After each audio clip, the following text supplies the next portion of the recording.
All right. Hello, everybody. I'm Lady Dane, of course, and we're here to have a conversation.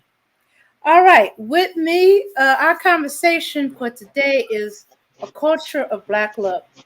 And with me, I have a guest, of course.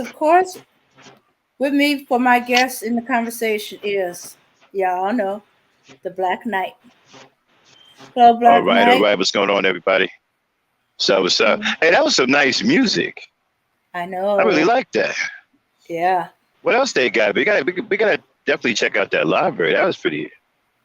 I'm gonna particularly check out that particular person. All right. So, hmm, a little distortion there. 1K, baby. 1K, 1K. 1K. Can you hear me? Yes. I can hear you loud and clear now. All Yeah, they right. hating on us hard, man. You know, we hit that 1K. Keep talking about the channel ain't Mhm. nothing. We ain't got no content. Same old BS. You know what I mean?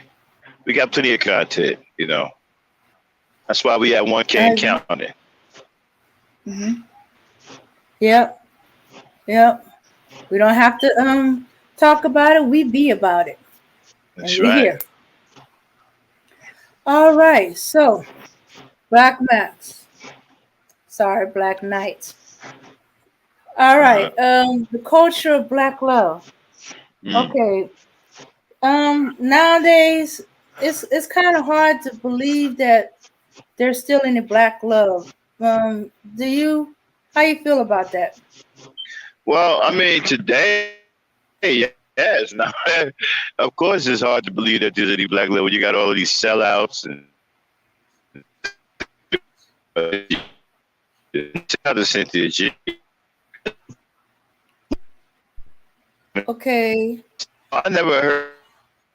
I'm sorry. You digitizing a little bit. We didn't hear anything. All right. Uh, okay. You seem to be clear now. Go ahead. Yeah, it should be digital. Uh, Can yeah. you I'm hear afraid me? you are. No, I'm afraid you're still digitizing. All right. How about now? Ah, okay. Good. Good. Go ahead. All right. So, like I was saying, no, it's not hard to believe because we have all these sellouts. And I was just listening to Cynthia G. and Nala says there's some fool on the line talking about divestment. Now, what is a black man doing talking about divestment? That's so stupid. You know, and that's so cowardly and weak. You know, and it's not hard to believe that there's no black love today because you got a lot of black men who look at the environment that black people grow up in as some kind of negative place to be. You know, they keep talking about the hood, the hood, the hood. Show for neighborhood. It's a neighborhood, right? It's not a real physical place. It's the mentality of the people that live in that neighborhood which makes it bad. It's not the neighborhood itself.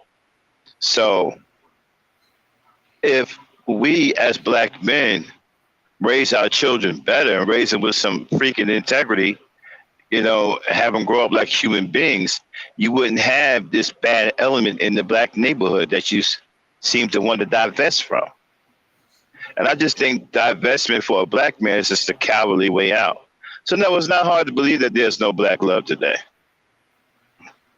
hmm hmm It's got too many sellouts. When you got lunatics like RBR over there, anti-black, a bunch of anti-black people over there.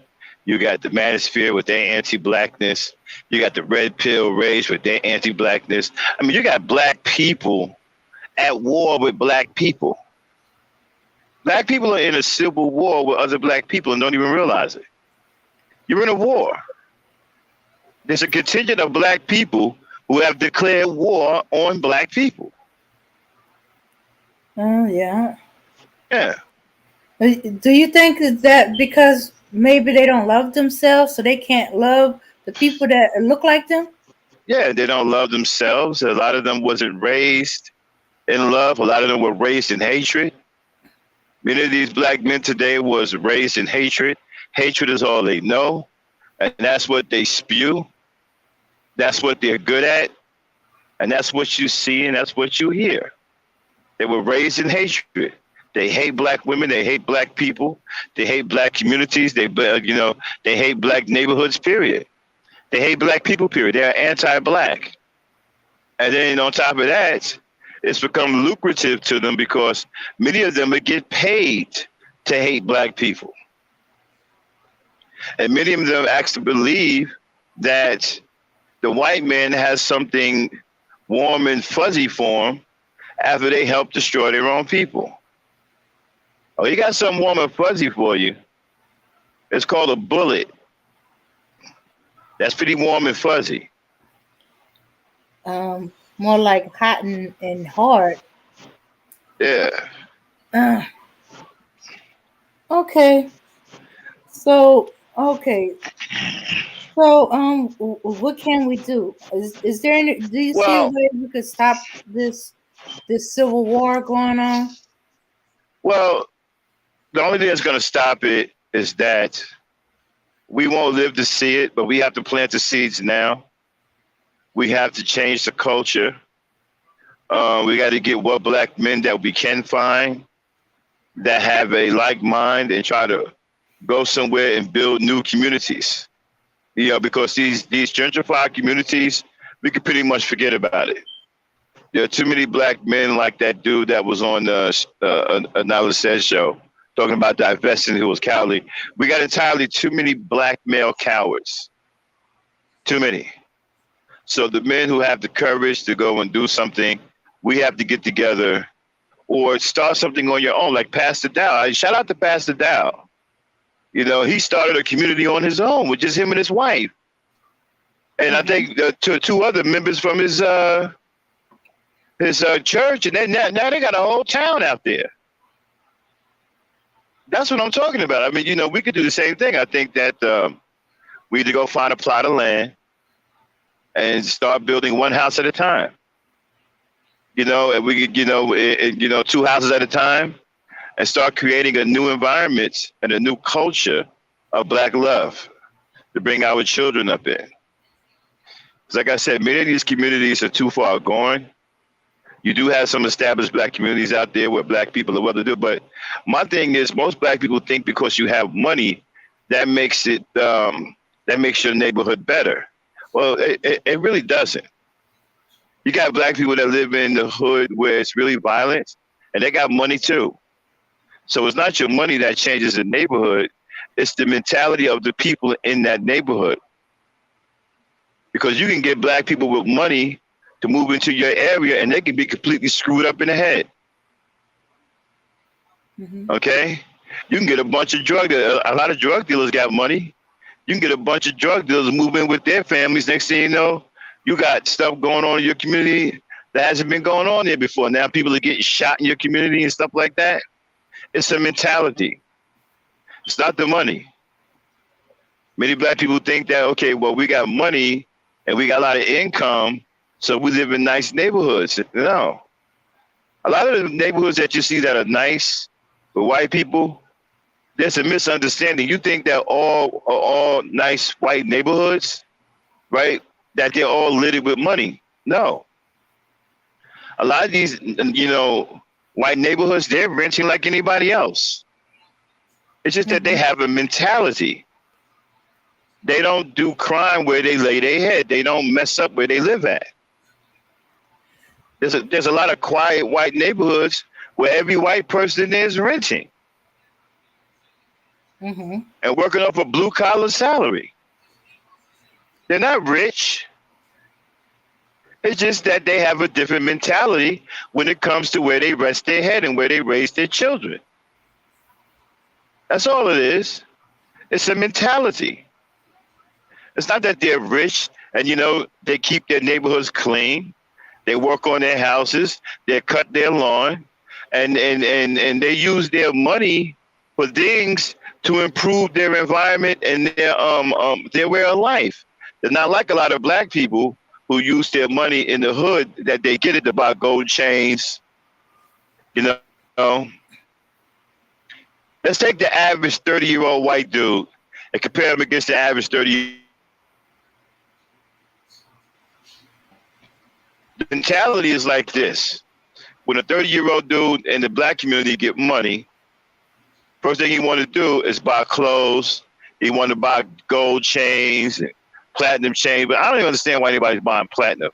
But they buy platinum chains. They buy things that don't hold any value. They want to get a nice car. But they don't spend any money to improve the quality of life where they live. And so that's why the community around them suffers. You got garbage on the street. You got bums sleeping in the alley. You got this, and that going on. You got shootouts because they don't invest in the environment. The white man who's 30 years old takes his money and puts some into his home, puts that money into his home to beautify his home. He buys a tractor to cut his grass. He even buys seeds to plant certain things that he can eat himself. He keeps the area around his house clean. He donates to the town so the town can make sure they have adequate garbage men to pick up the trash off the street. They get involved into their quality of life. That's why their neighborhoods look the way they look. Black people's neighborhoods, a lot of them are fucked up because they don't care about the environment. They don't care about where they lay their head. They don't give a shit. And then they sit up here and they tell you stories on Instagram and tell you stories on YouTube about, damn, I can't even go to sleep, man. Bullets flying through my window. Like that's some kind of badge of honor. Like there's some kind of shit to talk about. They're flying through your window because you don't give a shit about your environment. All you care about is yourself. As soon as you get a few dollars, the first thing you want to do is start shining like a monkey. Hey, look at me. I'm wearing a platinum gold chain that don't have any fucking value. I just spent $40,000 on it. As soon as I walk out the goddamn jewelry store, that $40,000 dropped down to $4 because it holds no value.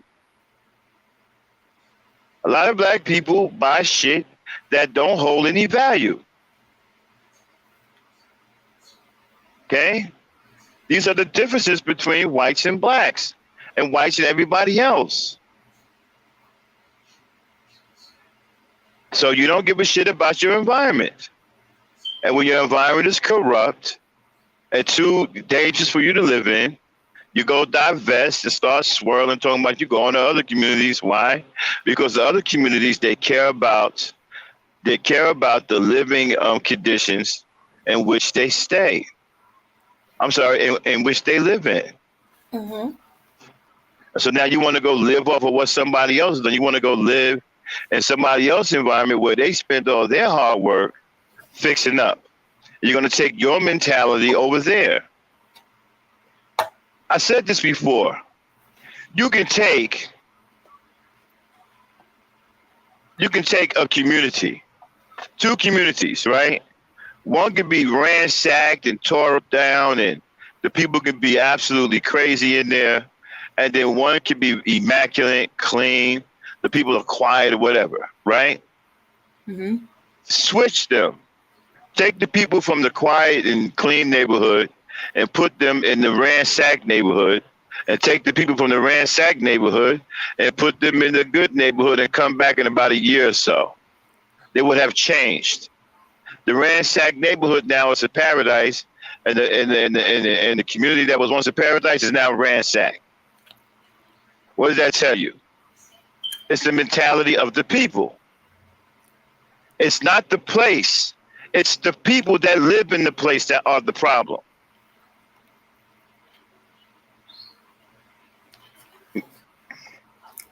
So you think the way the condition of the community is a outward manifestation of what's going on internally? Since love themselves, they don't love themselves enough to care about their environment, take care of it, and all that other stuff. Definitely an outward manifestation. I'll even go even further than that. You know, it's now becoming a point of where, you know, it's an anti-black situation. Okay? If you live in a community now, you're anti-black as far as a lot of these swirlers, these divestors are concerned. they don't consider living in a black community being black. They consider it now being anti-black. So they're avoiding the black communities like they're the plague. And they're taking themselves to these other already built environments. And they're looking for comfort. Kind of like people running away from a war or a bomb or whatever. They're seeking shelter elsewhere. Mm-hmm. And not only is it outward manifestation, it's also the lack of teaching. There's hardly no teaching anymore. Again, a lot of these guys are raised on the internet now. This new generation has been raised by the internet. And they've been raised in hatred. They have no understanding of a community, how to build a community, what goes into making the community. They have no understanding of that. And then, you know, guys like Cyber and people like that who are older, who are ashamed of themselves, who sold their race out, they help perpetuate this type of mentality in this younger generation.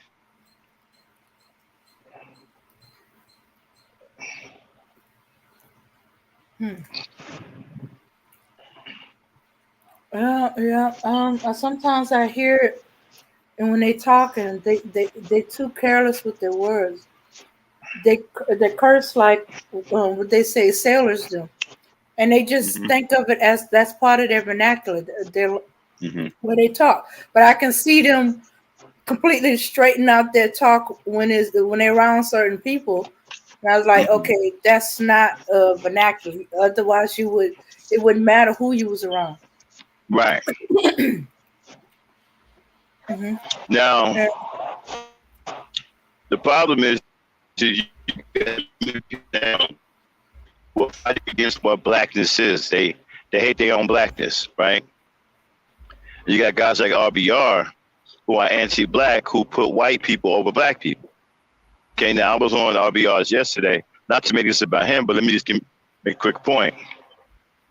He was porn bombed by a white dude named JB Gunner. And after he was porn bombed by JB Gunner, all he did was attack black people for 10 hours. Okay?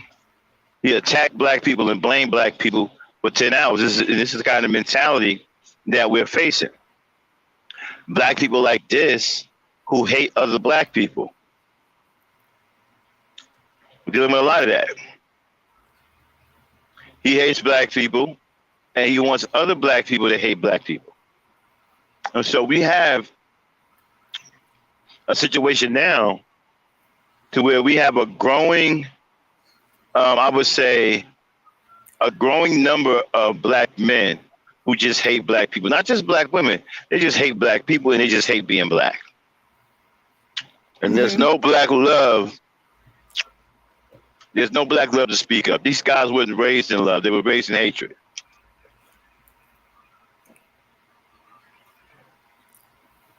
Yeah. Yeah, there's not enough of them that's raised right. I see a few here and there, and I even see little hints of it in some of the young people. Where I'll see two kids. They come from the same environment. One, I could see he loves himself, he loves his people, and he loves black women. And the other one is like he's trying to be something he's not. He don't know what he is yet. So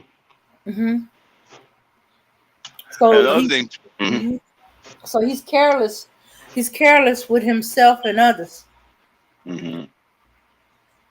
Another thing too is that, you know, many of these. Hold on one second. Many of these black men today, they don't have any leadership to follow.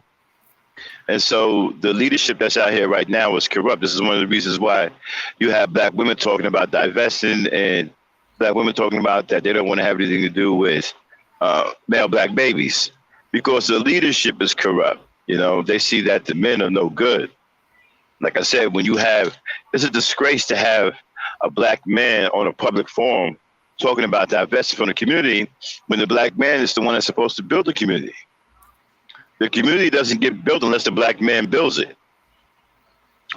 So to have the black man, have the de facto leader talking about divesting is an absolute disgrace. That's a disgrace. And then on top of that, run into your enemy, run into the white man for some kind of covenant, for some type of shelter or refuge. That's anti-black. It's a disgrace.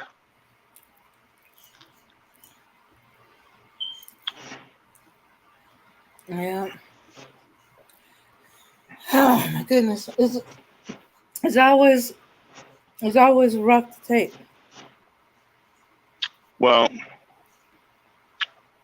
I'm different. You know, I grew up in guys like me don't exist anymore. You know, when the last from my generation are gone, there won't be any more. I'm like a funny dude. I'm a guy who is a fairy tale to a lot of black people. They didn't know that guys like me existed or guys like me were real. They only heard about guys like me in some kind of story their grandmama told them or something like that. You know, once upon a time, black men used to actually care about black women. And there was a time where black men didn't want to see black women fight and didn't want to see black women get hurt. Now, when you get told something like that in this day and age, you think it's a story. You think somebody done made that shit up. But no, it's absolutely true. Because I come from such a time. Because I grew up in black love. I didn't grow up in black hatred. I come from a culture of black love. And in that culture of black love, we was taught to love our women and care for our women. And we didn't want to see black women get hurt. We wouldn't even let them fight. And I'm like that to today. Yes. Yeah, that's why I have a big that's why I have a big problem with black women in physical combat sports. Because I don't want to see them fight. I don't want to see them get hurt. I don't like women's boxing. I don't want to see black women out there beating the hell out of each other, risking getting CTE. I don't want to see that. But there's not many guys like me left. I think that's because you can see the long run, the long game, that they can get hurt and that there can be damage over time. Well, it's not even so much as that. It's just the overall. Not even so much as that. I think you're missing the point. Mm-hmm. It's not about all of that. It's just a matter of loving. Period. I don't understand. Maybe I don't know what love means anymore because y'all been used to so much hatred. Maybe you don't understand what love means anymore. When you love somebody, you care about them. You care about everything about them, their physical well-being. Why would I say I love a black woman and have no problem with her, you know, getting into fights and getting hurt? What kind of love is that? Well, I guess they can't imagine you loving a black woman like that you don't know, you never met before, that you have that kind of love. They understand that kind of love for your immediate family, women you're connected with, but they're not understanding for complete strangers that you never met. Well, for one, the black woman isn't a stranger. And she is my family. Okay? She's not a stranger. She is my family. I'm a black man. The black woman is not a stranger to me. And should never be a stranger to me. Okay? And my love as a black man goes out to all black women. As black men, we protect all of our women. We care about all of our women. We love all of our women. That's the mentality that I come from. Okay? And I can understand now that maybe that mentality is challenged because of the hatred. There's so much hatred today, the black women can't see black men thinking the way I think. You know, They think I'm some kind of joke, some kind of cartoon character. Like, come on, man, seriously, you can't possibly think like that. Yeah, I do. Yeah. Or they Not only do think, I think that way, but I was raised that way. This is something that's that's been, inside me since a kid.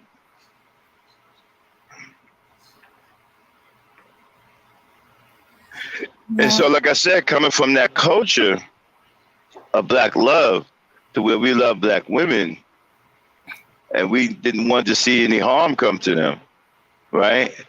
It's much different than the guys today that don't care about black women. But it really bothers me that I see a lot of black men today that don't give a damn about black women. That bothers me. Mm-hmm. We are supposed to care about our women. That's never going to change. It should never change. And I'm really tired of these guys in the red pill, the manosphere, the SYSBMs, all of these guys, these factions, spewing all of this hatred and trying to teach these young boys to hate black women. It's not right. You should be teaching the opposite. You should be teaching them how to love their women and take care of their women and protect their women. You shouldn't be teaching them hatred.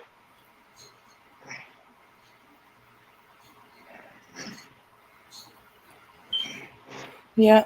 I think the worst part is they don't believe they teaching these boys hatred. They think they teaching these boys to protect themselves or the truth about black women supposedly. Well, what is the truth about black women? Okay. That's the thing. They believe that well, for the most part, that we're evil or we twisted or we hateful, um or we don't show or we don't appreciate them or respect them in some kind of way. I'm never quite clear what is so bad, what they say is so bad about black women. They'll say different things, but it's not nothing concrete. It's like some vague thing. Hmm. Hmm. Well, I don't know where all that comes from. Black women certainly aren't evil. Now, are there some women who are evil? Yes, there is. But black women as a whole aren't evil. Are there some women who are screwed up? Yes, there is. But black women as a whole aren't screwed up. Okay? I've had all kinds of encounters with black women. I've had the good encounters, I've had bad encounters too, but it all depends on how you deal with it. You see, I've been taught to disengage with black women when it gets to an emotional situation. A lot of you brothers haven't been taught that, so you end up having bad situations with women because you escalate a emotional confrontation, which is something you shouldn't do. Okay, and you have to understand something. Their behavior is reactionary, so there's no telling them to be right when you're wrong. You can't talk to them when you're wrong. When they see wrong things in you, when they don't see the right thing in you, there's nothing you can tell them. You're wasting your time. All you're going to do is end up arguing with them, and you're going to end up being a bitter dude towards them because you're wrong. Until you correct yourself, they're not going to listen to you. That's one thing you guys don't understand. You're the biggest problem. You're the biggest problem, and you're causing everything. You're the reason why everything is going wrong because you don't understand yourself. And you don't understand the black woman when it comes down to how she sees you and how she connects with you. Your poor behavior won't allow her to listen to you. If your behavior is poor and you're doing the bad things, there's nothing you can tell her. You're wasting your time. She won't listen to you because she sees the ugliness in you. You got to get rid of the ugliness in you first in order for her to listen. She's not evil. If you think that she's evil, it's because that evil is probably coming from you. Because black women are very reflective and very reactionary of our behavior. Okay? So you need to check yourselves. A lot of you create these women. You act like you don't know where they come from. You create them when you mistreat them and when you abuse them. And other women are watching. When they watch you abuse these women, they start to feel some kind of way. And that's how they can start developing these mentalities of divestment and not wanting to have male black babies. Okay. Could you give us a little bit more about what you mean by abuse? Because I think they're thinking that talking about physically assaulting the woman. No, it could be mental abuse. It could be verbal abuse. I talked to y'all before about how men are completely different from women. Women are different. Women are very, very nurturing. So that means that they are very emotional. So their feelings are fragile in a way when you look at it stacked up against men's feelings, right? You can't just say any old kind of thing to them. Words matter to them. You have to choose your words correctly. Better words. You don't just talk to them like they don't mean shit to you. Now, some of them will be able to endure that, but others won't. And it's going to turn out bad because they're going to start thinking a certain way about you because all they hear are bad things that come out of your mouth when it pertains to them. So that bothers them, and that can scar them. So your verbal abuse is just as bad as your physical abuse. That's what a lot of y'all don't understand. Y'all sitting up here calling them strags, calling them hoes, calling them all out of their name, disrespecting them. And now they done shot back at you talking about they don't want to have your male black babies. Now you're crying. But why do you think they got to that point? Because you're constantly verbally abusing the hell out of them. I've said before, and you guys don't get it. You're dealing with women. Women are emotional. You just can't say anything to them. Words matter when you are talking to them. It matters what you say. Mm-hmm. Okay. I think you need to explain to them a little bit more about what you mean by disengaging. Because I keep Well, hearing a lot of them where she started it, or she's calling me all this and that and that and this. And they don't seem to know how to all disengage. right, well, if you're in a verbal confrontation with a woman, which you shouldn't be to begin with. There's an old saying that you don't argue with a woman. There's a reason why. Because they have an endless well of emotions that they can tap into. Men can't keep being highly emotional like that. Eventually, something happened to us. Our blood pressure go too high or whatever. But anyway, disengaging meaning that once it stops being a conversation, she starts becoming irate. She starts saying things that you don't like, that can trigger you. That's when you disengage. You remove yourself from the conversation. You calm it all the way down. You say, okay, that's it. I'm done with the conversation. I'll come back and talk to you when you're calmer. When you're calm. And don't deviate from that. Shut your conversation down and walk away. And even if she's still hollering and screaming, let her holler and scream. Don't holler and scream with her. Disengage. Mm-hmm. Practice patience over emotions. Be patient. She'll calm down. But do not continue to engage with her because once a woman is emotional, again, they have an endless well of emotions to tap into. They can keep going on and on and on and on and on and on and on. And it can escalate and get worse and worse. You ain't built like that. As a man, you're not built like that. So it's better for you to disengage.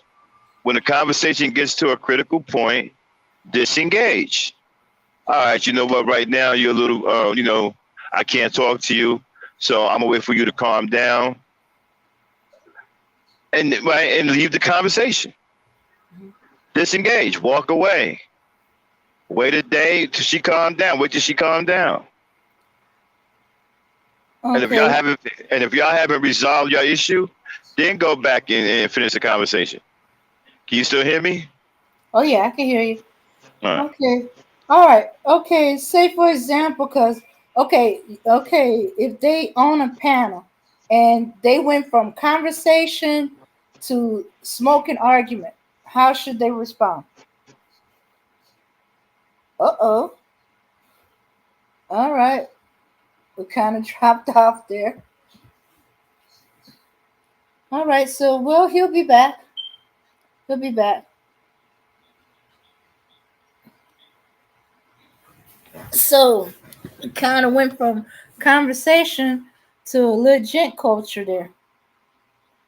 Because yes, a lot of these guys on YouTube, they need to know how to disengage themselves when they see that they arguing with the woman.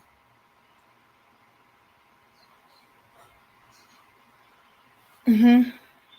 Yeah, especially if she's blowing smoke and fire and brimstone, and I'd be like, dude, just be cool. I'd be wanting to be like, dude, shut up, stop arguing with her, stop arguing with her, stop arguing with her, shut it up. But I'm usually just watching, or it already happened, so it's like I'm watching a replay. So I think they need some panel etiquette on how to deal with situations like that, or in the chat. Okay, can you hear me? Oh, wait a minute, you're not completely. There you are. Okay, I'm back. Sorry about that. Okay. Okay, you had just got started. You went out before you said, okay, if they're on a panel and it went from conversation to a heated argument, how Hmm. should they handle it? Just disengage. Just drop No, off the but panel? no, just stop talking. So okay, no problem. Like if I got into a situation, like one time I got into a conversation with a lady on RBR's panel, and she escalated the situation and said some things that was inappropriate. So what I told her was, I said, okay, you're out of line, and I stopped talking to her. Mm-hmm. For how I long? cut. I just stopped talking to her. Period. I didn't respond to her. Whenever she tried to antagonize me, I will remain silent. And eventually, what happened was she ended up apologizing, and then we ended up talking. But Uh-huh. whenever she was trying to antagonize me, I did not go for the bait. I didn't respond at all. I completely disengaged. Okay. Hmm. Okay. For And for you then, tall and people. then, and then, when I was talking to other people, and she tried to sneak in some side remarks, I totally ignored it.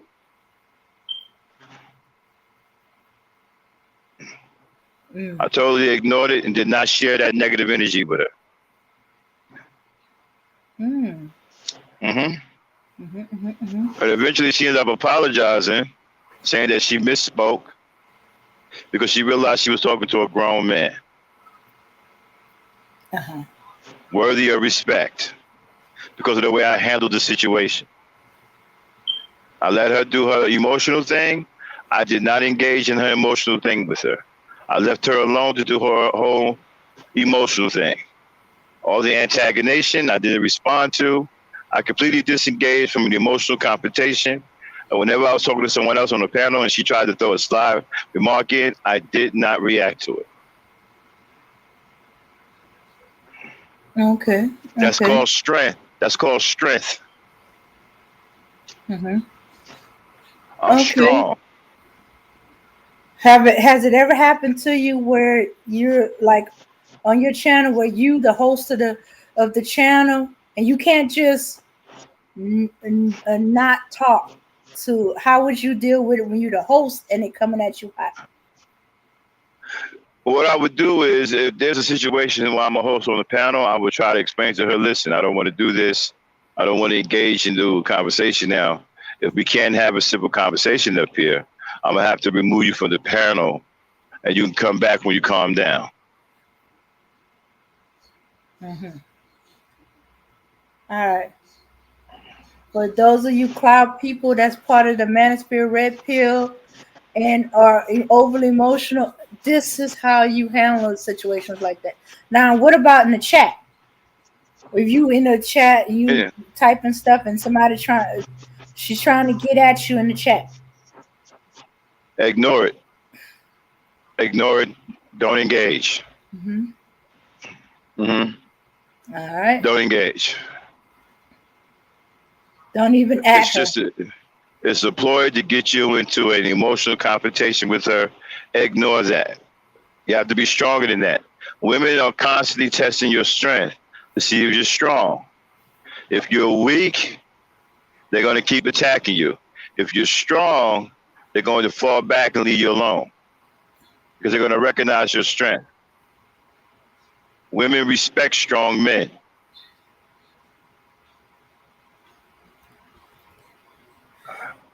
You going All back and forth with her in an emotional confrontation to her tells her that you're weak.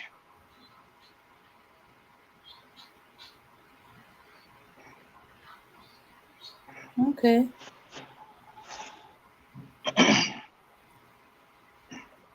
All right. So, okay. So, okay. This is what I wanted to get back to. All right. You say that black women is never not your family and stuff like that, What? and she's Say it never a again. stranger.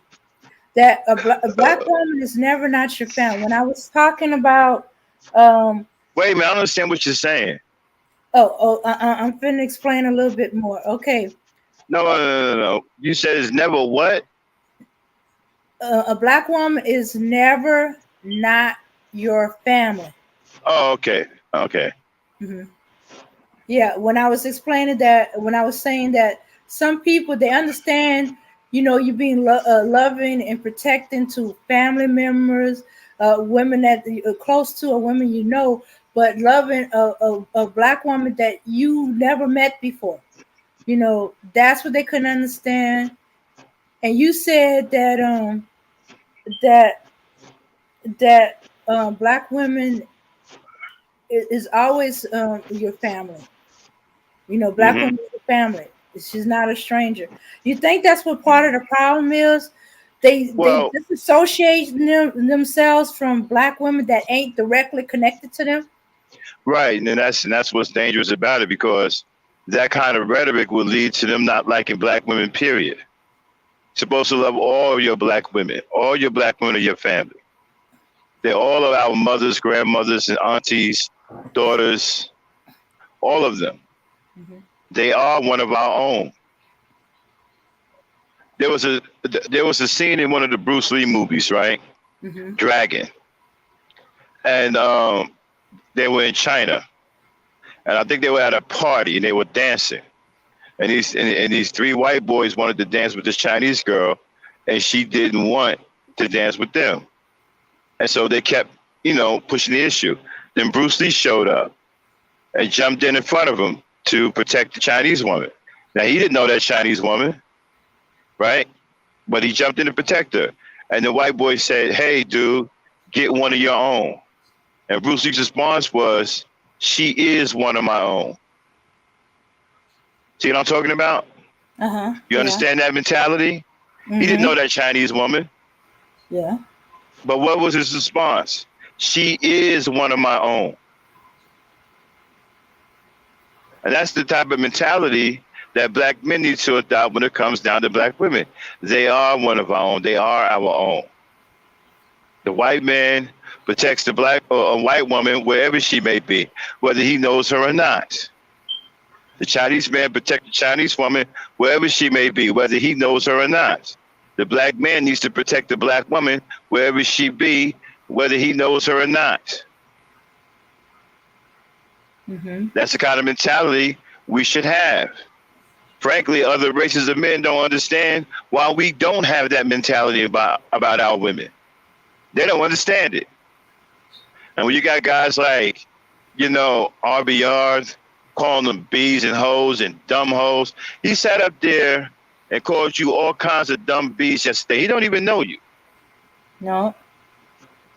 And you got people sitting up there condoning it.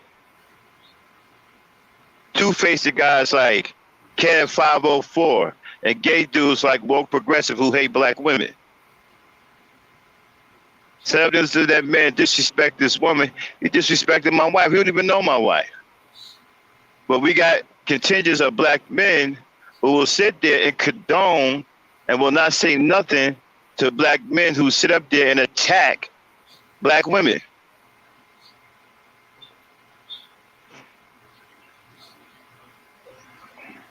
Yeah. Unfortunately, yes. Unfortunately, that has happened. And I think what's making this seem more of a gender war is that for years, whenever something happens to a black man, black women say that could be my father, my brother, my son. I don't think it's any more of a gender war thing. I think it's just overall love and hate. Uh-huh. Because for a black man to sit up there and disrespect a black woman he don't even know and call you all kinds of names, disrespect your intelligent level and sit up there and get away with that after a white man just smacked him in the face. And then you got black men up there condoning that and they won't do anything to try to stop it or say anything to it. That goes to show you why nobody respects us as black men. That's the reason why we're losing. That's the reason why black women don't want to have your babies anymore. You don't even protect them against other black men who say, okay, granted, you scared to death of the white man. We get it. You're scared of him. All right? He done took your manhood. You scared of him, you won't rise up against him in no kind of way. But damn, you can't even protect black women from other black men. You won't even say nothing at all. And you guys think that because you can come online and you argue with black women, like your women, yourselves, you think that makes you a man. It doesn't. It makes you just as weak as it make you just as weak as the next coward. I ain't never sat up here. I ain't never sat nowhere in real life and argue with some man the way these dudes argue with each other. A fight would have been broke out. Wouldn't have been all of this arguing back and forth. Like we girls or something.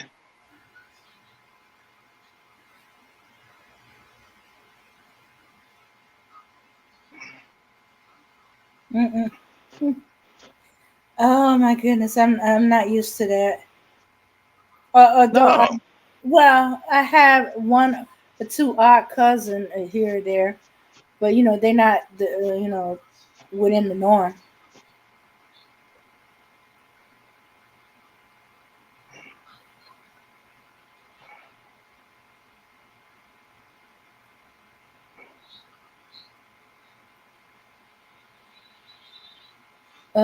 Black Knight.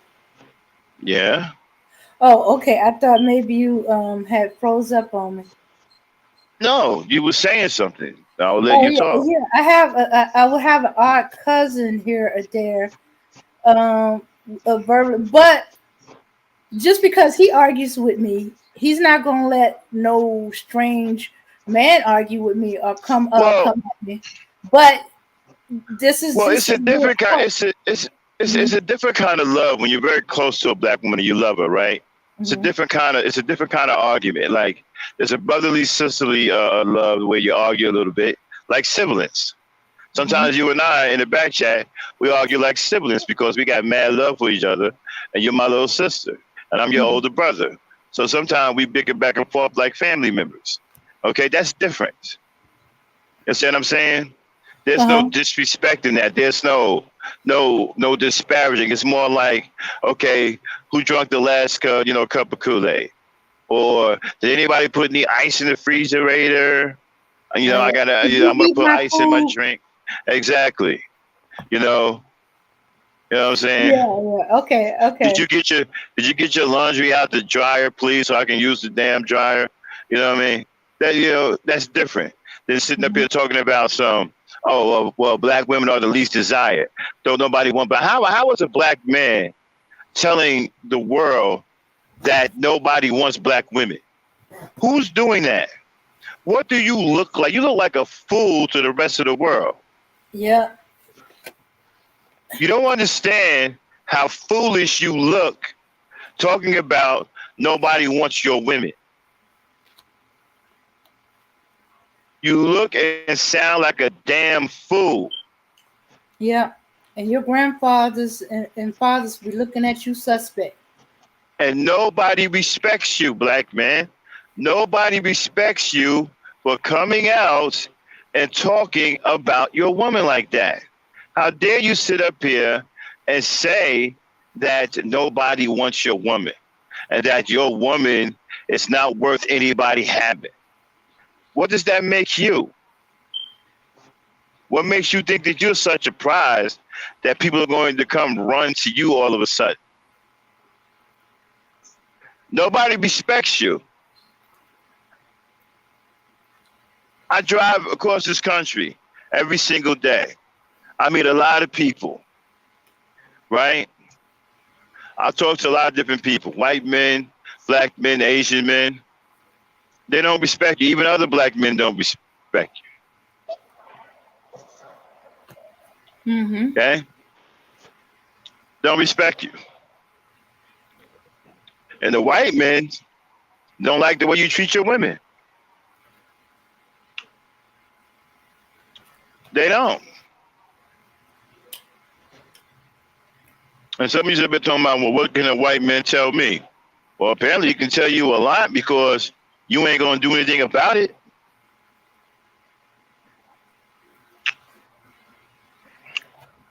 So why even try to challenge him or what he says about you if you ain't going to do anything about it? I mean, don't talk tough like you built like that, because we all know you ain't built like that because you're scared of white men. See, I come from a culture where we weren't afraid of white people. We fought white people back. We fought racist cops.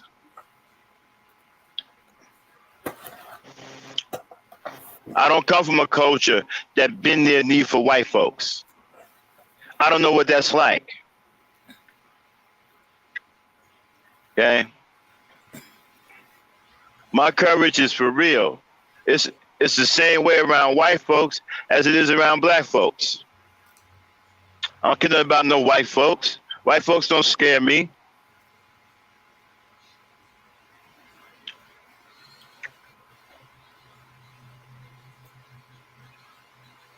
Mm-hmm. You guys y'all spooked by white men. And you hate black women for it. And it's a pattern because whenever somebody white does something to you, you attack your own people. That's like RBR. A white man shitted on RBR yesterday, and all he did was attack black people for 10 hours. For 10 hours, he dogged black women.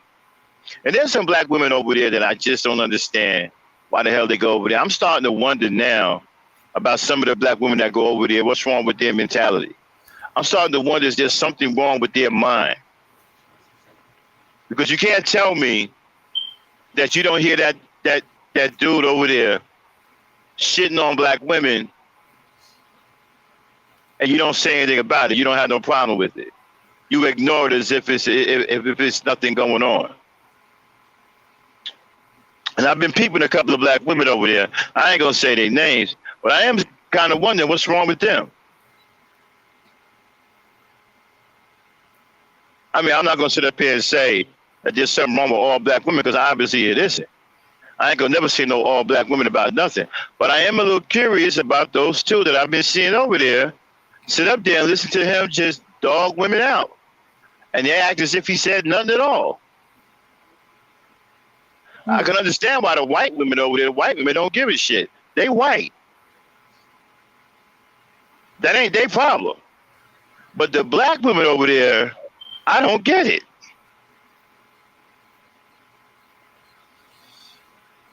Maybe they related to him. I mean, he sat up there yesterday, Dame, and called you all kinds of bees, insulted your intelligence, all kinds of things. You don't even know you. And there were black women sitting there that had no problem with it.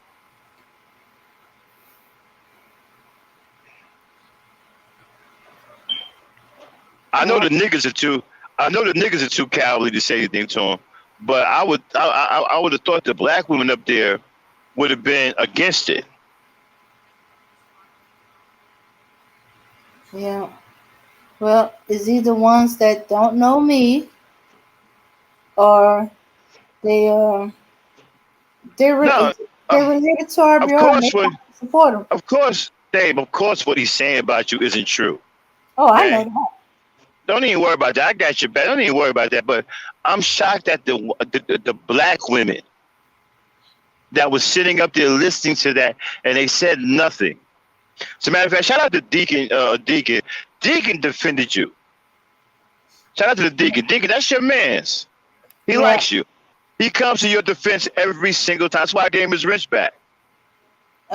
Okay. Deacon defends you every single time. Shout out to Deacon. Mm-hmm. He defends you every single time. He don't let RBR get away with that. He don't let him get away with that. He defends you every single time.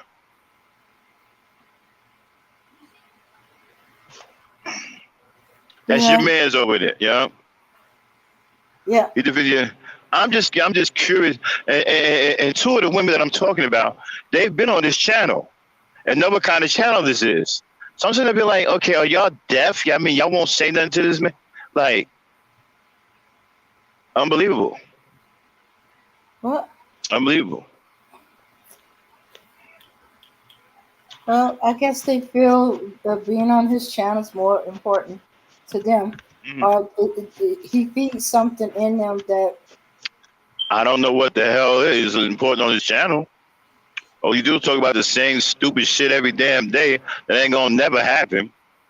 $30 billion from Google. That ain't gonna never happen.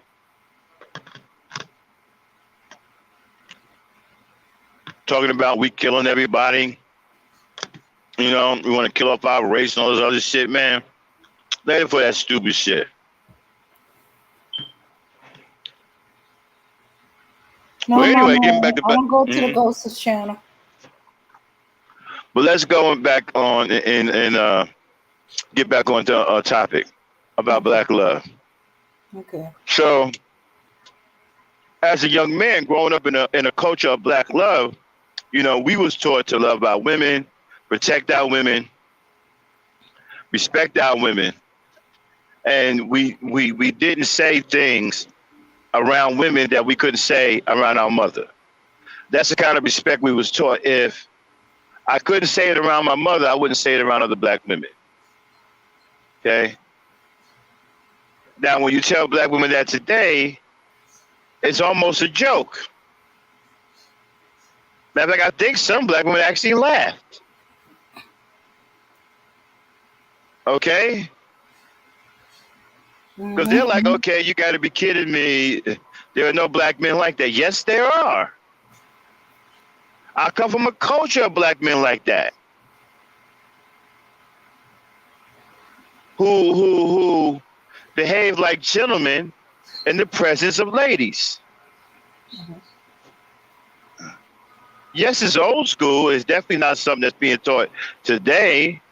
It's something from a long time ago. But I'm a representation of those teachers from a long time ago. And ain't many men like me left. My generation, man, we're getting older, you know, so, you know. Yeah. I grew up in a culture of black love. Everything was about black love. The music, everything. Everything that we looked at was about black love. Everything that we talked about. When we didn't get black love on TV, we got it in our music and got it in our conversation. Our conversations used to be about, yeah, man, you know, Delia around the block? Yeah, man, yo, I want her to be my wife, yo. She's sweet, man. I want to fall in love with her, man, deep, man. It was all about love. That's the way our conversations used to be. Yeah, man, I want to marry her, man. I want to be her husband. I want us to have 5 or 6 children. That's the way our minds used to be. We used to think about marrying women. We talked about marrying black women and raising families because we were in a culture of black love. The parents perpetuated black love. Everything in the house was about black love. I don't know what it's like not to be involved in black love. I don't even know what that. I don't even know what that is. Because I was raised in the culture of it. So I don't even know what it means to not love a black woman or to not love the black woman. I don't even know what that. I don't even know how that's supposed. How do you even do that? I don't even know how to do that. The hatred button has been permanently removed from my heart. I don't have a black woman hatred button or lever in my heart. That's been removed.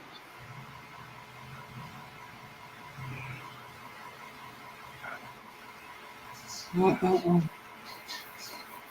Yeah, I think they associate men like you with their grandfathers and their great grandfathers.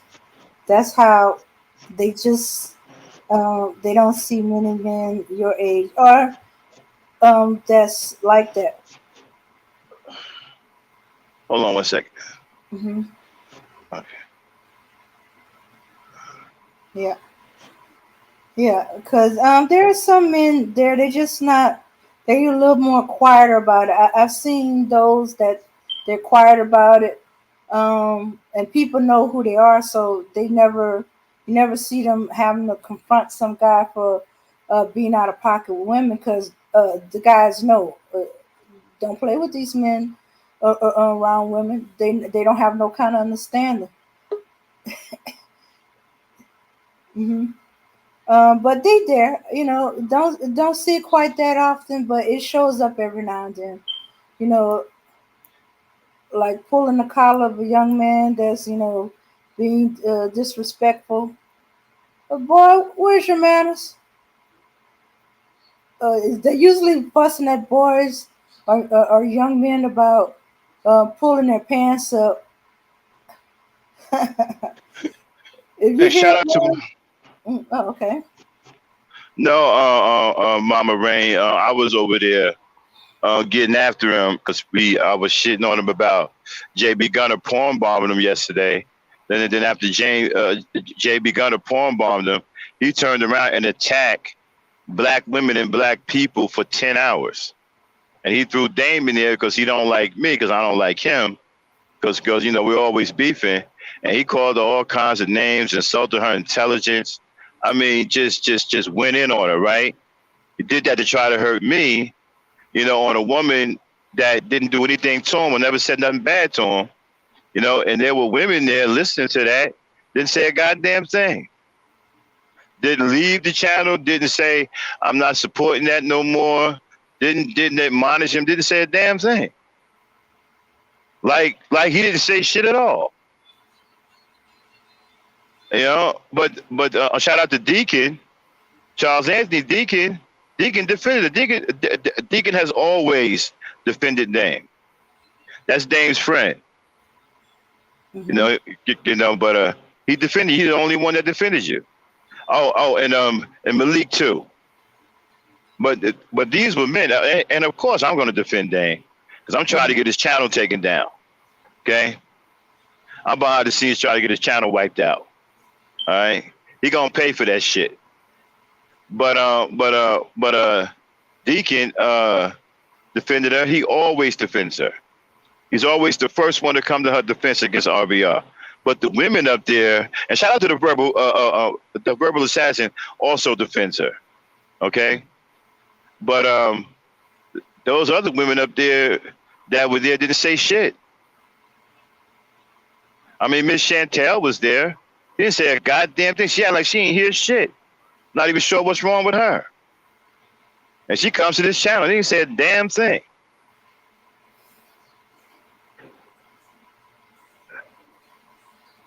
So I was like, wow, like, damn. It's cool though. Eventually, um, he's gonna end up losing that channel because his channel is filled with hatred anyway, a bunch of hate speech, you know. Mm-hmm. And go ahead, then continue with the interview. Oh, okay. So, oh, shucks, I lost my train of thought. Um, oh yeah. Okay. There are men like they're like Max. It's just that they're quieter, and since they're not on social media, they're not seeing this all the time because the men in their community know you better come correct when you're around these Well, women. let me say so. Uh huh. Let me say so. Uh huh. The reason why Dame is interviewing me, right? Not because we're cool like that and we're family like that, but I talked to her a lot in the back chat. I talked to her about my upbringing, and she Uh-huh. noticed something. She noticed that there's not a lot of dudes like me who come from the old school teachings that I come from. So Uh-huh. she sits and listens to me a lot. I talk about my grandfather, my father, how they brought us up, my mother, and she's privy to all that information.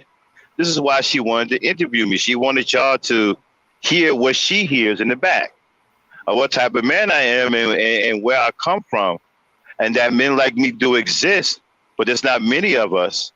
And this is the type of information that needs to get put out to these young brothers on how you need to be towards black women and your black people, period. So that's why she's interviewing me, if anybody wants to know. Okay. Because like I said, she's privy to this. I talk to her all the time in the back chat. She gets to hear a lot of the things that y'all don't know about, about my upbringing. I talk to her quite a bit about how I was raised. Go ahead, Dan. Yeah. Yeah, what's very interesting is Max's grandfather. I mean, the Black Knight's grandfather. Because he's of that generation that we hear bad things about and stuff like that, like the color purple type of bad things about. But his grandfather's not like that. Um, and so he passed down uh, um, his his protection of black women to his son, who passed it down to Max, And my and brothers. and his brothers, and Yeah. pass it down to. I could think of 4 other men like me. Well, my brother Bobby is even better than I am.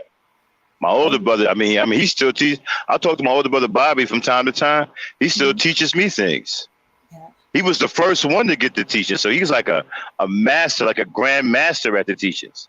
So when I forget something or if I'm going through something, I can call my brother and say, hey, Bob, this happened and that happened. Okay. And he can straighten me out. Mm-hmm. He's like a grand master of the teachings. So, he can still teach me to the day. So my older brother, Bobby, is even better than me. Mm-hmm. Yeah. Max is the youngest brother. I'm actually the youngest. Mm-hmm. So my older brothers are all better than me and got more wisdom and got more knowledge in the teachers than I do. I turn to them whenever I feel like I'm making a mistake or I'm falling off. I turn to my brother and say, hey, get me back on track. What am I missing from the teachings? And you know what? And they retool my mind. Mm-hmm. And that's the way it's supposed to be. Black men being able to turn to black men when they feel like they're off or something is not quite tweaking right. And and that's for you guys who think Max is being hard on black men, that he appears to hate black men. He is the soft one. If Max is the soft one, you can imagine what his older brother is like. Oh man. Yeah, when I'm trying to get my brother Bobby on the show, but he don't do social media. I'm trying to get any of my brothers here. Y'all think I'm bad? You ain't yo, man, my brother Russell, the way he think about these niggas. Oh man. Nah, yo. Sound like he would end up messing up his computer trying to choke him through the phone. Through the computer. I'm trying to talk my brothers into doing a live panel. I'm trying to talk them into it. but they're not social media guys. They hard-working black men. These are hard-hitting black men.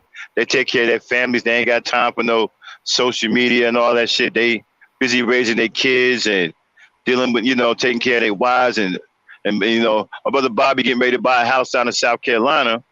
You know what I'm saying, for him and his wife. So he does a lot of construction work, so he's always working, and so they ain't got time for social media. You know what I'm saying? These are men with tool belts. My brother Bobby got like 12 tool belts with different type of it. Man, as a matter of fact, he got a tool belt I ain't never even seen before. Okay, that got 3 pouches on that motherfucker. You understand what I'm saying? 3 big ass. I don't even know I don't know if he had it made or whatever, because I've seen one with 2 pouches and a little pouch, but the one he got like these 3 big pouches and 1 long pouch that come down. It's like a goddamn gun belt. You know what I'm saying? Because he does so much construction and stuff like that. So all my brothers got tool belts. You know what I'm saying? They know how to build shit. They build. My brother Russell, as a little hobby, he builds dog houses and sells them. You know what I'm saying? I build computers and sell them. Okay. My brother Bobby builds like tables and chairs and stuff. We got real skills. You know what I'm saying? So these are men with tool belts. They don't have time to be on social media. They don't even know. They all on Facebook because the family's on Facebook, right?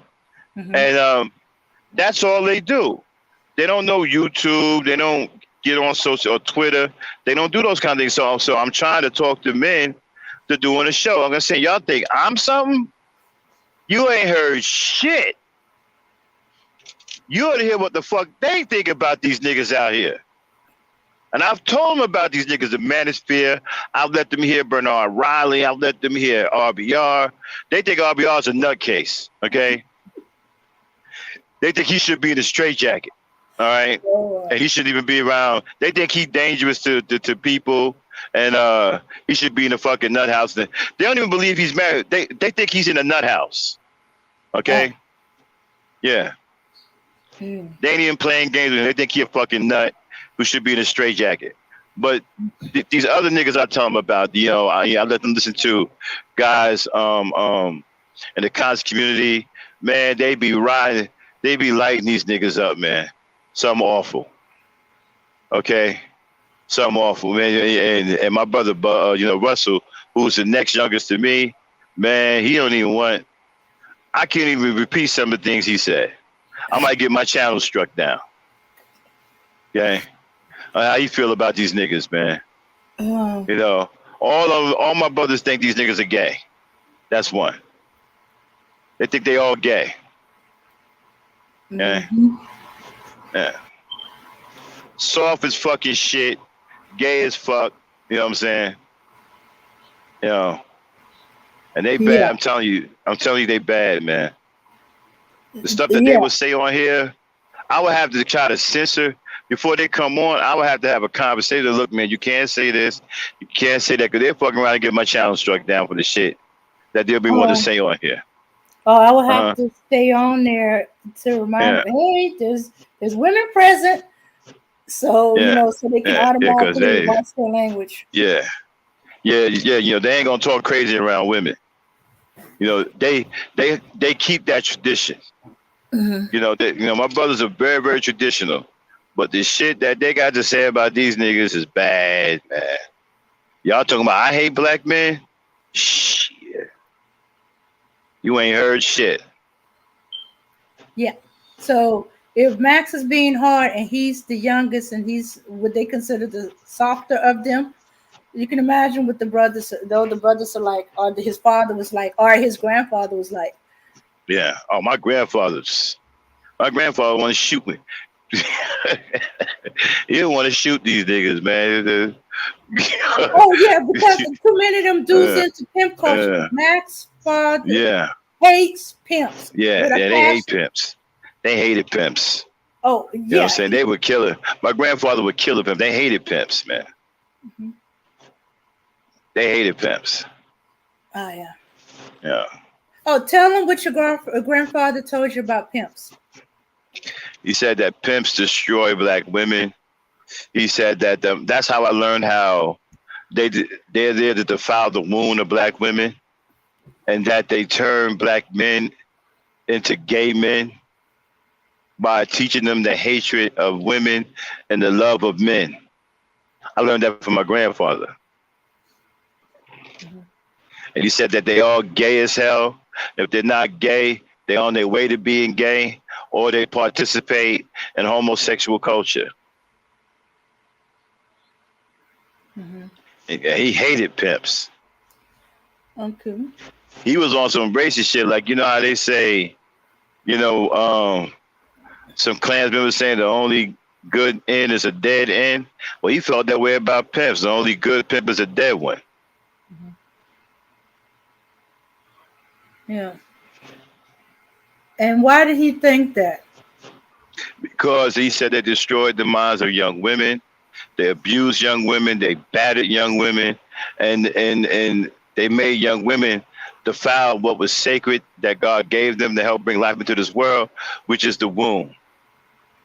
That's why Mhm. he hated them the most. Has he had any experience around pimps? Um, Was this taught to him by I his know, father or something? I know he shot a few. Oh, so it's known that he have shot I some know he pimps, shot a few. or pimps Yeah. disappeared because of him. Huh? Yeah, but What do you? specifically, Wait a minute. Wait a minute. Hold on. We getting mixed up. We're having two different conversations. Who are you talking to? Are you asking talking. somebody in the chat? Oh, I'm talking to you. Let me see. Let's see what's going on in the chat.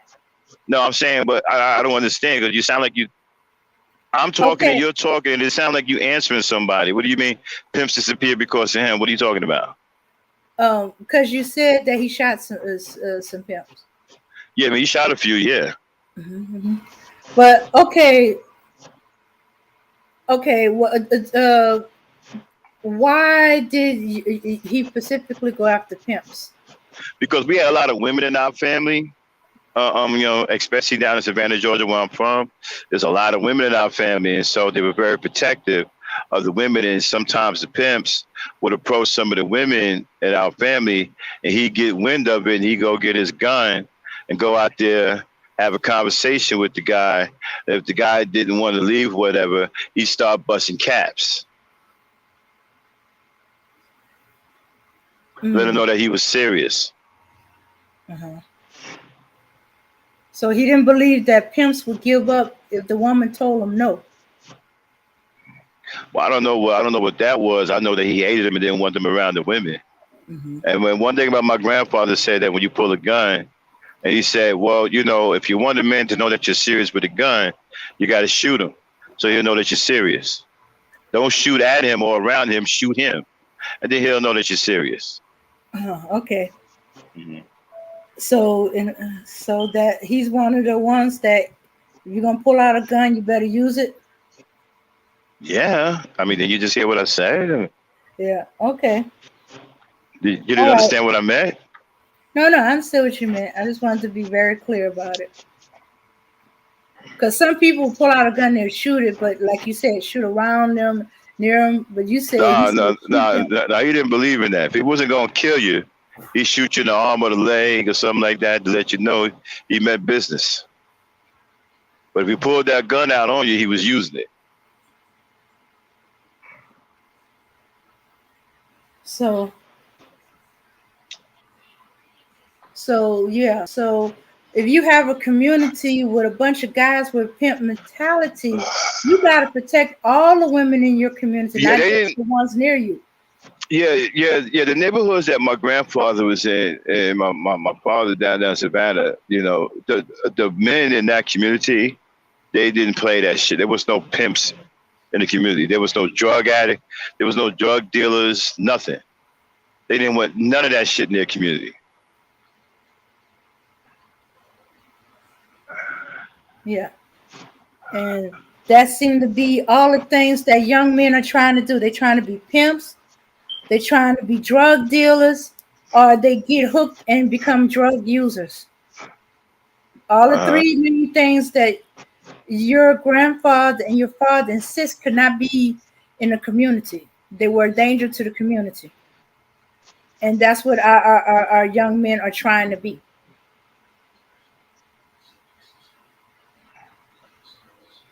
Hmm. That's sad that we let it get this far. Mm. Yeah. So we gotta snatch them back from this need to this want to be the pimp, the want to be the drug dealer. I even had kids, a kid tell me he's gonna be a drug dealer. I was like, what? He said, I don't need this. Hey, I dang, don't we're need to getting go to away from school. the I want to interview. be a drug dealer. Dang, Hmm. we're getting away from the topic of the interview. Okay, I'm pulling back in, but Supposed to be about black love, not pimps and. yeah, okay, yeah. But I was trying to get that. That's what the black love is about. You love your people so much you do everything to protect them. You know. Yeah, yeah, yeah, yeah. Pretty much, it's black love. It's just it doesn't just encompasses the black woman. It encompasses black. Ooh, Oh shit. hold on.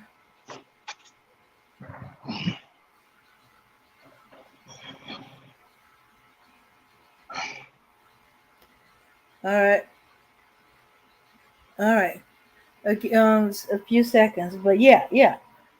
That you love your community so much that you protect it.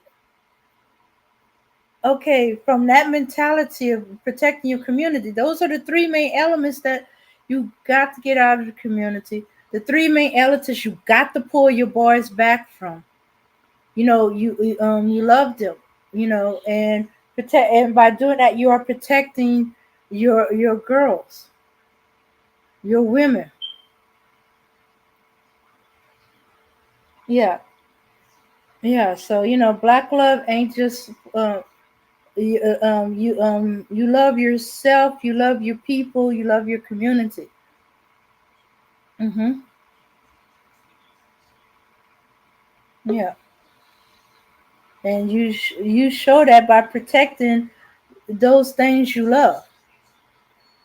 You love your black women and children. You protect your black women and children. You get the elements out of the community so they can be safe to step outside their house. Mm-hmm. Yeah.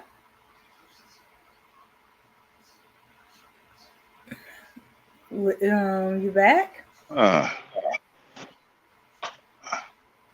hello. Hello. Okay, I'm back. Sorry about that, y'all. I hit a really bad ditch. Hope my front end ain't messed up. Okay. Uh, yeah, that's pretty bad one right there. Mm-hmm. All Coming right. down here by Atlanta. I'm in Georgia.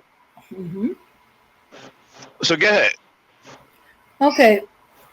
So I was saying that's a part of black love. You love your black women and children. You do the things to protect them. He told you what his grandfather was the three main elements to get out of the black community. And you Uh love huh. your children and your boys. You got to snatch them back from this mentality of trying to be one of these things. Hmm. And and that's also showing love for your black community and yourself. You take care of things. Hmm. Hmm. Yeah. So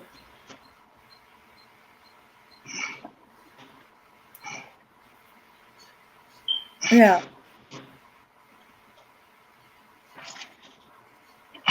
Hmm.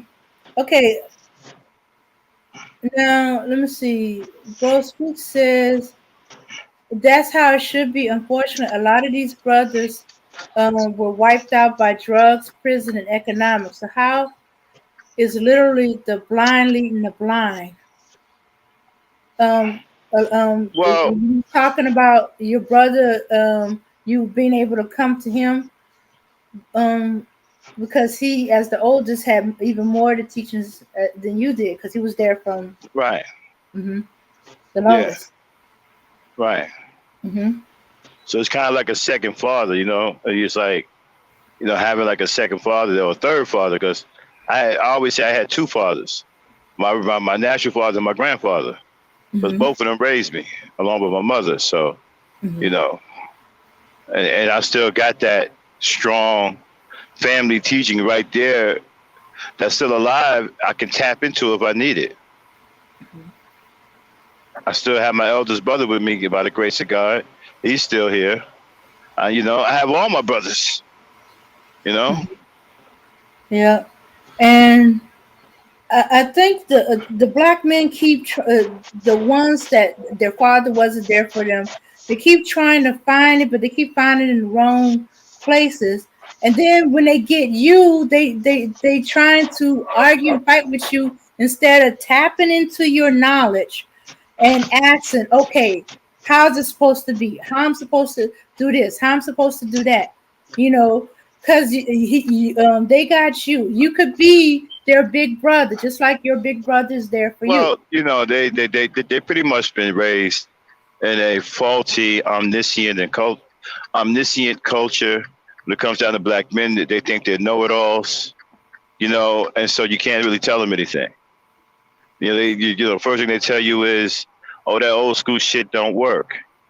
Okay, you don't know if it don't work because you've never tried it, and y'all think that y'all seeing something new with black women. It really isn't new, No, you know. So can't really tell them nothing. Like the Midtown Pookies arguing back and forth with him because he think he knows. You know those. You see, the problem with this younger generation is that y'all think that y'all think y'all invented the wheel, and you didn't. You're using the wheel. The wheel has already been invented, but you guys think you invented the wheel, and you didn't invent the wheel. And you don't want to listen because many of you are too weak, you're too emotional, you don't really have a power base of power within yourself to stand from. You can't really, you know, rely back on yourself for strength, and you just caught up in what these women are doing, and you don't want to let it go. That's why you can't really learn anything. That's why you can't really become the men that you're supposed to be. You have women controlling that because you've given them that power to control whether you be a man or not. Nobody should have a control over you, or nobody should have control on whether you be a man or not other than yourself. But you've given women, black women, the power to control whether you be a man or not. And that's your fault.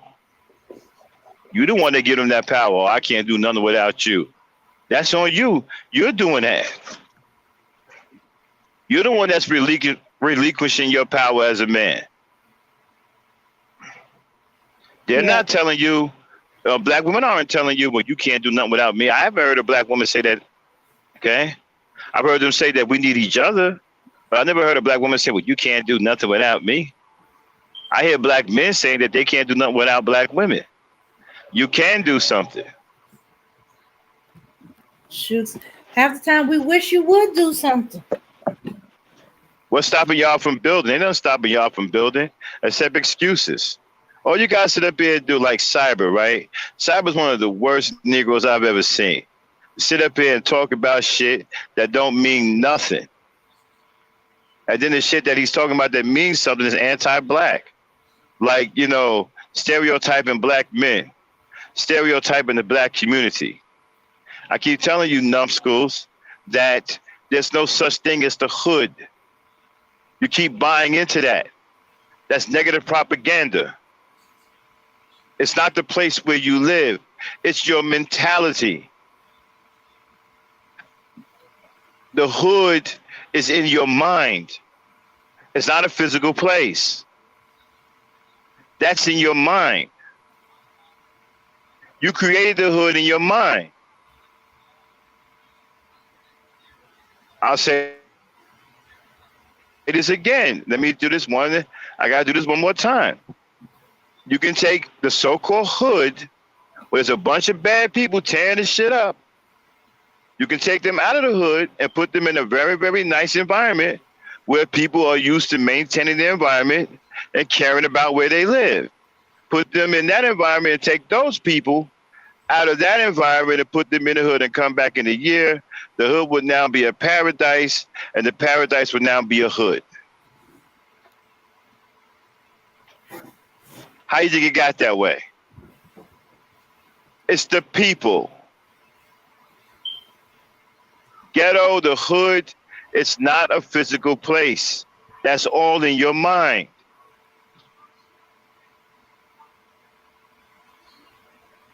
If you think that where you live is negative, you won't take care of it.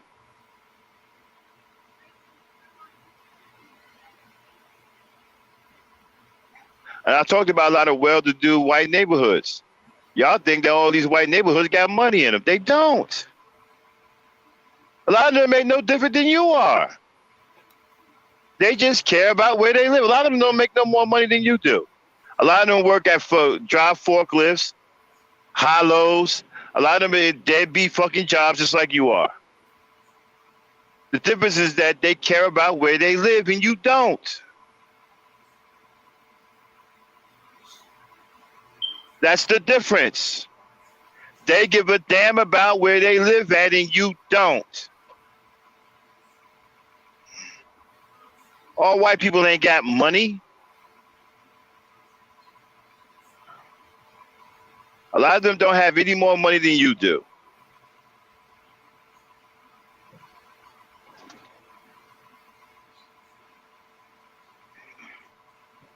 All right, Dan, go ahead. Okay. All right. Okay. I noticed something interesting. When you say that women wanting love has not changed. Okay, well, was watching the channel. This woman has a reputation of being, hardcore, and is believed that she's anti-male, which she ain't. But that's the belief. But she was talking about the love of her life, and all the stuff she loved about him was all that romantic, corny. The main thing was that he loved her, and all that, he wasn't afraid to express it, even if it is in his own way by being overprotective and all this other stuff. And she liked it. She loved it. She did. She was able to, as I'm going to quote her, relax in her femininity. He allowed her to relax in her femininity, and he got her to love him with all the ways he expressed love. Whether it's the corny stuff, the romantic stuff, the sweet stuff, the what they call the simpish stuff. But don't get it twisted. He is definitely a man. He's not no wimp. He's not he don't pander to her. Definitely don't pander to her. But he don't, try to dominate her neither. He just be a man, as she put it. Mm-hmm. And as she's saying, I can feel it. And she's right. We all want the love. We want the expression of love, and all its different forms of it. But And haven't I been talking about that though? Yes, you have. But haven't I been talking about that? Haven't I been telling these guys that women need love? How many times have I said that on Gen Culture? I'm telling you guys, you're making a big mistake. These women need love. All this hatred that you're talking about, it's not going to work. You're not going to, I don't know what the hell you think you're going to change by getting into arguments with them and thinking you're going to back them down or talk them down by insulting them and arguing back and forth with them. You're not going to get a damn thing solved. As a matter of fact, you're just going to make things worse. Exactly. How's that working? As a matter of fact, how's that working out for you now? Now they're talking about not having your babies. So how's that working out for you? Oh, they up in arms. How's that working out for you? This is what the lack of love will get you. It will get you straight, venomous hatred. Now that it's coming back at you, you can't handle it. And y'all really got some nerves to come running around here talking about well, black women talking about male black babies. What? I mean, you really got some nerve. You've been talking crazy about black women and black girls for what? At least A the whole time decade? I've been on here. According to some that been here longer since YouTube. You had dudes. I've heard dudes come on Taz's show or Nala's show talking about killing black women. Mm-hmm. Talking about we need to kill some of these black women. I ain't seen none of y'all running around talking about, hey man, that dude was fucked up. That dude was wrong, man. I'm outraged. Where was the outrage then? You guys want to go run your goddamn mouth when something goes the way you don't want it to go, but when the reality sets in, and you find out that it's karma and that it's a cause and effect, oh, you don't want to deal with that.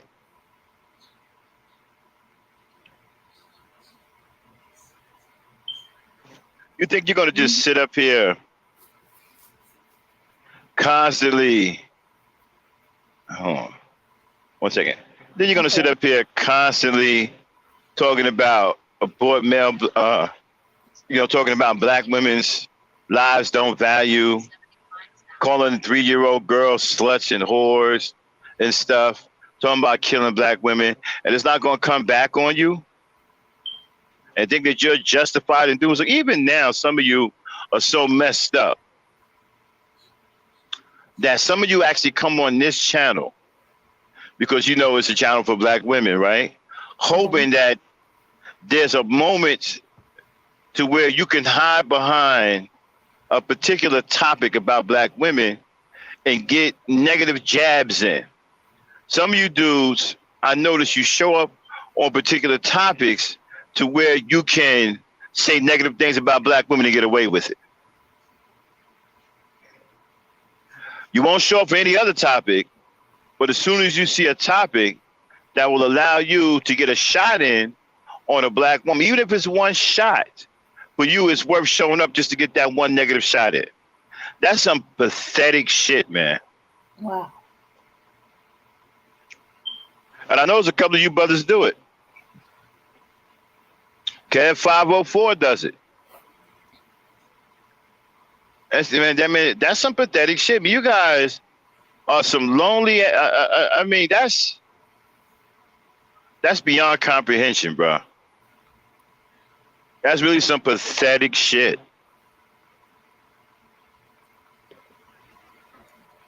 Mm-mm. It really is. I know. That's pathetic. That is petty. Yeah. Petty crap. This is stuff women do. I'm gonna get my lick in. Yeah. And she'll wait in the bushes all night long, get that lick in. Yeah. You guys are the woman in the bush ready to get her lick in. Yeah. Mm-hmm. Okay. Now. Okay. Speaking of there's some men. Okay. They love black women. But they want her to change certain things about, that she's getting out of line or she's gone in a direction that he feels is not good for her. But they don't know how to correct properly or how to approach a woman and tell her without going in a harsher version of either insulting her or attacking her.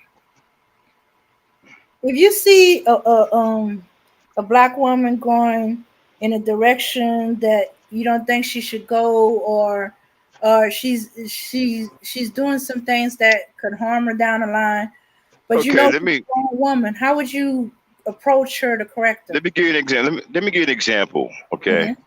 Mm-hmm. Mm-hmm. I'm a truck driver. Mm-hmm. One time I pulled into a truck stop called the Love's Truck Stop. And I was in Missouri. Mm-hmm. Yeah, I was in Missouri. Everybody in that Love's Truck Stop was white. Mm-hmm. All of the workers were white. There was this one dark-skinned sister who had a discrepancy. with what she was trying to purchase, right? And it escalated into an argument. And I noticed that the more she argued, the more white people started to crowd around her.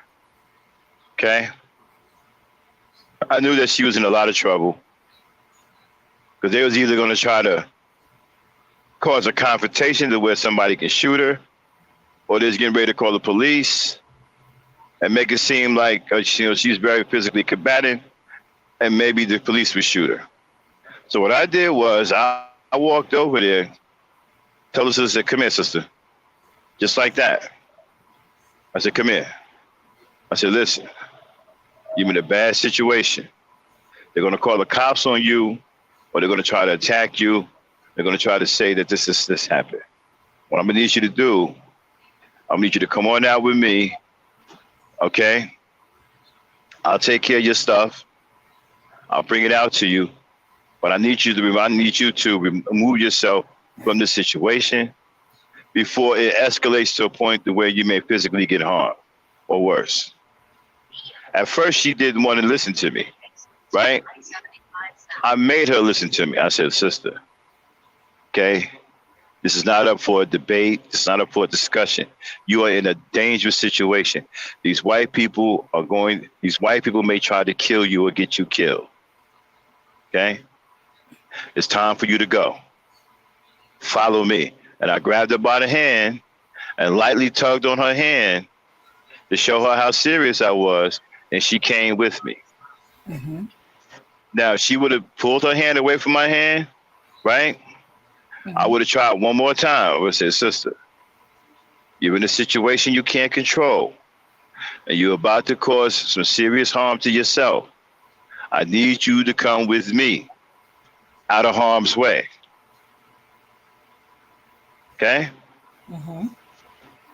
If that wouldn't have worked, I would have stood there with her and tried to calm her down and waited with her till the police came so I can talk to the police to keep a calm situation. Mm-hmm. Okay? But she came with me, and I got out of harm's way by anything happening to her. We took care of the situation inside. The police did show up, but when they showed up, she was out of the way, she was calm, and there was no problem. Uh-huh. And we solved the situation without her getting harmed. Mm-hmm. Okay? Sometimes you have to insert yourself because they can become hysterically emotional, and you have to assert yourself sometime to get them out of harm's way. At that point, I was prepared to do what I needed to do to get that woman out of harm's way. Even if I would have had to lie to her to get her out of harm's way, that's what I would have done. Okay. But but I noticed that you didn't yell at her to shut up or tell her to shut up. No. Why didn't you? Why didn't because you? Because all that's going to do is exacerbate the situation, and she's already emotional. You don't tell an emotional woman to shut up. That's going to make it worse. She's not going to shut up. She's already emotional. Okay, just tell her to calm down. I got it. Calm down. I got it. What if she had told you, "I don't know you, leave me alone"? I got it. What if she had told you, "I don't know you, leave me alone. I got this." And I would have told her, I would have told her the same thing. You're in a bad situation. Whether you know me or not, it's irrelevant. I'm a black man helping out a black woman. You're in a bad situation. If you don't know me, here's my name, such and such and such. How you doing? Now let's get you out of this bad situation. Okay. But you couldn't ignore the situation and say that had nothing to do with me. No, because she's in a bad situation. No, because she's in a bad situation. She don't realize, some bad stuff's about to happen to her. Do you think that you don't think it's because she's not smart enough to pick that up? No, it was because she was hysterically emotional. She was done wrong, and she was in the right, but she was done wrong. But she became too emotional to control herself because they antagonized her. See, apparently she wasn't astute to the tactics that white people do to antagonize black people emotionally, get them all irate so they can either shoot them or do get them crossed up with the police. So she wasn't really aware of those tactics that they were using on her. She was actually in the right, which proved that once everybody calmed down, it proved that she was in the right, and then one of the employees got admonished right on the spot because the manager was called in. She was actually apologized to, and they gave her some free stuff and gave her discounts. Okay. Yeah. All right. Did you point it out to her later? Hey, you Yes. weren't aware of it. Oh, you did. Yeah. Her name is Sylvia. Her name is Sylvia Madison. Whoa. Okay. Mm-hmm. Shout Uh-huh. out to Sylvia if she's listening. Yeah. I ain't gonna tell y'all where she live at or anything like that, but shout out to Sylvia. I talked to her after that. I said, listen, when you in these kind of environments and these white people start doing it, I talked to her for about a good 40 minutes afterwards before I had to go get back in my truck and go home. Yeah. I mean, or go on to my next load. And I talked to her about these white tactics and what they do and how they do things, whatever. You know what I'm saying? And she thanked me a lot, gave me a phone number. We're friends to this day. Okay. If you don't mind me asking, if you can remember, what do you tell her word for word? Because I think the way you do it is an example of how to do this. And these other guys, they don't have that kind of understanding or patience. Could you Well, if do they're it? in a situation with white people like that, the first thing I told her was, listen, whenever you having a confrontation with white people and there's more than one of them around, or they dominate the situation, the first thing they're going to try to do is antagonize you and get to your emotions because they figure if they can get you ranting and raving, right, and then they can paint you out to be a savage or someone that's dangerous and you put their lives in danger. And then once you get to that level, they can pretty much do whatever they want to you at that point. They can shoot you and say that you threaten their life. They can have the police already aggressive because they can tell them, oh, she's irate, she's tearing up the store, she's out of control. And while you're talking loud and crazy, they will call 911 and have you on 911 talking crazy. And they can hear on 911 that you're already aggressive and out of control. So this is going to put the police on alert. So they already know that they're going into an aggressive situation. So now you're in serious trouble. So what you have to do is you have to remain calm. You have to recognize these tactics and not fall for these tactics. And not once did you say she was stupid or unintelligent, or how could she not see what they were I doing? can you. All right, listen. I understand what you're gonna, but let me finish talking first, okay? Okay, all right, no problem. Hello. Right, but yeah, but you're right. No, I didn't say she was stupid or no, of course not. Why would I tell her that? Yeah, I wanted to use that as an example that never once did you do this, and No, there's a bunch of guys that they would do, but they would add the how could you be so stupid? How you not see what they were doing, and don't you no, understand the situation you was in?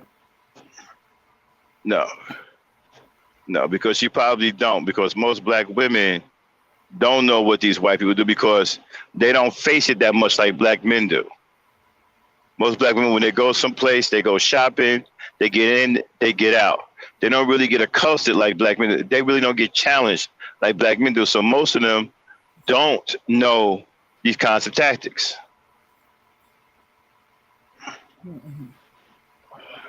Okay. All right. Thanks, Black Knight. I wanted, to show the difference and the proper way to handle a situation with black women when you see a situation and Drop the link. don't aggravate her even more. Not Hmm. aggravate her even more. Hmm. Right. Drop the Yeah. link in the chat if anybody want to come up here and kick it, cause Mhm. I'm with it. All right. Yes, people probably got their own questions they want to ask. Yeah, something to fire away. Hmm. It's all about black love, baby. Something that we got to reestablish. We got to reestablish black love in the black community. Hmm. Yeah. Yeah. Cause I I keep hearing these black men on YouTube saying, want to correct her. If she's part of my family, I should be able to correct her. Yeah, but you gotta do it You in a got to correct correct. way. Listen, you Hmm. can't correct black women. Listen, if you the only way you can talk to a black woman to correct her is that you have to have the proper behavior to give you credibility. If you don't have the proper behavior behind you, you don't have the strength behind you to give you credibility, she won't listen to you because you're not giving her anything you're not giving her any reason to listen to you because you're not strong enough and your behavior is fucked up. So as far as she's concerned, you're nothing for her to listen to. So she ain't gonna listen to you. Okay?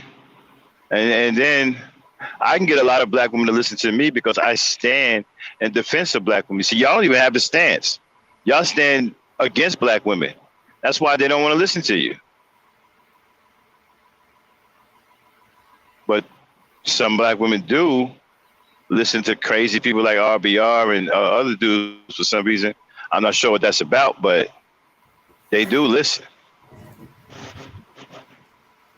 Hmm. Okay. Mm-hmm. Yeah. Yeah. Love is not about being afraid. You can't be afraid to love your woman enough to stand up for her.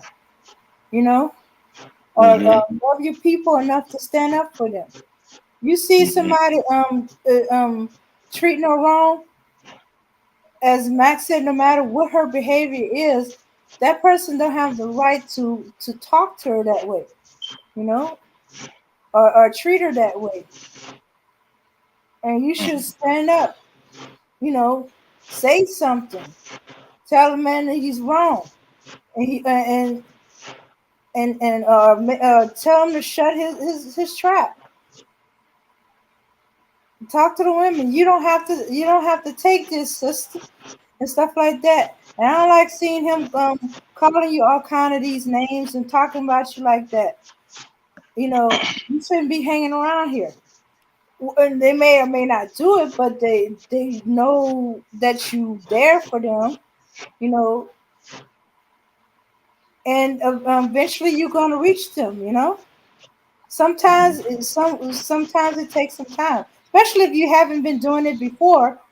If you ain't been doing it from the beginning, they definitely gonna need time. They're not taking you seriously. They like wondering what you up to, but you can over time. And even if she made you angry herself, you don't have to disrespect her. There's a way to argue without disrespecting the other person. Mm-hmm. Hmm. If you gotta curse out and call her all these names, no, I don't believe that's her name. So I hate when y'all use that term, calling her out by her name. That ain't her name. That's nobody's names. Anyway, call all these names and stuff like that. Um, then you lost. You lost all kind of spirit. You lost your ability to get her to listen to you or take you seriously. Because then you showing that you're being emotional. Right. If you're using a woman's attitude as an excuse not to help her, then you just don't want to help her. Hmm. You just don't want to help her. Just come flat out and say you don't want to help her. Yeah. Stop Yeah. monkey branching. Right. Hmm. Yeah. And we're being brave right now. We're talking about black love. Black love is not a popular topic. It's not a topic of interest. Okay, if these guys can't come in here and talk crazy about black women, they run out of here. Black love ain't something that they're looking for. They're looking to get revenge. A lot of them are mangy in their belief system. They're looking to get revenge on black women. So when you talk about black love, they go run out of the room. And they go listen to a fool like RBR who says that, loving black women is telling them a lie. Okay. According to that lunatic, you can't love black women. Okay. Yeah. Yeah, and Max, the Black Knight's only gonna lie to a black woman if this is the last resort and she's in a dangerous situation. You see, people haven't been in a lot of people can't understand certain things because they've never been in this situation. But the more you encounter in life, the more you do in life, you're going to come across situations that the normal person won't find themselves in because they don't even travel as much. They don't go to places where certain things happen. They don't see certain things or whatever. But when you travel as much as me or people like me, you encounter all kinds of situations that most normal people don't encounter. I've had situations to where, it's been me and a couple of people. We had to tell certain women what they want to hear just to get them out of the situations that they were in because they didn't want to move. They didn't want to believe, and they didn't realize that they were in danger. Okay? So if you care overall, you got to be ready to do what it takes to get them out of harm's way. But that's only if you care. You know what I'm saying? Most people don't give a shit. You know what I'm saying? So I wouldn't say most people, I would say most black men don't give a shit. And I shouldn't be up here talking about how black men don't give a shit about black women. I mean, that's a sad event in itself, but we have to talk about that in order to move forward. We have a large number of black men that just don't give a shit about black women. And unfortunately, they have the loudest voices thus far. Mm-hmm. All right. All right. Hey, bro, speak. Welcome to the panel. What's up, bro? Speak. I can't see the panel right now. I'm driving. What up? Hey, what's up, Dame? What's up, Max? How's it going? What's up? What's going All on, right, man? all right. Yeah. Well, I mean, you gotta understand a lot of these people don't come from a loving environment. Let's just call it what it is. They never experienced black love in their lives. Mhm. So, and if it did, it was like temporary, or it came crashing down on them. So, Oh, it's conditional. very conditional. Some dudes, as long as they were making the money, the woman was loving them. When the money was gone, she was gone. Mhm. And it wasn't on some, okay, he's been out of work for months and months and months and he ain't trying. It's as soon as he lost the job and the money was gone, she was gone. And and all kinds of stuff where it wasn't reciprocal.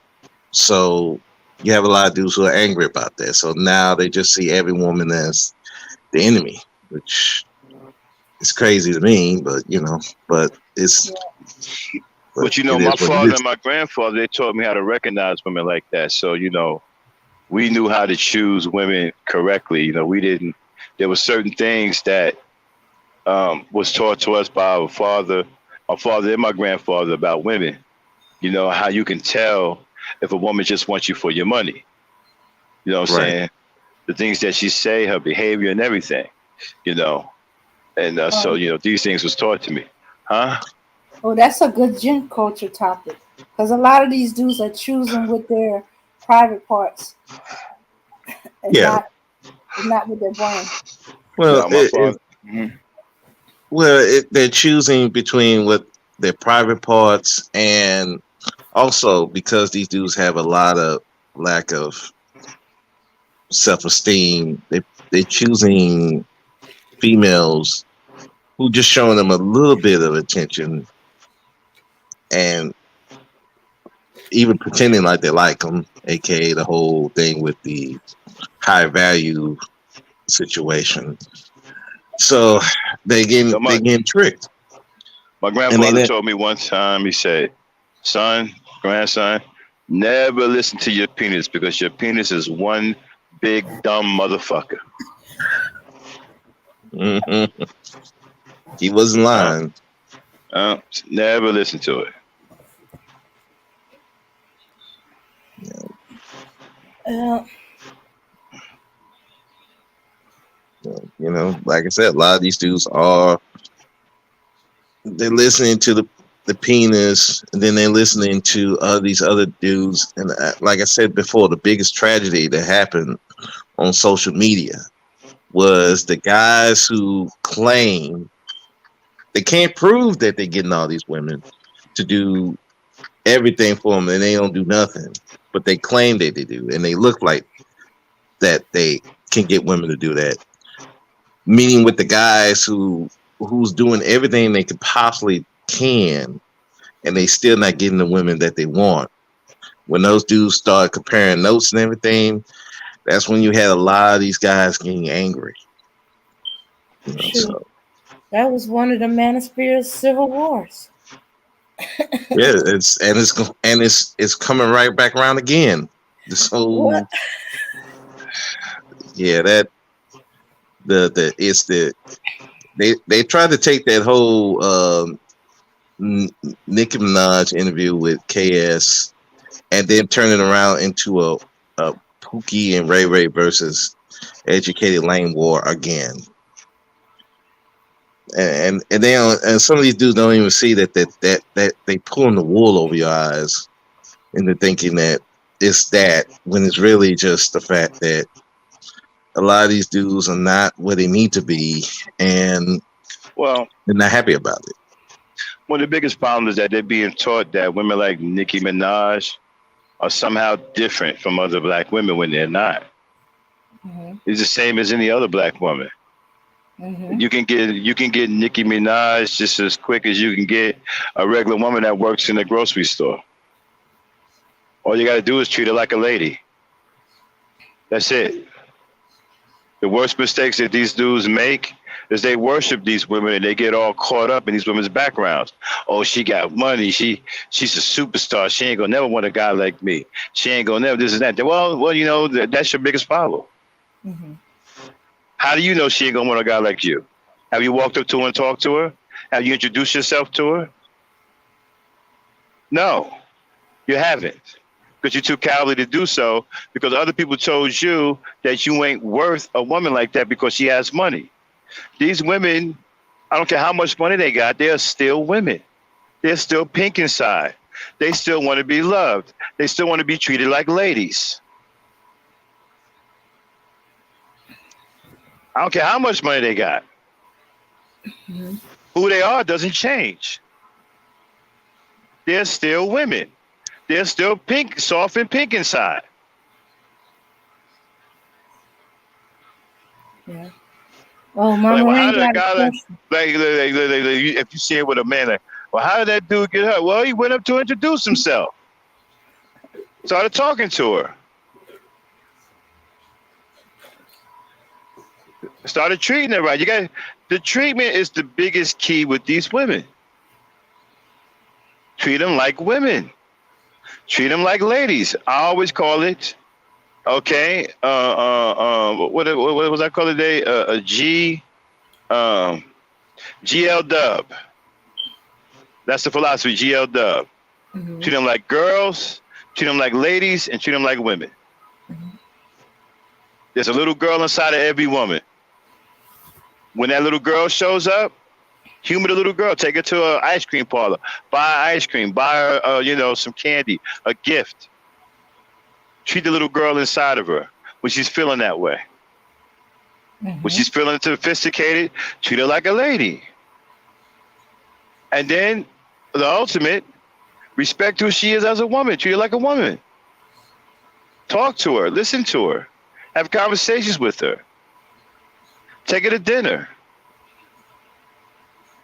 I understand who she is. GL Dub. That's all you got to do, man.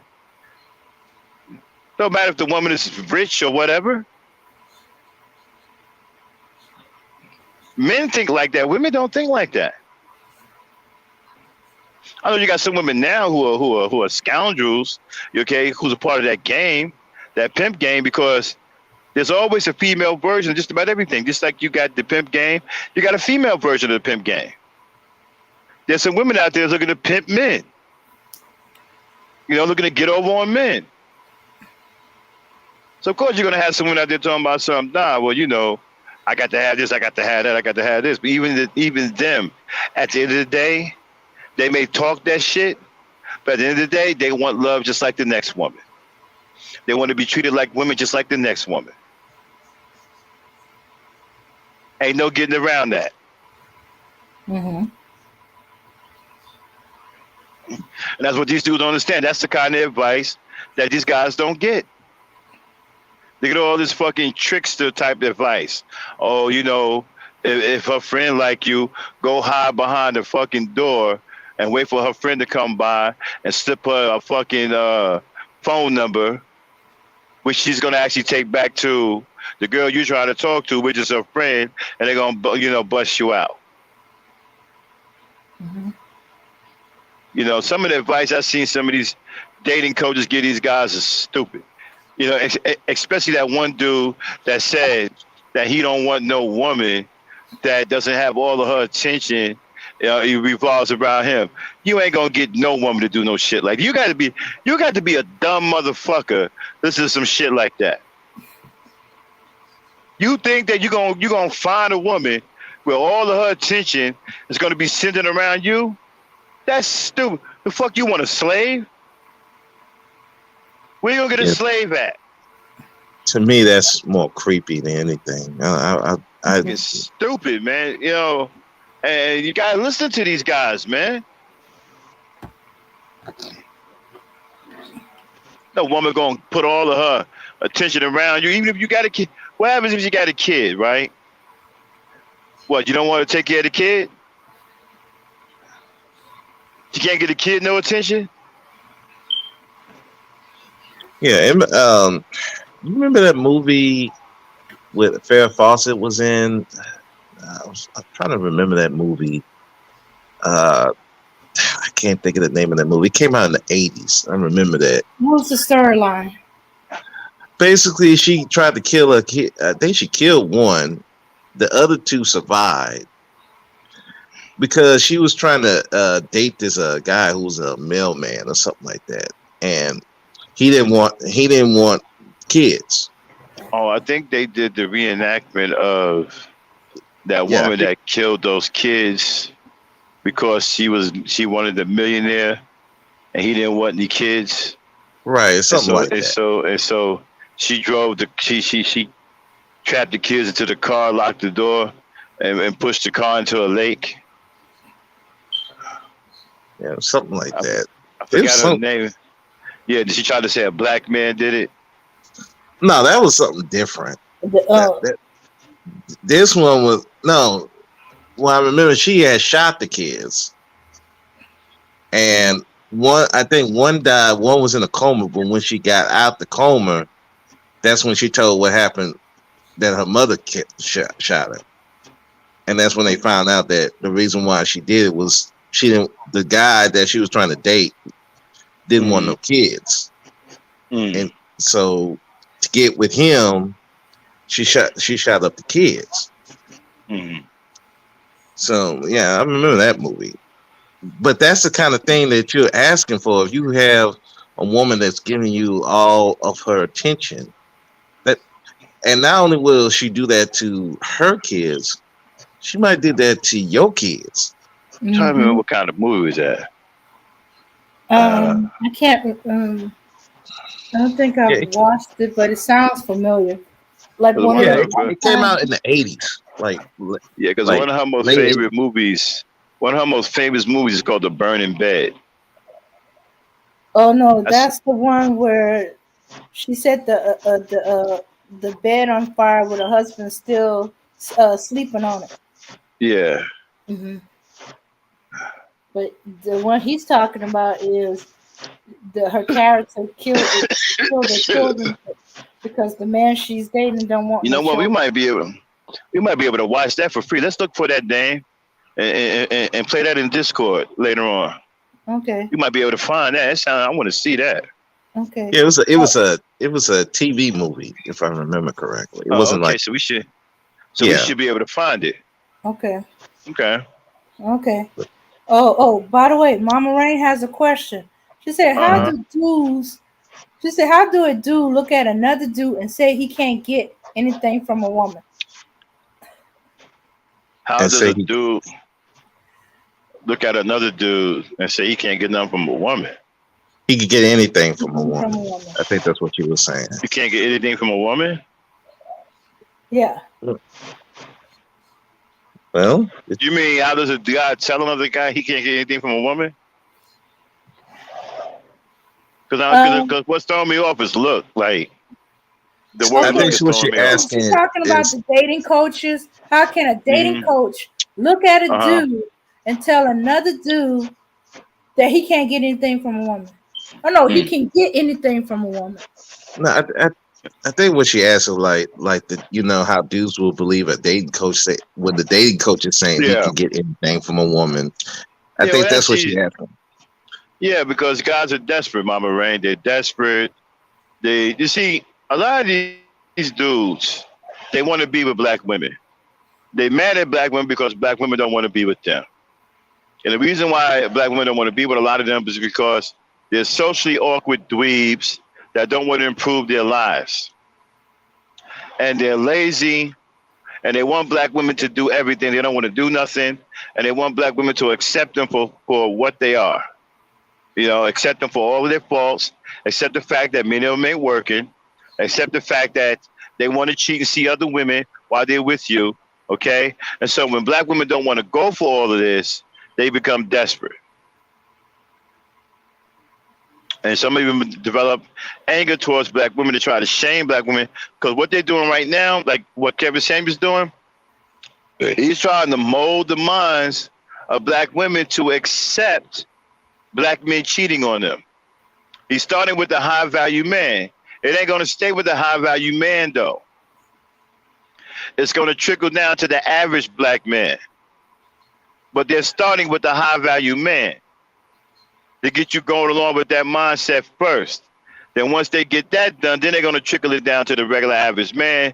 It's gonna get to the point to where you ain't gonna have a man that's going to cheat or that's going to be faithful, and you're going to accept the fact that he's not faithful because you're going to believe that that's just what black men do. They're unfaithful all the time, and that's what these guys are doing. These guys are desperate. And also, you got to understand the environment that we're living in now with the rappers and the TV shows that showing dudes having all these multiple women around and and that whole spending You all that know, money at the club and stuff. They're seeking that kind of lifestyle, which yeah, is but that's but first. ultimately is empty. But what they're not telling you about that lifestyle, that's a very expensive lifestyle. Women need to be taken care of to hold their attention. You can't hold a woman's attention if you can't take care of her. If a woman is around you and all she does is pleases you, she's going to get tired of that, especially if you're not doing anything for her and it's not being reciprocated. She's going to get tired of that and she's going to move on. Yeah. Okay? Okay. Oh, okay. Excuse me. Mama Rain is on the phone with me. Go Okay. ahead, Mama Rain. Hello, everyone. Hi, Max. Hey, Mama. How you doing? It's been a while. I know. I wanted to ask the question like I wanted to ask it. Okay. Okay. Bro Speak made a statement about the Pookie and the Ray Rays or whatever, or educating Mhm. language acceptable or whatever. And Mhm. and I don't understand how black men can tell other black men what position or how they look if they can get anybody. Okay, brother. That's for you. You're up.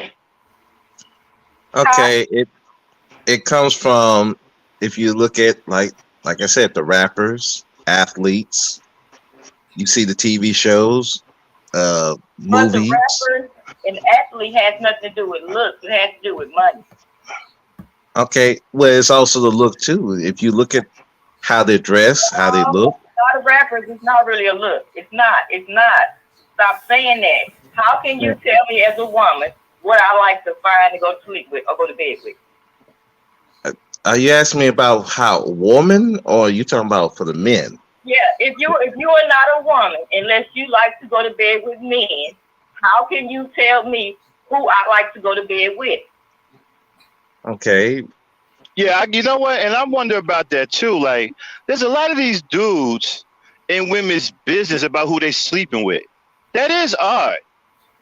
Because I've been talking to them about this. Why are these dudes involving themselves in who black women are sleeping with? What business of that is yours? That's none of your business who they're sleeping with. I've been wondering about that myself. As a matter of fact, I was about to do a show on that. Like, why y'all in a woman's business? Whoever she's sleeping with is who she's sleeping with. What business is that of yours? Okay. Well, it goes back to they're not sleeping with them, and this is something that's been going on. That if you don't have a certain look, if you're not a jawline dude, or you don't have this money, you're not uh, uh, stylish or something like that. Those are the, or have that type of money, or look like you have that type of money, or look, or whatever. That's who the women are going to get with. That's where that came from. This is well, you see, that's why y'all know a lot of. I know. I still don't understand as men the group thinking, because there is no way I would look at my girlfriend and be like, well, she said I have to sleep with this dude because he got the jawline and he got the pocket down to his butt and he shoot that nigger. You know, the jawline. Okay, but Mama Rain, aren't there women who okay. There's no okay, because like only one type of person have children. All men of all walks of life, Pookie, Ray Ray, ugly, pretty, have children. There is no look to children, or who can create children. There's okay, no and I get that. Hold on a second, y'all. That's what you believe. Charlene, come on up. I agree with you. Jane, drop the link. Okay. Charlene has a disagreement too. Charlene, come on up. Anybody got a disagreement? Y'all want to join the conversation? Come on up. Jump on that link. Men and women. I don't know if you understand what I'm saying, Max. Maybe because we older, but I just don't understand, because growing up, even as a woman, my mom told me I better not ever come to the house and tell her I did something because somebody else said do it. Right. Oh, trust me, I hear you. I get all that. Response but is. I would never say that again. So why are black men who's supposed to lead a community telling the world that Pookie and Ray Ray had sex and got kids, but I never had sex before and I ain't got no kids? When statistics show ain't no 20% of men have no 80 kids. That's the belief they believe in, because you're talking to a group of dudes. It's me. The man did not have children before I gave him a child. Okay, you're talking to a group of dudes who haven't had success with women. And instead of, like you're saying, doing the internal work, they're trying to look for every excuse to why they can't get women, and particularly the women that they deem are the most attractive. So that's where that whole they looking. Mama Rain, I'm trying to explain it. I understand what you're saying, but you still going in circles. Do you understand what I'm saying? We are looking. I understand, but you're asking me why they think like that. No, you say that too. You repeat it all the time. You just came up with a story to prove a story to your fact. You came up with a fairy tale to prove a fact of a real life situation when there's real life situations to prove. I don't understand why we do it as people. Like a story on a TV set is a story on a TV set. When that little girl got shot, kid got shot at McDonald's, that's a story. Okay, and TV affects how we think of things. Do you believe that or no? It don't affect how you think of things. You affect how your kids think of things. If you keep your kids in a fairy tale world and you do not tell them kids facts, and that's the TV, and you open that door and you look out that window and that's the real world, that's something wrong with you, and that's something wrong with black men, where they are never going to climb up anywhere other than saying, I look like this, I can't get a woman, because they turned me down in 5th grade. Sorry, that's no. I wouldn't even listen to that conversation as a man. I would cut that short. I mean, I don't get it. I just don't get it. I don't get it. Yeah, and I'm still trying to figure out why they listen to. Sorry. Right, and I'm still trying to figure out why you listen to dudes who say they're dating coaches. There's no man out there that has a one-trick pony formula for women, especially black women.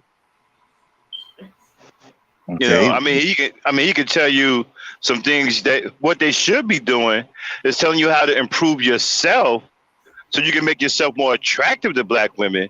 But sit up here trying to tell you to use all these bullshit ass tricks that don't work. Okay, that's something about an exploitation. So I don't understand why listen to guys like that. And then on top of that, some fool telling you, well, I don't want a woman that doesn't prioritize all her time around me. Man, that's crazy. I get that.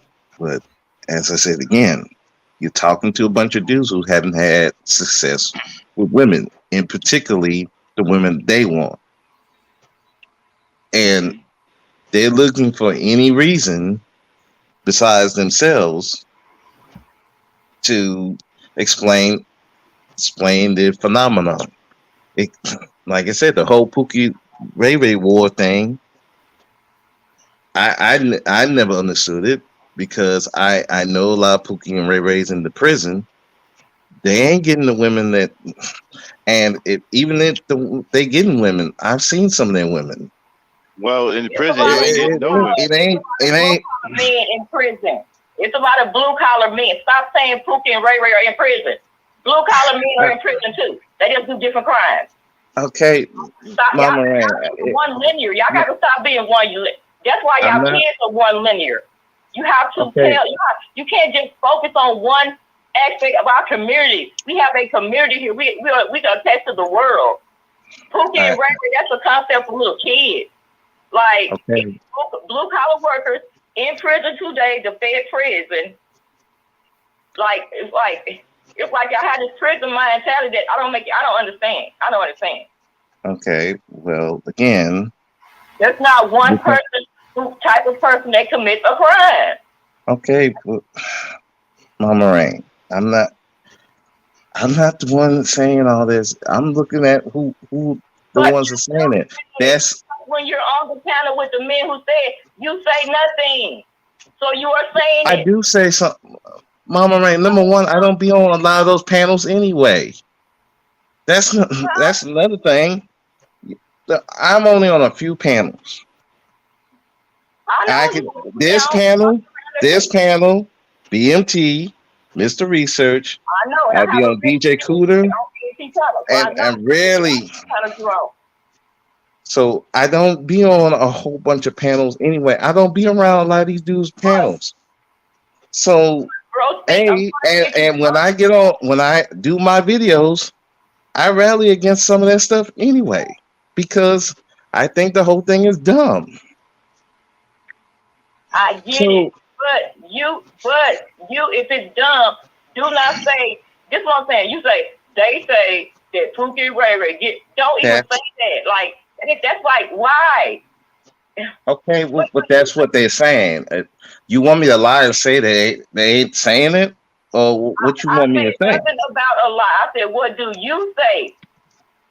What do I think of why they? Question when somebody's having a conversation What do you say? We don't know why people say a lot of things for a lot of reasons, but we keep repeating them, and some of them be lies, some of them be half true, and we keep repeating them and repeating and arguing about the same thing. Like, man, don't even worry about like whatever.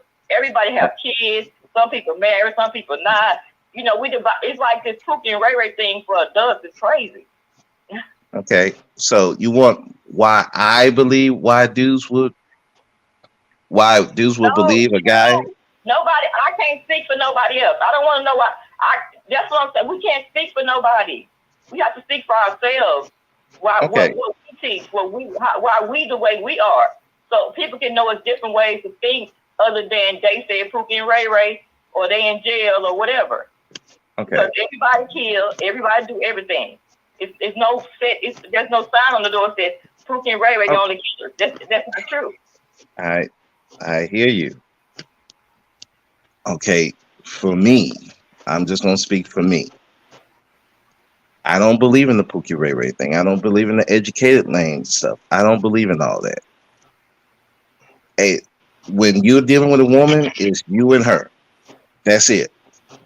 The way she's going to respect you, if you respect yourself, if you have confidence in yourself, and not be afraid that if she don't like you, oh well, she don't like me. Effort. It is what it is. That's my belief. I think for me, when I was not focused so much on women, that's how I got girlfriends and a wife. When I was focused too much on women, I didn't get none of that. Or if I did get a woman, I was more focused on her than she was on me. That's me. So I think for me, when I don't focus all my energy, don't be obsessed with trying to get a woman, whether it's for sex or relationship, you have better success than you putting so much focus on it. And I think that's why I try to speak on my channel on that. Stop being so focused on these women. I don't care who they sleeping with. I don't care what they're doing. As long as they're not around me, it's not my concern. Now, if they're in my facility and if I can help them, I will. If they don't want my help, oh well. That's me. That's just how I am. I don't think a lot of guys are like that. They've been influenced by a whole lot of different stuff. Hell, I was kind of influenced, but as I got older and experienced life, I don't let the medium bother me because I know a lot of, like you said, a lot of it's fake. It's fairy tale. It's an illusion to trick you, to keep, especially black men in particular, to keep us weak, pathetic little children. Is a lot of this stuff is designed for us to stay weak, pathetic children. And unfortunately, it trickles down to the women because if we're acting like children, then they're going, like you said, they react. So they're going to react the same way. So now we got two children running around. Now it's to the point where, you know, it's crazy. Charlene, you can go. Okay, I was agreeing with you too. I forgot what point that you were saying, and he was like, but yeah, I think the part that when he was saying that most men who are attractive they sleep with most of the women, and I don't think that that's true because beauty is in the eye of the beholder, and just because you're attracted to one person doesn't mean you're attracted to another person. So yeah, that was my disagreement with that. That was it.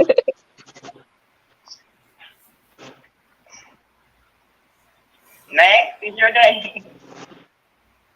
No, I was. You see, my whole thing is, you know, these guys got all these problems because they keep following these little faulty guidelines that are being set by dudes who don't have any successful women. These dating coaches don't have any successful women.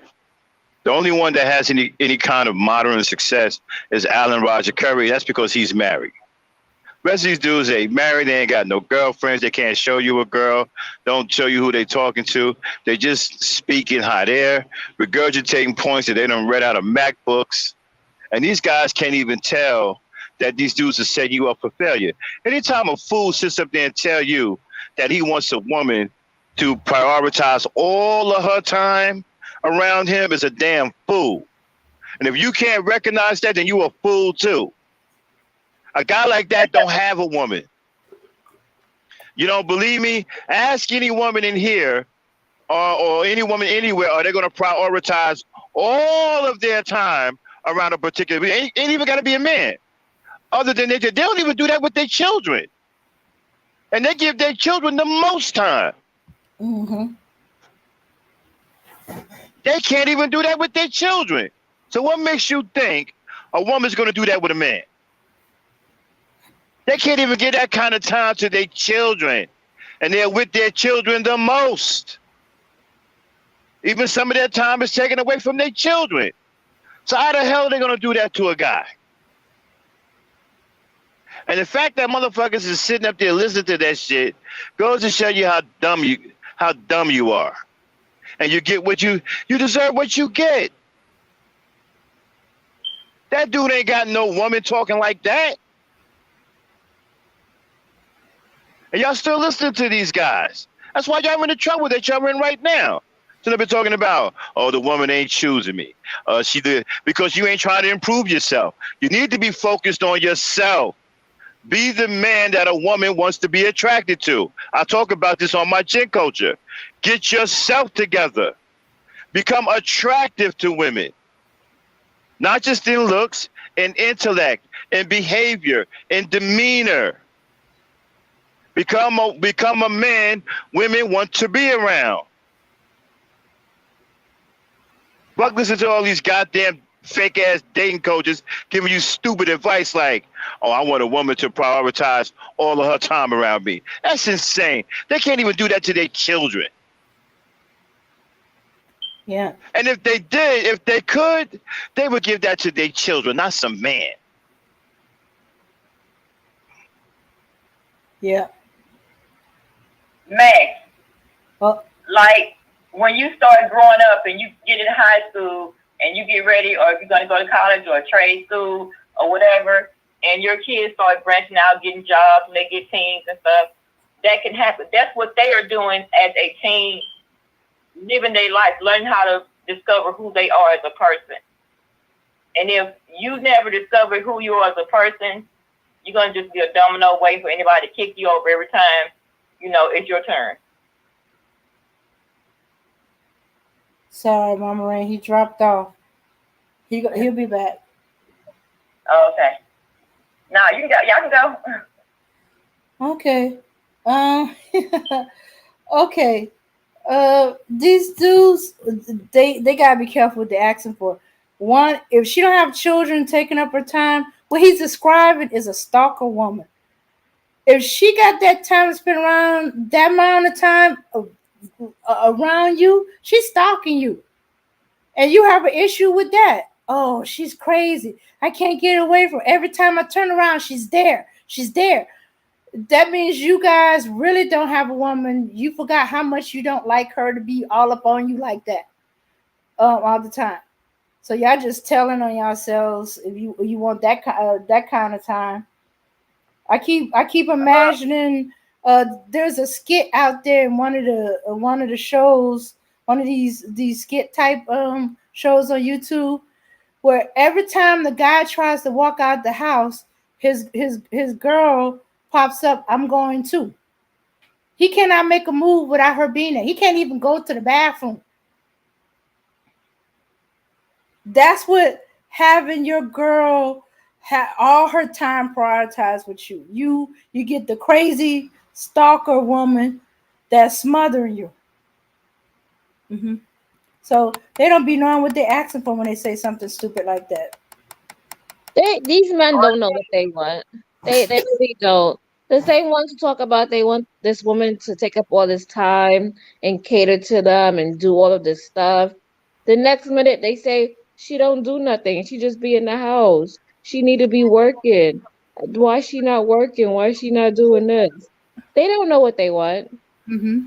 They Or say she's that and then they backtrack. all up on me. She needs to go do something. Stop hanging around me. You know. Are these women that have their own homes? I mean, they own other places. Or these women that live with them, married to them? I'm trying to figure out what degree they talking about hanging around all the time, because I don't get that. Like if they're living together and they at a home and he the only one working and she at home all day. I'm trying to figure out what they talking about hang around him all day, because if he at work, he can't get hung around all day. So I'm just trying to figure out what kind of relationship. Do we just got two people sitting at home? They don't even know what they want. They have no idea what they're saying. I'm gonna ask Max whenever Max get back. Like I didn't understand when he said they want you around them all the time. So that means that's gonna be your wife, or is it your girlfriend that has her own place? I mean, I don't. That's why I didn't understand. No, there was one of these dating coaches. The red pill really went on him. It was even stupid to red pillers, and they most of the guys that eat this up. He said that if the woman will make him him her priority, that all her time is for him. She views all her time for him. Make him number one. Even above her, even then he can't deal with her. And but what I'm saying, if she's number one, that means he's marrying her, right? And he's moving her into his house. He ain't even talking about his wife or anything. He's talking about talking about women he's dating. A woman he's dating, but it sounds like it's a little bit more than dating. Maybe she's his girl. They dating, they're not married, but she's his only girl. But I'm just saying, like, is the girl paying bills or she living with him still? Like, it's got to be a point where you need to know if she's living with him or not, because if she's not living with him and he's not paying her bills, that means she got to go work to pay her bills. Mm-hmm. So that's what I'm saying. Like, it just doesn't make any sense on face. Value. That's why the red pillers ate him up. They're like, man, are you crazy? Are you planning on having this woman move in with you and stuff like that? I said, no woman can make you 100%. What if she got kids? She's going to ignore her kids? They got men complaining about that now, that their mama made their boyfriend a priority over them, or their husband or whatever. And I was laughing because I was reading the comments. I said, this guy can't be for real. And he said, does he know what he's inviting? He said, if he's having her live with him, because that's the only way I can see she can make it him her 100% priority. That means you're paying her bill. She's not working. And he said, do you really want a woman up on you all the time? He said, that's a stalker. I started laughing. I said, oh, okay, I'm not the only one that thought that he's creating a stalker. Because he's like, you creating a stalker. That means everywhere you go, she's go. That's the only way she can be 100% make you the priority. So where you move, she moves. Y'all going to be joined at the hip. And boy, don't leave that one. Ooh. Ooh, like, you gonna have some problems, buddy. At your job. All right. Oh yeah, he said, and they were making jokes. Are you gonna be able to go to the bathroom by yourself? Is she gonna be there to wipe your behind? Oh wow. It said you on some coming into America, whatever you like type of situation. Whatever you like. All right, Mela. Hey, everybody. Peace, love, and happiness. Yeah. All right. Prosperity as well. Anyway, I just tuned in noticed the live stream. I'm very delighted that you allowed me on the panel. Not to derail whatever was talked about. I mean, I literally just saw you live and clicked on the link. I didn't listen to anything. Mm-hmm. What I will say, if you will allow me, is that I just discovered. Now, I've been tomfoolering with a bunch of people over the course of the weekend, just talking to be talking, right? Mm-hmm. However, I just received on my news feed that Arizona political parties are instituting efforts to retract mandatory body cameras for police officers. And what I came up here to say is that this is not a game. This is not a game, because the most dangerous thing to a white man is an enlightened black man, right? And because these new technologies have afforded the opportunity for them to show their injustices, and for them to be held accountable for their injustice through video evidence, they intentionally are now trying to suppress that. It's no mistake that our young people never learned that there were offices of high authority held after the Civil War. Black men actually held offices in Congress, and black men actually had positions of high esteem and influence after the Civil War. But somehow those stories were not given to our young people at that time. It's to suppress the light that of power that shines within us. And I just wanted to say this serious message at this time. Also, because I'm a multifaceted person, I can join in on the conversation at hand. What are you all talking about? What's happening? Oh, okay. We were talking about these so-called dating coaches, and there was one who was saying that uh a woman need to make him 100% her priority. Otherwise, he's not gonna waste time with her. Okay. All right. All right. All right. All right. All right. Any event that this man is not caught up in, this, man, you know, that pursues a dating coach, any event that his intentions are not based in ego, I believe he has a right to lead. He has a right to lead. He's a man. He has a right to lead. What comes into play is to whether or not his intention to lead is based in ego, or is it based in righteousness. And see, this is where people get everything discombobulated. What is the intention of that man as to why he has to have uh authority over everything? Does he want authority over everything because he's seeking worship for himself, i.e., ego? Or is he looking for authority so that he's not distracted by the design that he has for the betterment of our people? And in the latter case, he doesn't, a man that's righteous on that front, it can be a distraction when a woman is mentally unstable and they just come up with all types of dare I say, emotional distractions, that because he married her for reasons that are that he found suitable for his mission. And in the event that he finds out later she's emotionally unstable, and he always has to cater to her and turn off the crazy record playing in her head, it distracts him from his mission of leadership. So I hope that was a suitable response as to what I conceive as the topic at hand. Oh, okay. Well, there's some additional information I guess I should have mentioned. He's not talking about a woman for his wife. He's talking about a woman being his girl.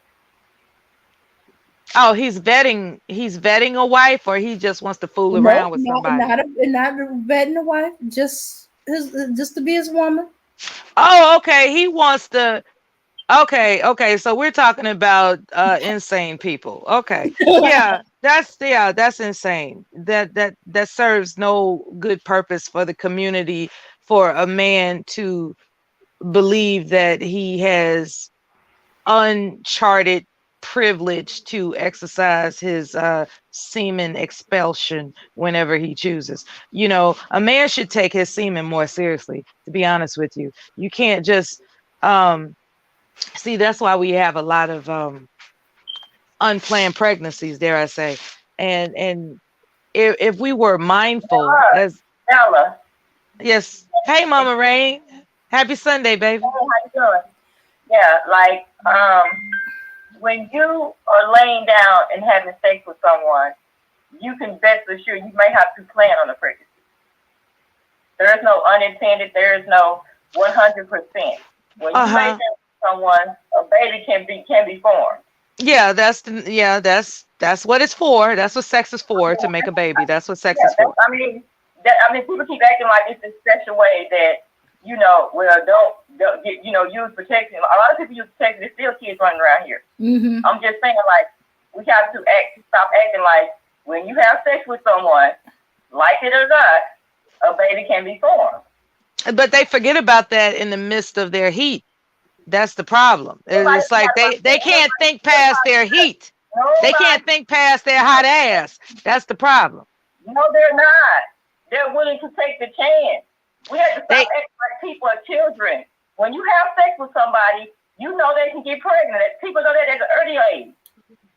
They don't seem to think so. A lot of acting stupid. A lot of people, they like to take chances for stupid reasons. That's all I'm saying. But having sex with somebody and possibly having a baby is not stupid.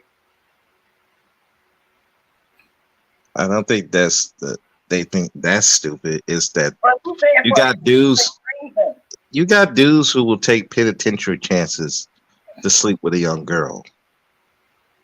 So if they're willing to take penitentiary chances to sleep with a young girl, what makes you think they wouldn't take chances to get a woman pregnant just to have that box? We're not talking about penitentiary chances for no little kids. We're talking about two people who are old enough to have sex with each other, because we are grown people on this panel. I'm not talking about no little children right now. He's just expressing himself, Mama. I'm comparing the two because there are dudes who are willing to take chances that will damage their life permanently just for some sex. Why? What? So you saying a baby damages your life permanently? To them Negroes, yeah. To them, yes. If you can't afford your responsibility, yes. I mean, y'all proselytize that having sex is a responsibility, and that's why I said that's the message that's missing. Sex itself is a responsibility because it results in a child. Sex itself is a responsibility, but people don't look at it that way because they too hot in the ass to think about it. Mm-hmm. But that's not true. Of course not. And they don't care if they have a baby or not. Stop saying people who are grown are not understanding that because they know how babies are made. Mama Rain, emphasis on they don't care. Let's stick with what you said. You said because they don't care. You know who else don't care? People that are irresponsible. Okay. Exactly. Mm-hmm.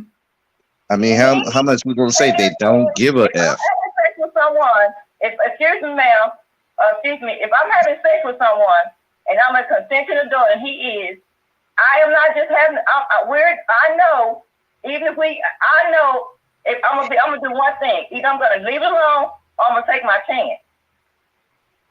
Okay. Check this out, right? Check this out. And I mean this with the most humble heart as I could possibly approach it. I'm the type of person that I choose to believe is exceptionally insightful. So much so, did anybody notice that there is a 5-point star in the middle of these black fists bonding in this icon that Dame Frankie has? Has anybody noticed that image inside of those black hands binding together has a 5-point star? Has anybody noticed that?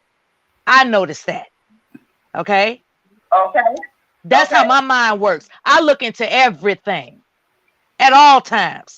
So I'm not here to be disparaging. I'm not here to be confrontational.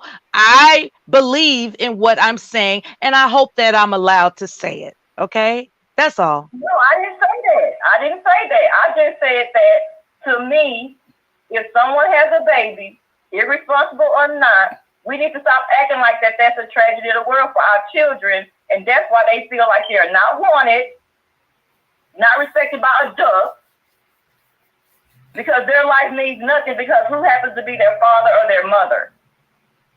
Oh, okay. Yeah. Okay. Yeah, I get that.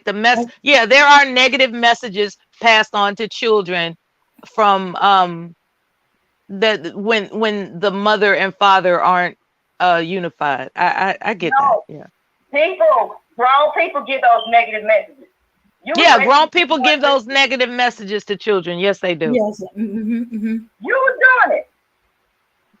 I didn't say nothing about no oops, baby. I said that having sex is a responsibility in and of itself. And when there's a sense of responsibility, you have foresight to know that how important it is to be able to cover that child with proper protection and encouragement and delight and love. And you can't do that if you stressed out trying to figure out how to chase some guy down for child support. Okay? You don't. Everybody who has children ain't chasing somebody for child support. You know I didn't mean everybody. You know that. But I'm saying that's the narrative we give these. Wait. I thought we loved each other, Mama. I have children. I'm single. My daughter's fine. Her daddy's fine. He did not have to marry me to be a father to his child. Mm-hmm. Those are two separate issues. Exactly. But Mama Rain, what we're talking about is a group of so we just gonna pass over the fact that children prefer their mothers and fathers to be co-joined in one household. We're just gonna walk over that, right? Children prefer to feel loved by both parents and not them mad at each other because they didn't want that child. That's what children want. They don't care if they parents were not together because children. I agree with you. I agree with you that children want the harmony. They want the harmony of their parents. They do. They want the harmony. Yes, I agree with you. That's all I'm saying. I'm just saying, like, you don't have to be. I mean, there's nothing wrong. I don't disagree with marriage, but what I'm saying, we have to understand that everybody's not going to get married. We have to teach that whether you married or not, you raise your children together as far as, being cohesive and learn how to cope with each other as far as the sake of the child. Not you didn't marry me, so I'm mad, or you didn't marry me, I look bad to the world. Yeah, I feel you. Yeah, and sincerely, I agree with you. They want harmony. That's what makes them thrive, knowing that there's harmony from that they're being raised in harmony. That's important, and it doesn't have to stipulate the institution of marriage to raise a child in harmony. I agree with that. Yes, agree with that. I've seen it happen often enough. But here's the thing. We kind of got a little sidetracked. Okay, we're saying originally that there are some people who are irresponsible, that they choose to not remember that sex creates a child because they just want to enjoy the sex. I don't think they don't remember, they just don't care. That's what I keep. Thank you, bro. I keep saying that. It's not like we sell people so short. It's not that they don't remember, they don't know. They don't care. Okay. I was trying to correct what I said, what we were saying earlier. We both said they don't care, but you jumped on us. So we was like, okay, maybe I need to use another terminology, But hey, yes, they do not care. Yes, we all okay. Since we all in the same But page, they do not care. hopefully when they do it, hopefully when they do it, they care enough about their child to go ahead and raise it, regardless if they together or not. That's Yeah, hopefully. Okay. Hopefully, but we're seeing evidence that they more fixated on the inconvenience of having to dish out money to take care of the child. But I mean, yeah, some do, but I see a lot of fathers taking care of their children. Yes. I see a lot of, I can't just downrate them all together and say that they don't, because I know a lot of, people are fathers, and maybe they married someone else, they married their mothers, but they still drop off, pick up, be at parties together, celebrating their kids, I see that too. I'm not going to always say it's just not happening. Mm-hmm. Okay. I'm in agreement. I've seen that too. But we're talking about those who do not care if the sex they're having with someone leads to a child. They usually are upset when the child is there because they do not want to either pay to take care of the child or be responsible in raising the child. I'm not saying all. I'm just saying there's quite a few of them that do. Mm-hmm. Yeah. That's true. Mm-hmm, That's mm-hmm, true. mm-hmm. That's true. Yeah. So I mean, I agree. That's true. That's okay. true. And we just have to understand and try to teach them that it's best if you take care of your child, whichever way y'all can, y'all see fit. Some of these conversations are not meant for, it's meant for the two people who had children. Yeah. Two people that want to have children, they care about each other, and they see that as an extension of themselves. But there's plenty of people, they don't even know there's some that don't even know the person very well. All they know is this person attractive, and I want to get some. I want to get some. Those hormones and pheromones, baby. It's a hell of a drug. Yeah. Yeah. That's true. Mm-hmm. But for me, that excuse only works for teens. Once you pass your teens, I mean, that's really not an adult excuse. Yeah, but we do have overgrown teen mentality people out there. Yeah, and that mentality is being pushed heavily. Yeah, America has conditioned that irresponsible sex will be covered. They have conditioned society to just say, hey, just go ahead and follow your hormones and everything will be all right.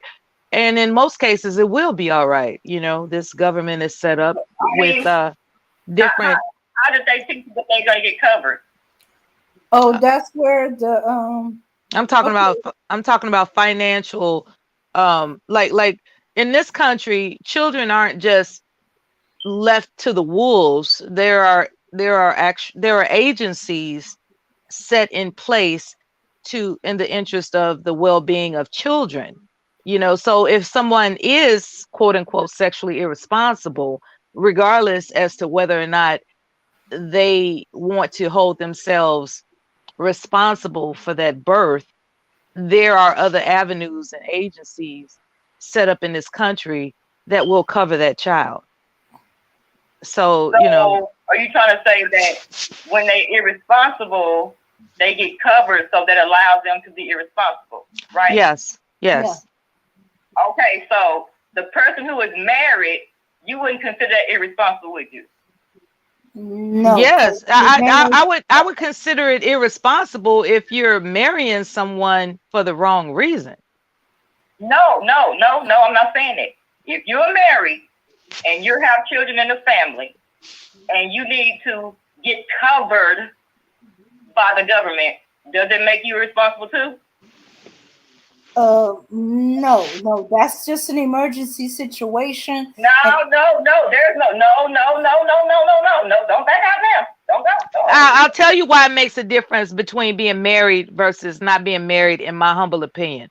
When Okay. people get married, they are well, If hold on. When people get hold on, married damn. person, but I was speaking already. But if you could say as a married person that you should be allowed to be covered by this government with assistance or anything, what makes a person who is single any less worthy of that same coverage? It's not about worthiness. It's about the fact that it exists. It's not about worthiness. It exists for you too. Exactly. It exists for those who are married as well as for those who aren't married. It exists. And Mama Ray, we didn't imply that. It's about the well-being of the children. But listen to what I'm saying. I don't know if y'all understand words right. If you say something is there to cover you, that's why you do it. When that's something to cover, it's to cover anybody who is in need. Mm-hmm. Okay. Okay. Marriage, in my humble opinion, is not designed to beat somebody over the head with talking about I'm better than you because I'm married, right? What marriage is designed. But you said that. That's not what I'm saying. That's why I want to clarify what I'm saying.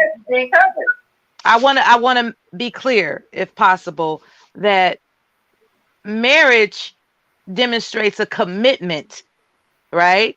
Now, when it doesn't mean that they are economically sound, it's just that they are demonstrating a legal commitment. That's the difference. And it's not, and I agree that people use that as leverage to beat single people over the head with. I agree that's an unfair tactic. People use marriage as an unfair tactic against people that are not married. People do that. Huh? It's an unfair tactic that married people use when they attempt to leverage the fact that they've established a so-called on paper commitment with somebody, because it doesn't mean that so-called marriage is in harmony. Just because you're on paper legal, that doesn't mean that you're living in harmony. As a matter of fact, there are people that are not married that have more harmonious relationships than those who are married. And I think it's unfair when married people perpetuate that if you ain't married, then you're an illegitimate couple. I think that's unfair, because what's really the determining factor is the character of the individuals and how they show their the longevity of it all. Like, the longevity of it all in harmony. All I'm saying is it all boils down to harmony for me. Okay. I don't care whether you're married or not. What I care about is whether or not you all are cohesive and harmonious in the eyes of that child, so that they grow up with a sense of esteem to go forward as a leader in society. That's all I care about.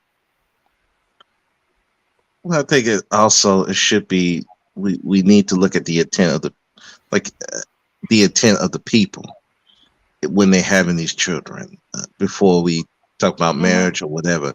And when they have misguided intentions, then there's agencies to back to cover the child.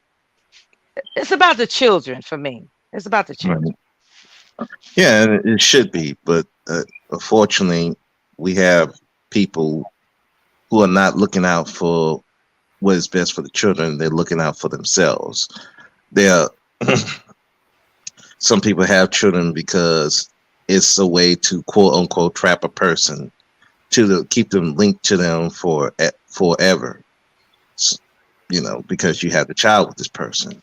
Some people. Somebody has a question for me. I didn't expect that. Yeah. Can you answer that question for me? sir? Uh, if a man has intentions based in righteousness instead of ego, should his woman try to stroke his ego and build it up? Can a man be a good leader without a strong ego? Uh, no, I don't think you can be a leader without an ego, a strong Thank, ego, yeah, because thank you, because that's a question suited for a male's perspective. I'm not a man. I could not answer that question. But I didn't yeah, realize that I was coming across in a masculine way, and I apologize for that. no, you're good. No, you have to have a strong ego because you have to have a strong belief in what you're doing as a leader. Because if you don't have a strong ego, you're gonna be easily swayed. You put somebody who don't have a strong ego in a leadership position, anybody can persuade him to do anything, and it's just gonna cause chaos.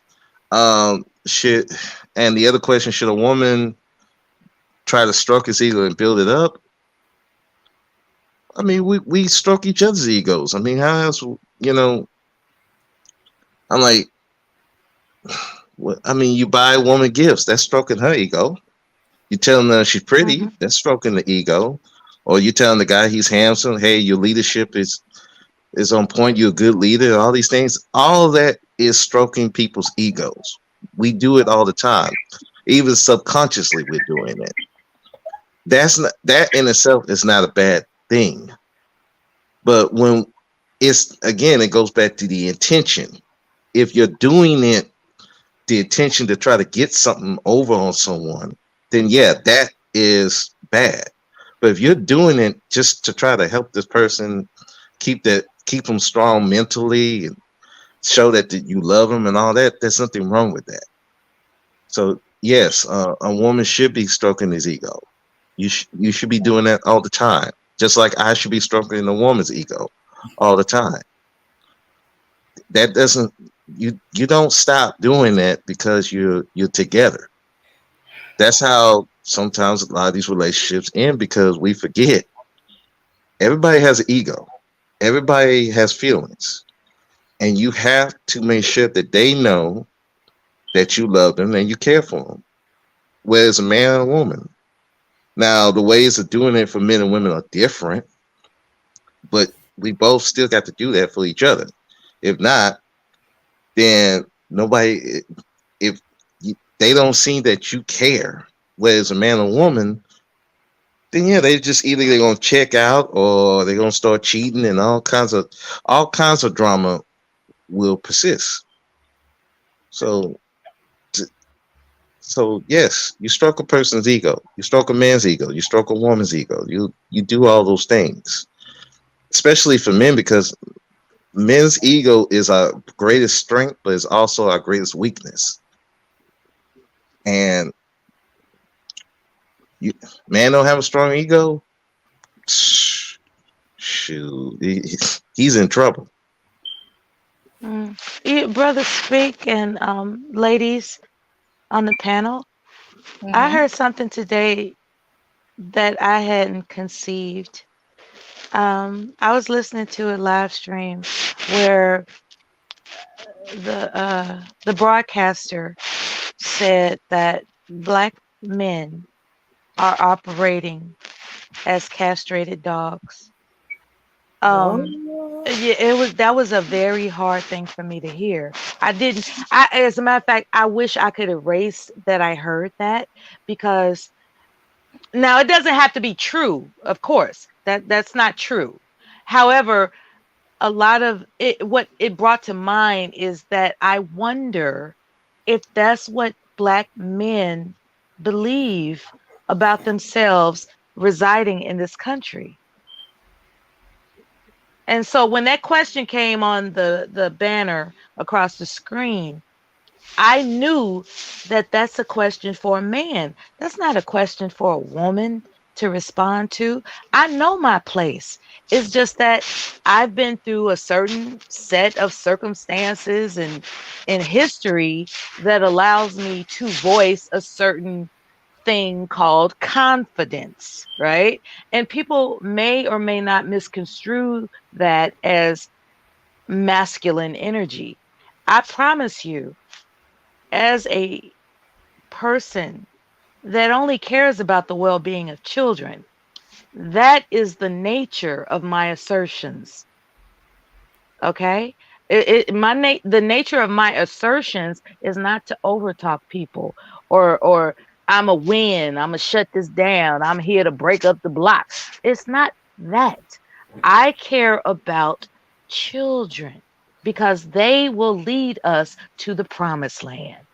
Okay? They will lead us to what we hold so dear as our righteous place on a global scale. They can do it. We just have to train them in the code of conduct, not content, conduct. We have to train our young people in a code of conduct where they are unified enough, because we all know there's strength in numbers. When we unify these young people and we mold them in a sense of unity where nothing less than power will do, then we will stand on top of that mountain that our ancestors have been working for. And that's why I'm here. I'm not trying to be the star of the show. I just care about how children are influenced. That's all I care about. And I apologize for my personality. In essence, I care about how children are influenced so they can go forward strong, uninterrupted. That's what I care about. And thanks for listening. Thank you.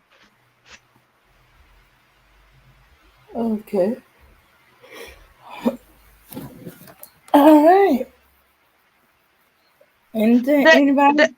there was also another incident where they were talking about the image of how can I put this? They were talking about disrespecting elders, right? They were saying how the elders got some nerve trying to kick in the door, talking about this is how you do this and this is how you do that, when elders have failed the generation that's dysfunctional present day. And there's something to be said about that as an argument that why should young people take heed to the advisement of elders when they dropped the ball in the first place? I thought that was pertinent to think about as well. Okay. Well, I think that kids are very insightful, and we cannot have harmony among children until we have harmony among adults. Children follow adults. Adults don't follow children. mm-hmm. And if you represent that you are Black people and you have no consistency, no conciseness for your children or our children as a whole, you can expect them to have any. Yes, and it would, yeah, exactly, Mama Rain. And it would appear to young people that elders are backpedaling on their irresponsibility. It's like, okay, so you just really think you're gonna kick in the door and tell me what to do and act like I didn't see you being a dysfunctional adult as an example. You know what I'm saying? So Yes. it was very, very impactful for me to think about. Yeah, I think we are too hard on our children who grow up in this world, and we do not equip them enough to make it because we are not equipped, because we don't act like we equipped. And I'm not talking about a few people. I'm not talking about it's not everybody. What I'm saying is that if you're telling me that kids can't read, and I don't know about all that because all the kids around me can read. I mean, certain stuff I'm not really aware of because my kids go to school and I don't find a lot of dummy Black kids. So I don't know what people be talking about. Boys too. I know boys that can read and write and come up out the hood and don't be want to bang, shoot it up.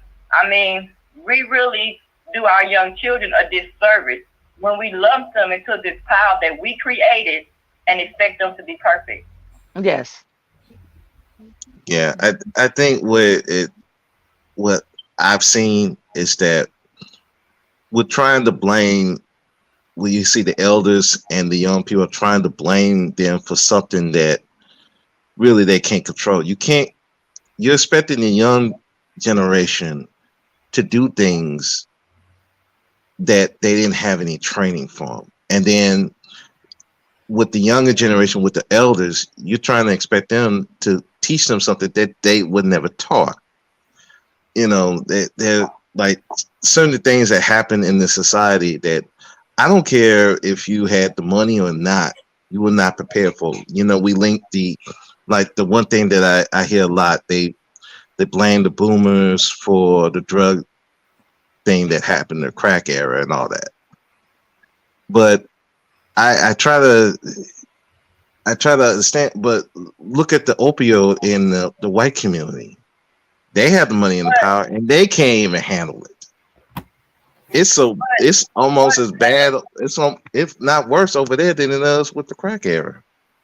But again, we have the young people trying to blame them for this, and then the old elders trying to blame the young people for that. But then it goes back to you have to pick you have to pick people who are leaders and people Mm-hmm.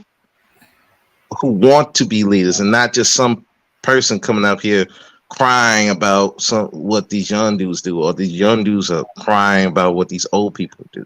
You have to pick people who are, I would say, they're willing to listen to both sides and understand it, and genuinely want to correct and be able to listen. We got a bunch of people online and in real life too. They don't want to listen. They want to say, give out their complaints, blame the other person for whatever happened, and leave it at that without looking at themselves and not even trying to understand what Mm-hmm. the other person went through. And I think that's what's going on. Now, there was this one guy who is known as a clown on YouTube, but he did emphasize something that is important: family values. And when I say family values, I'm not talking about married couples and their families. I'm talking about all of us, all of us who are caretakers of young people. I think we have yet to establish a code of conduct for family values. And one in my, once we get unified under the umbrella of that code of conduct, then being in one accord, that would be so empowering to influence young people. They would, and it's not going to happen overnight. It's not. The dysfunction has gone on for so many years that it takes twice as many years to establish the trust that young people would have to say, you know what, I operate by a code of conduct, and there's no negotiation about it. And so unfortunately, a lot of us, including myself, we want to see it overnight. We want, we want it, we want to see the by and by right now. We want it right now. And unfortunately, because there's been so many unaccountable years of dysfunction, it may take twice as many years to repair it, And so I would also plead, as we have these conversations, to remember we might not live to see what we're looking for. And we're just going to have to humble ourselves and realize that, because that was hurtful for me to think. It's like, wow, the true coming of our people may not occur until like 200 years from now, but at least we're planting the seeds of thought. And so it's not useless to plant these seeds of thought, because that's what makes things grow. And I just want everybody to remain encouraged. Even if we don't get there with them, we will get there. Okay? We'll be smiling down on we'll be smiling down on them like they did it. Yes. I just want us to be encouraged. We will rise to our proper place and position as a people. We will do that. Okay? Okay. Okay. Charlene, you have any thoughts on that? No, you guys said like everything. I think our kids watch our kids watch what we do. They don't listen to what we say. They see what we do and uh, they follow in our footsteps. So I think if you want to become better, you got to become better as a person, and then your kids will follow you from then. Because you can talk all that you want, but if you're not living what you're saying, they're not gonna follow you. Yeah. Yeah. Yes. Yeah, that don't be like me speech doesn't work. Right. Yeah, it Okay? doesn't. It doesn't. You Yeah. actually Yeah, have to live the example that you're creating for those young people. You actually have to live it. and some of Yeah. them, some of these kids do things out of trauma, like they see like they dad do, so they think they're supposed to do it too.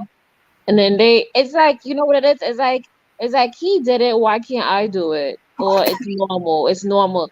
Like there's nothing normal about that. The normal, let's see about that. It's not normal.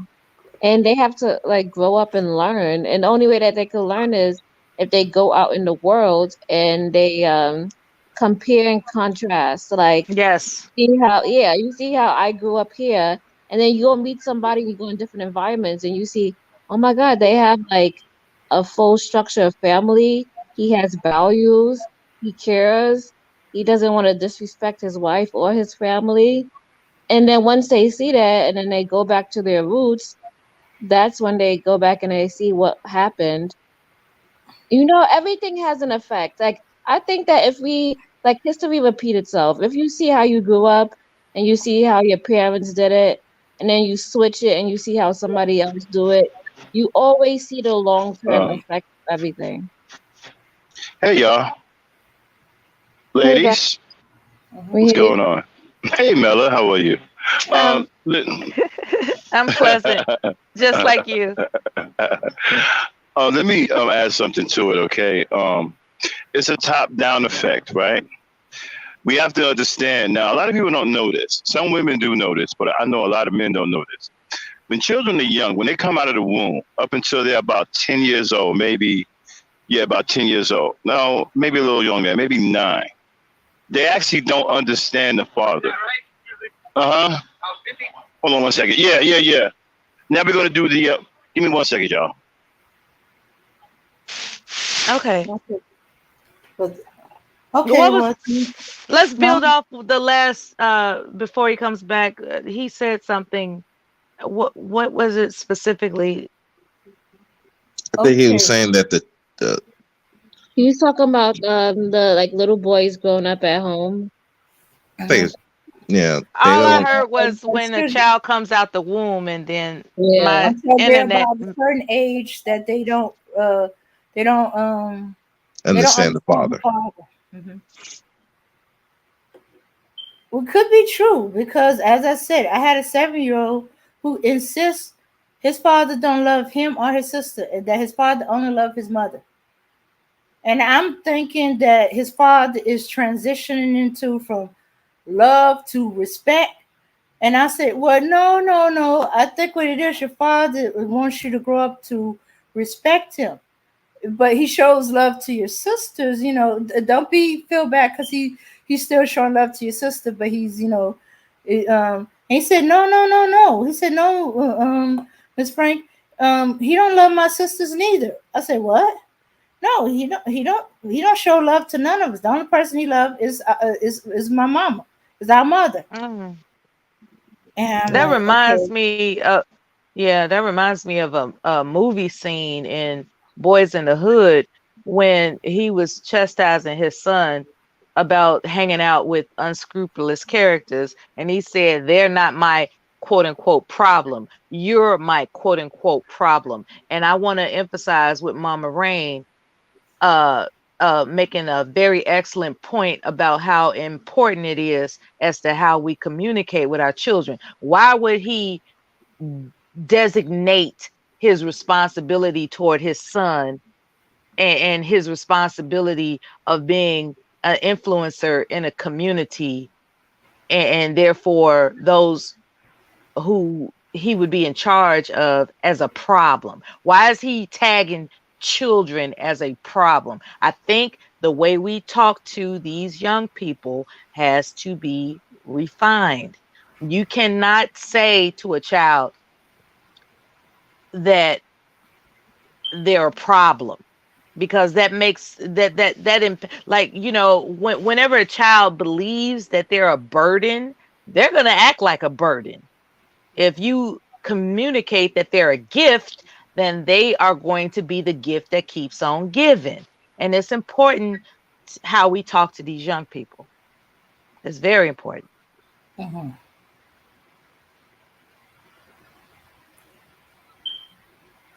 And I Okay, think that we underestimate our sons too, because boys and girls are kind of different in the mindset. I'm not a man, so I can't really tell you how, but I raised sons, and they are very more strong-willed than girls.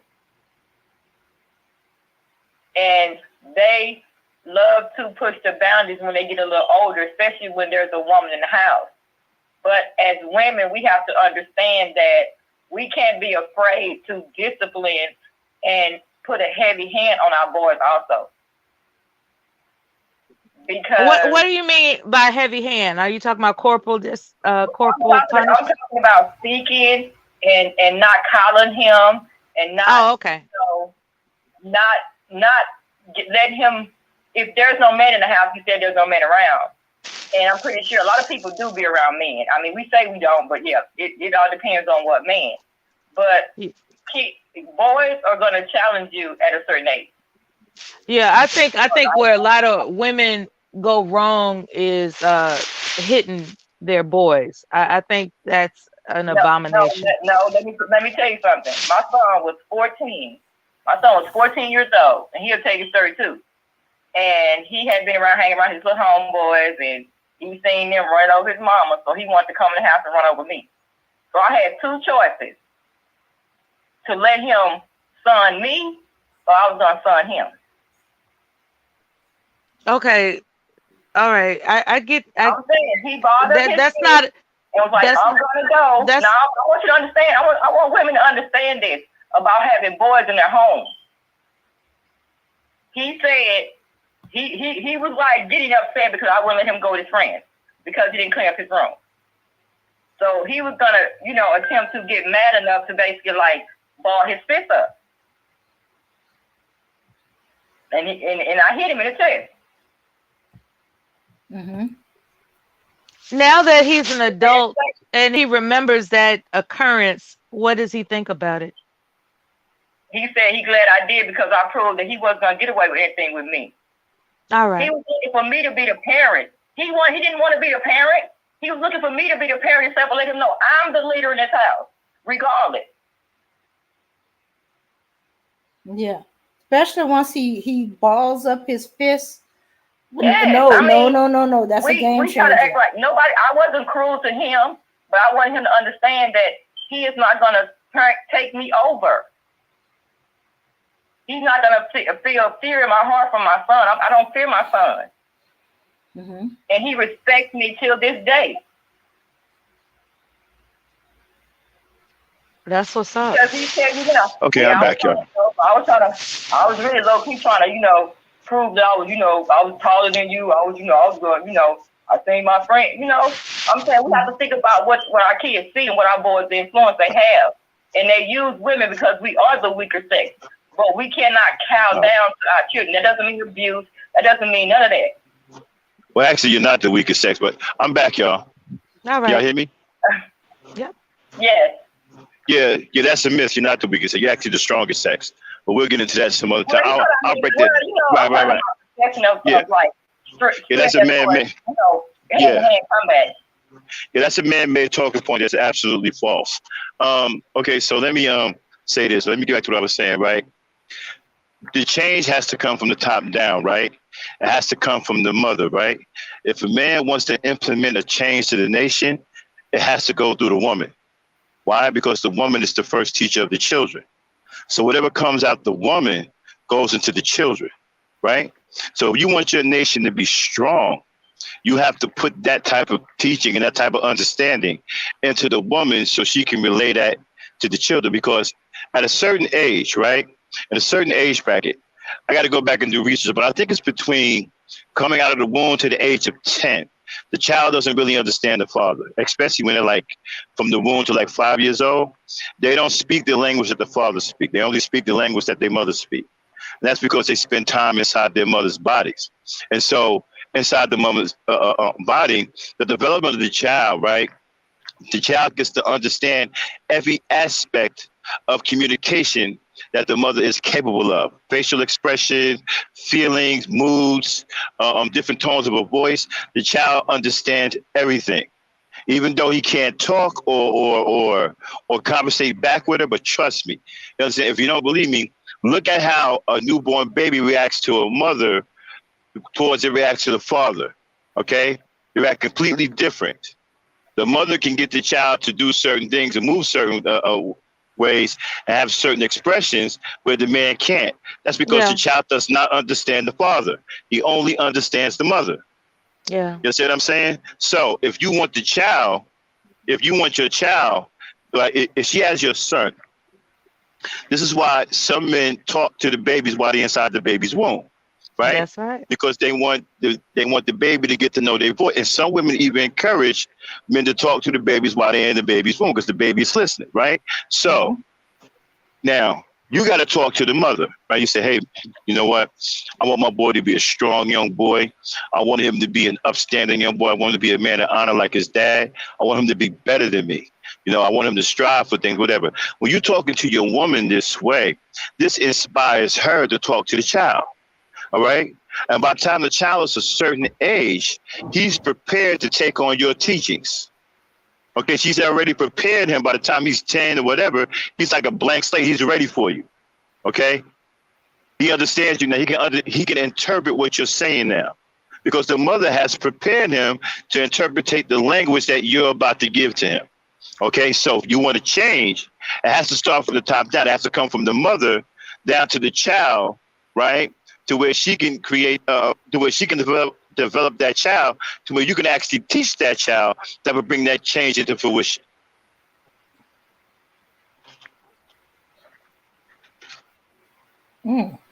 Well stated. And I agree. Nothing happens without the mother. Nothing. Hmm. The mother is the key to everything. Yeah. Yeah. I have a personal example Mhm. that reminds me of that being a fact. Yeah. That's true. Yeah. The mother prepares the child for you. The child does not understand the father until reaches a certain age. That's because the mother has developed the child to interpret the language of the father. When the child is young, the mother and father speaks two different languages. One the child understands and one the child doesn't understand. Does not understand the language of the father when he's a certain age. Hmm. He has to be able to, he has to be developed that way and taught that way to interpret the language of the father. And that comes from the mother. Absolutely. Black Knight, if you would, and oblige me to edify what you were mentioning about how the woman being declared weak is No, a construct as opposed to a fact. That would be great. no. I It's have absolutely opinions on it. That's It- absolutely false. A person that brings life into this world isn't weak. You know how strong you have to be to bring a life into this world? You have any idea what a life force is, fellas? A life force? A life force is extremely powerful, man. It has no weight. It has no. It has no laws that it abides by in our realm. Okay, the realm that we live on, right? A life force does not abide by our rules. It defies gravity. It can be as strong as it wants. It can be as heavy as it wants. It doesn't adhere to our rules. The woman's body has a cosmic code, right, to retain right a life force. That's Cosmic extremely code. yeah, cosmic code, because a woman's womb, right, is significant to a black hole in space, which is a cosmic womb. So, scientists want to act like they don't know what it is, but they know what it is. Okay, Mhm. it's a cosmic womb, and it gives birth to stars. It gives birth to the universe. The universe is constantly expanding because there's more of it coming out of the cosmic womb. Because the energy in the universe is all feminine energy. Okay, you cannot get life from What anywhere else. what about women that choose not to have children? Does their cosmic womb matter? As far as having children, or just it No, just there are women that made a choice not to have children, because you're in my humble opinion, you're coming at it from a womb perspective as opposed to a woman in general. nah, it's way, but it's way beyond that. It's a Is a woman valuable if she yeah, chooses not to have children? yeah, definitely. She's a part of the energy in the universe. Absolutely, All right, I'm glad you said that. I have a absolutely. diplomatic point of Hmm. view for most things in life. And what I will say when it comes to this, the weaker vessel biblical No, aspect absolutely that not. that they put, not they being you, but just some people, they put women, they exploit the biblical scriptures to emphasize women being the weaker vessel, and that's why No, we come up with this language talk, right? So what I will say diplomatically is to, if I can be allowed, look at it this way. Fabric, right? Men and women are fabric. There's denim where it's durable, and then there's silk where it's delicate. And in that way, women may be viewed as delicate as silk. Men may be viewed as durable as denim. Nonetheless, both are useful in the fabric of life. okay. Max, Max, Uh huh.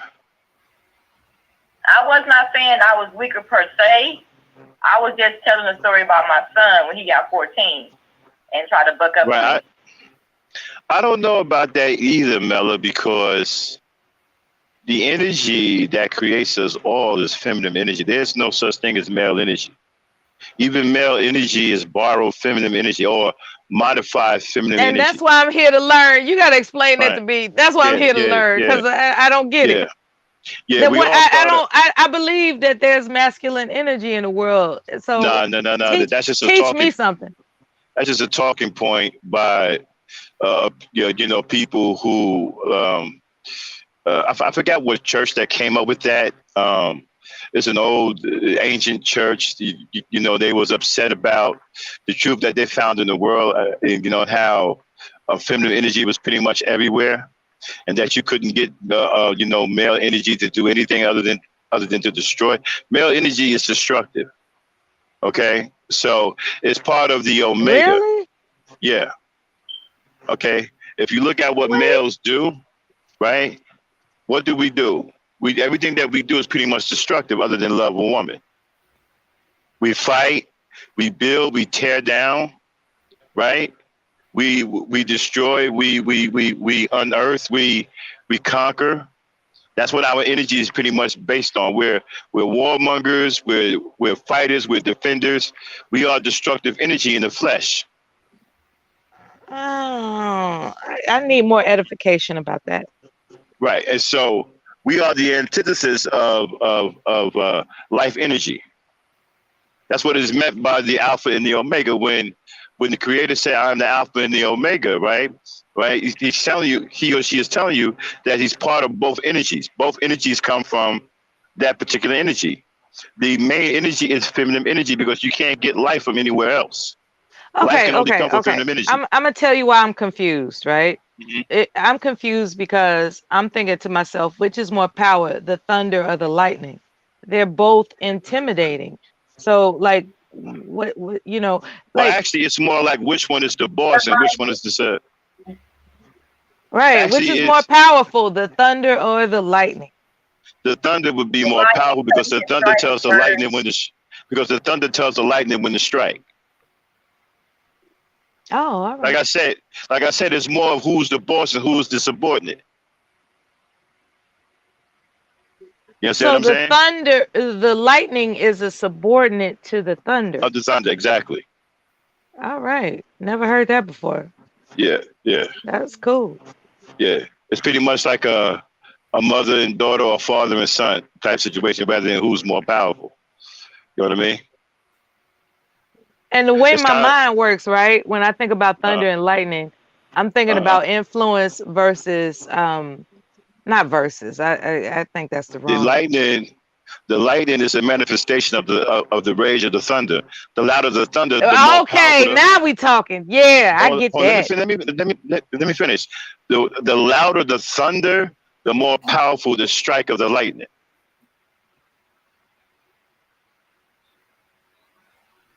Hmm. Interesting. Hmm. Yeah, that's fascinating, right? Yeah, it's metaphysics. That's what they try to keep out of college. You know what I'm saying? So they don't want you to. You know what I'm saying? Because I the love metaphysics, it. because the metaphysics teaches us about true life, which pretty much is feminine energy. A scientist will tell you straight right now that the universe is composed of feminine energy. Michio Kaku, right?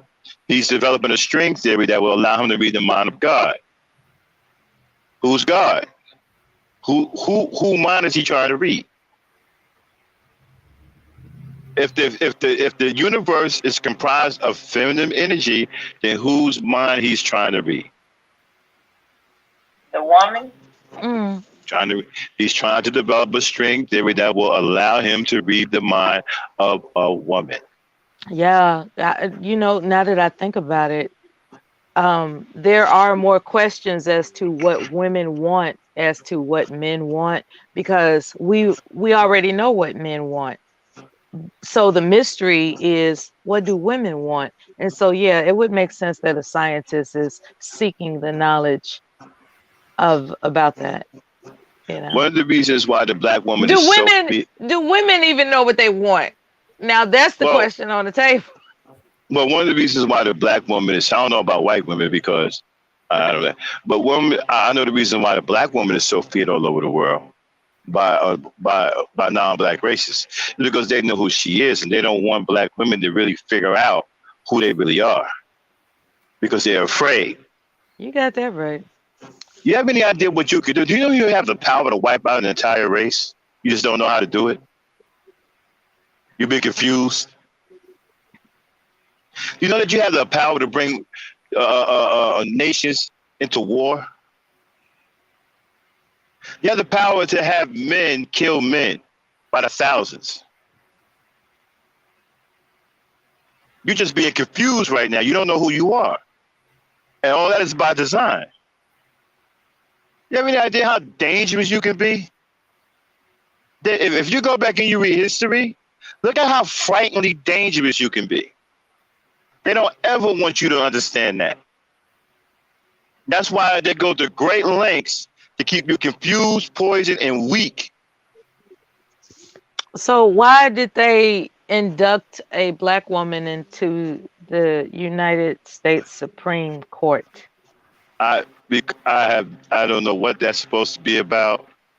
Um, I I I guess it's some kind of ploy to let black people know that I have no idea why they did that. I guess it's because maybe Clarence Thomas was there. Now they want to put now they want to put a black woman there, but what kind From of what black I woman is she though? understand, exactly. From what I understand, she's married to a Caucasian man. Okay, well then there you go. So she's a cooperative agent. Right. You know, as long as not a black woman that knows who she is, they're cool with that. They're afraid of black women who are learning who they are. That's what they're afraid of. They don't ever want you to find out who you really are. That's why they go. They don't listen. They don't wiped out whole histories of black women. Histories that you'll never learn, and they make sure you'll never learn them. Yep, the Library of Alexandria. It's more than that. It's deeper than that. Really? Oh yeah. The rabbit hole goes much deeper than that. What are we talking about? So I can take you back to Carthage, right? Where they wiped Carthage from the face of the earth down to the last pebble. No traces of it. And built another city, state or whatever on top of it. So that no one will ever find out about what went on in Carthage. Can you spell that for my research? Carthage, C-A-R-T-H, Carthage, C-A-R-T-H-A-G-E or C-A-R-T-H-E-G-E, something like that. Okay, I'll look it up later. Thank you. Yeah. Yeah, and I'll look it up for my own edification. I'm not I'm just floored with the insight. I'm not actually trying to debate with you. I just want to learn, you know. See, the problem with when they brought out the black woman as God theory, right? The problem was they didn't bring the science behind it correctly. And that's why it kind of fell apart. And people, when you say God, people have been taught that God is some mythological character that's omnipresent, that's up in the sky somewhere. Okay? And so when you say the black woman is God, it's hard for them to imagine that, right? Because that's what they're thinking. Okay? They're not looking at it from a different perspective. They're looking at it in terms of energy and everlasting energy, right? And power. And life force. They're not looking at it in that aspect. If you look at it in that aspect, it changes your view about what a woman really is. She can bring life into this world and you can't. How is it that she can bring life into this world and you can't, and you're superior to her? You're supposed to be superior to her. How can you be more superior to her when she can bring you into this world and you can't bring her into this world? When she can tap into the spiritual world and take a life from the spiritual world and bring it into the natural world, and you can't. So how can you ever be superior to something like that?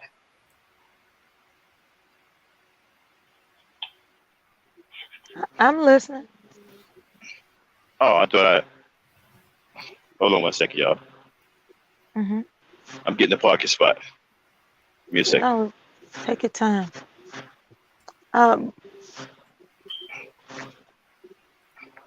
I talk a lot, so somebody say something. Okay, really no. The first time I heard about God being a woman, I was overhearing a conversation between two preachers. They were talking about trying to get their people to the level and understanding God in the Bible to where they're eating meat. Because he said there's too many in the church that's still at baby levels of understanding God and the Bible and themselves. And he said, and they were talking about stuff that they feel is going to be a hurdle to get their people to accept. And one of them said, "Oh, if we can't get them to accept this, how are we going to get them to accept the concept that God is female?" Yep. All the planets are females too. It surprised me, you know. And the other one said, "Yeah." He said, "I can't." He said, "There's not too many pastors you can get to admit that God is a female." Yeah. And I was like, "What?" So I slowed down in my getting ready to leave so I could hear the rest of this. So are we talking about chromosomes or like, because there's an XY chromosome? I'm not a science expert. I do know there's an XY chromosome. The only reason why there's an XY chromosome is because man has interjected himself into the process of life. That's why there's a Y chrome. That hold on 1 second. All right. Yeah. So as far as I know, that's what distinguishes the distinction. That's the distinction between male and female. Those chromosomes. And I was wondering if those chromosomes have anything to do with the assertion that the woman is God. Now, Black women, because of our melanin, that also adds to the enrichment of planetary matters. You Well, know, that's as far as I can take it. oh yeah, well, the stumper is not only is that God is female, but that she's a black woman, not just any female.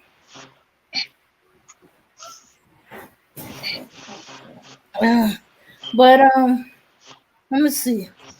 What was okay? Now, as far as the Y chromosome, okay, I can't remember where I saw this.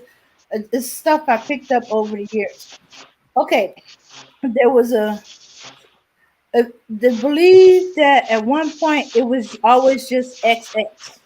There was no Y. That the Y is actually a mutated X that's mixing that little other piece to it. If you look at an X and you remove that second I'll be leg, right back, y'all. the leg on the right, you get a Y.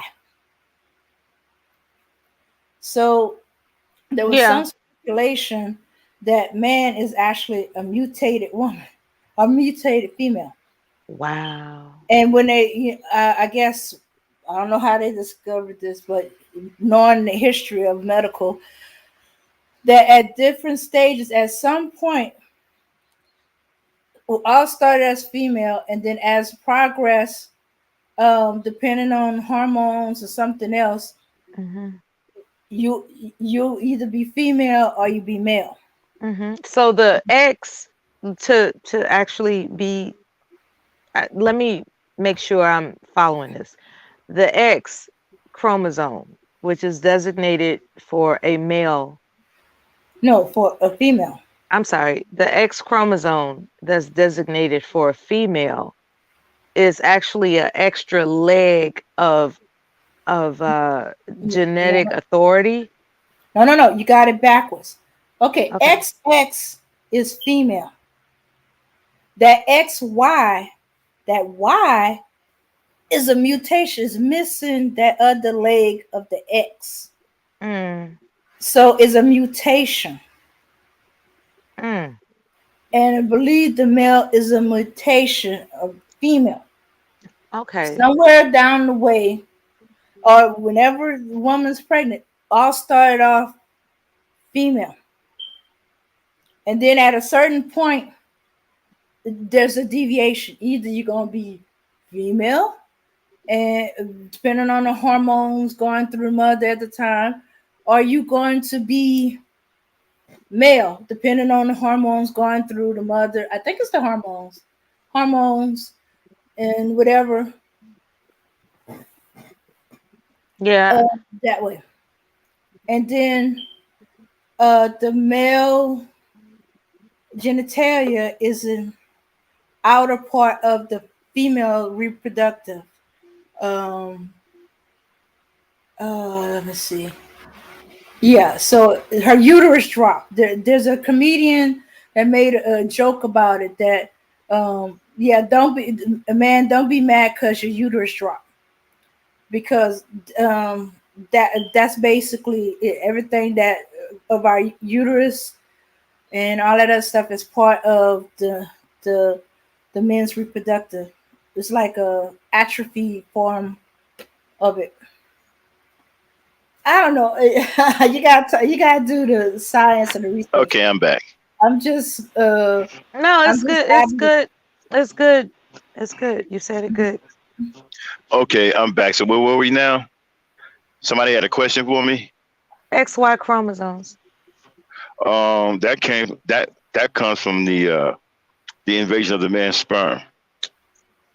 Women don't actually need that chromosome to have children because the man's sperm has nothing to do with the gender of the child or the race of the child. The woman's body takes care of all of that. Okay.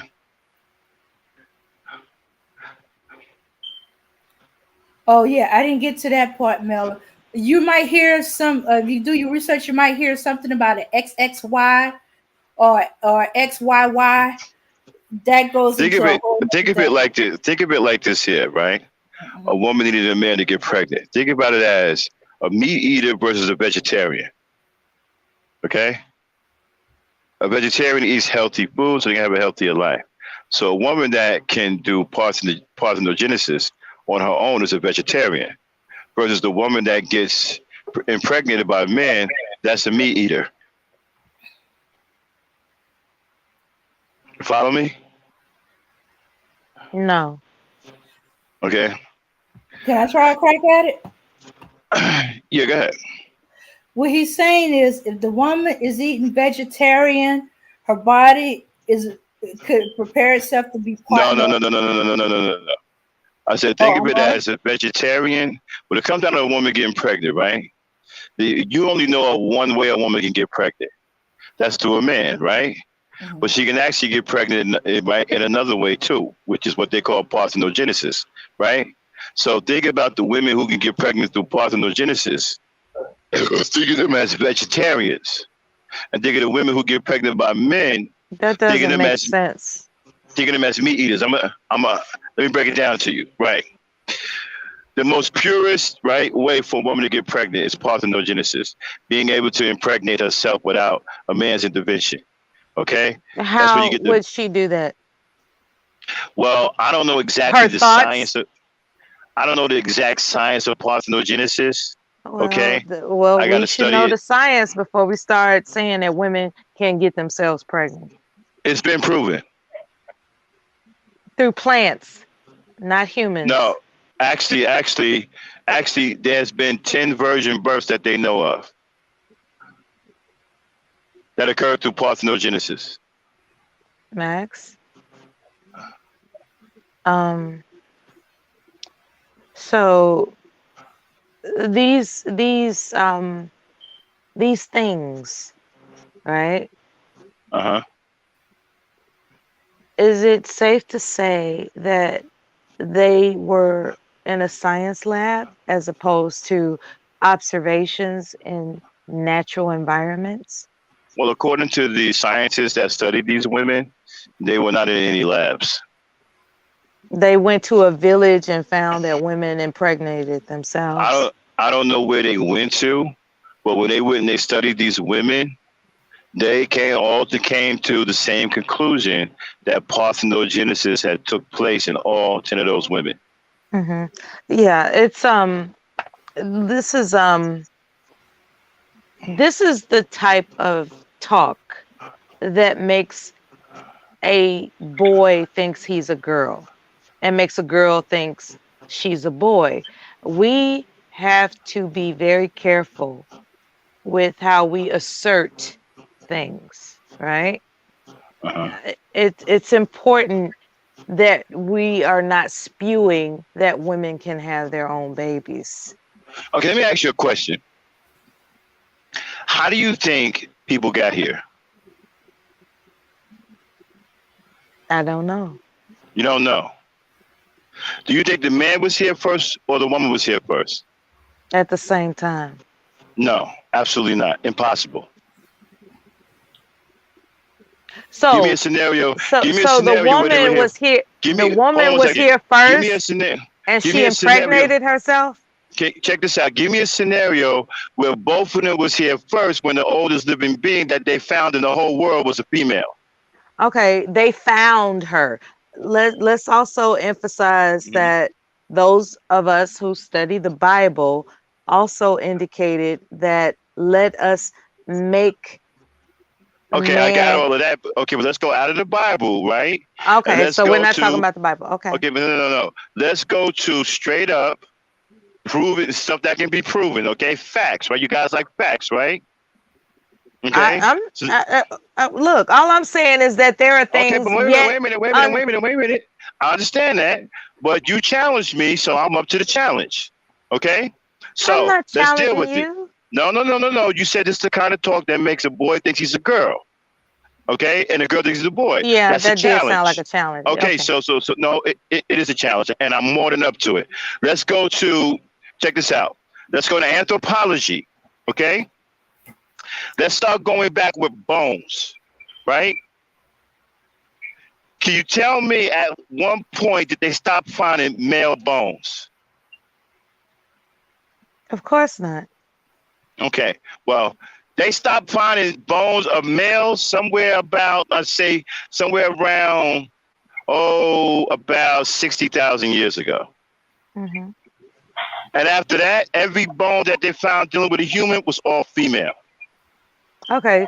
So men have only been around for 60,000 years and women Bones, existed prior. bones, I said bones, bones. Yeah, that's what I'm saying. bones. We Okay. don't know if they've been around for 60,000 years. We don't know that. Okay? We don't know what happened to the men or if they existed beyond 60,000 years. That's exactly what my point is. We don't know. We don't know, but what we do know is that we have bones of females found that goes far beyond that, with no male bones in sight. Okay. Now, something occurred or didn't occur. Mm-hmm. There. Okay. There is there's a delight to be taken when the evidence of science is in front of us, right? It's like it's delightful to construct what we perceive are facts based on what has been revealed. All I'm saying is that more is to be revealed. We haven't uncovered the mysteries of the universe. We haven't. We're speculating. And so Okay, when we I'll be say, right back. all right, and I mean this respectfully, when we say that a woman can have a child without a man, I want somebody to tell me how that's possible in a way that I can understand it. Because I can only interpret layman's concepts. I don't have the scientific mindset to piece things together. Okay. So if somebody could just spell it out for me, how is it possible that a woman can become pregnant without a man? I'd appreciate it. Just explain it in a way that I can understand it. And I'm asking that humbly. And I'm not challenging. I'm just curious. You know, I think I'm very distraught. Not distraught, I guess that's an extreme word, but I'm concerned that Max thinks I'm challenging him when actually I'm just curious. I know I get understood on many occasions. I promise. I'm just curious. I'm not here to be antagonistic. I'm curious because I want to understand. That's all. Well, if whoever believed in the Bible, didn't they say Mary was the Virgin Mary? Yeah, and Yes. I want to know the science behind that. And Max is introducing I'm saying, the science. Yeah, no, listen. I'm not saying yay or nay. I'm not. I'm saying, do you believe that? Do you believe that Mary was because a lot of Christians, they I that. believe anything is possible. That's what I believe. Okay, so you don't. So you don't believe it? I said I believe anything. Like physical. I was just asking about the Bible part, like when they said, Mary was the Virgin Mary. Yeah, and that written word came from somewhere that someone observed, right? Like it didn't come out of, somebody didn't just make that up. there is some reason why there is a Virgin Mary. And I just want to understand scientifically how that can be explained. That's it. That's all I'm looking for. I'm not challenging I get that. anybody. I get that. No, I was just trying to figure out, do you believe it when it was said in the Bible? That's all I was saying. Did you feel the same way? Or did you just believe that, you know? When I first heard it as a child, right, I thought, oh, that's wonderful. And then as I became more introduced to secular education and science, understanding there's a egg and a sperm that has to commingle and make things happen, it just became more of a mystery. And I just want the mystery to be solved. And it's like, how is it that a woman can conceive her own offspring without a sperm involved? That's all I'm looking for. I'm not challenging anybody. I'm just curious. Yeah, I mean, I've been curious also. You know, that's just a question. Like, if it's true, then you can't say, then nobody can't do it. So that's what I'm like. That's the question I had. Like, Christianity, they say that all the time, and then they go, well, I don't believe that nobody, you know, you done for saying that somebody can have a baby by themselves. But then we just read this, and we worship it to this, and we calling Jesus the Son and the Virgin. So I'm only trying to figure out what people really believe that's true in the Bible, what people don't. They use the Bible as a weapon. You know, I'm only trying to figure it out. Yeah, I think some explanations were left out when it comes to the Bible, because it's not that I distrust the Bible or any of the scriptures. I think that those are accounts written for a purpose. I just think that a lot of stuff has been left out, you know, and left up to mystery. And I just want the mysteries to be solved. Okay, but you see, that's the thing with faith. You gotta believe without seeing. So of course, there's not going to be everything in there, because then your belief is not based on faith. Your belief is based on facts of what you see or hear or know. But that's the thing with the Bible. But we're talking about this thing. Okay, I can't go into it enough because I'm still kind of learning this. But basically, women are not, especially Black women, are not at their optimum health. We are technically sick.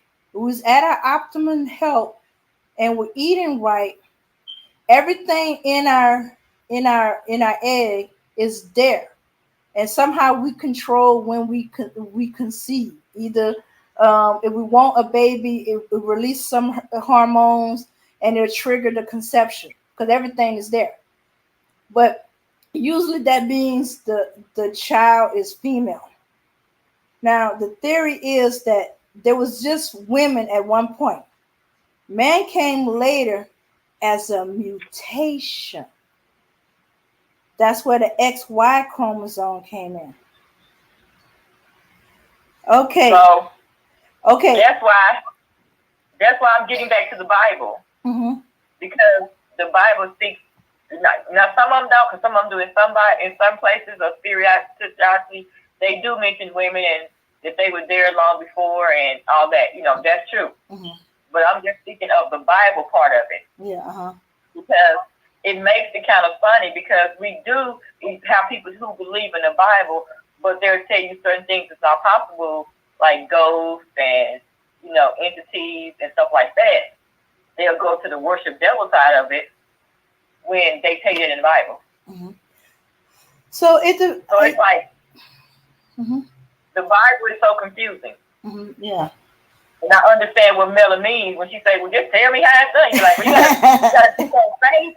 But that's all I'm saying. Right. Mm-hmm. Yeah. It's just the thing. Okay, I don't know enough how it's done, but I'm thinking, okay, if we believe that aspect that God is female, okay, and something happened either through he let happen or something happened.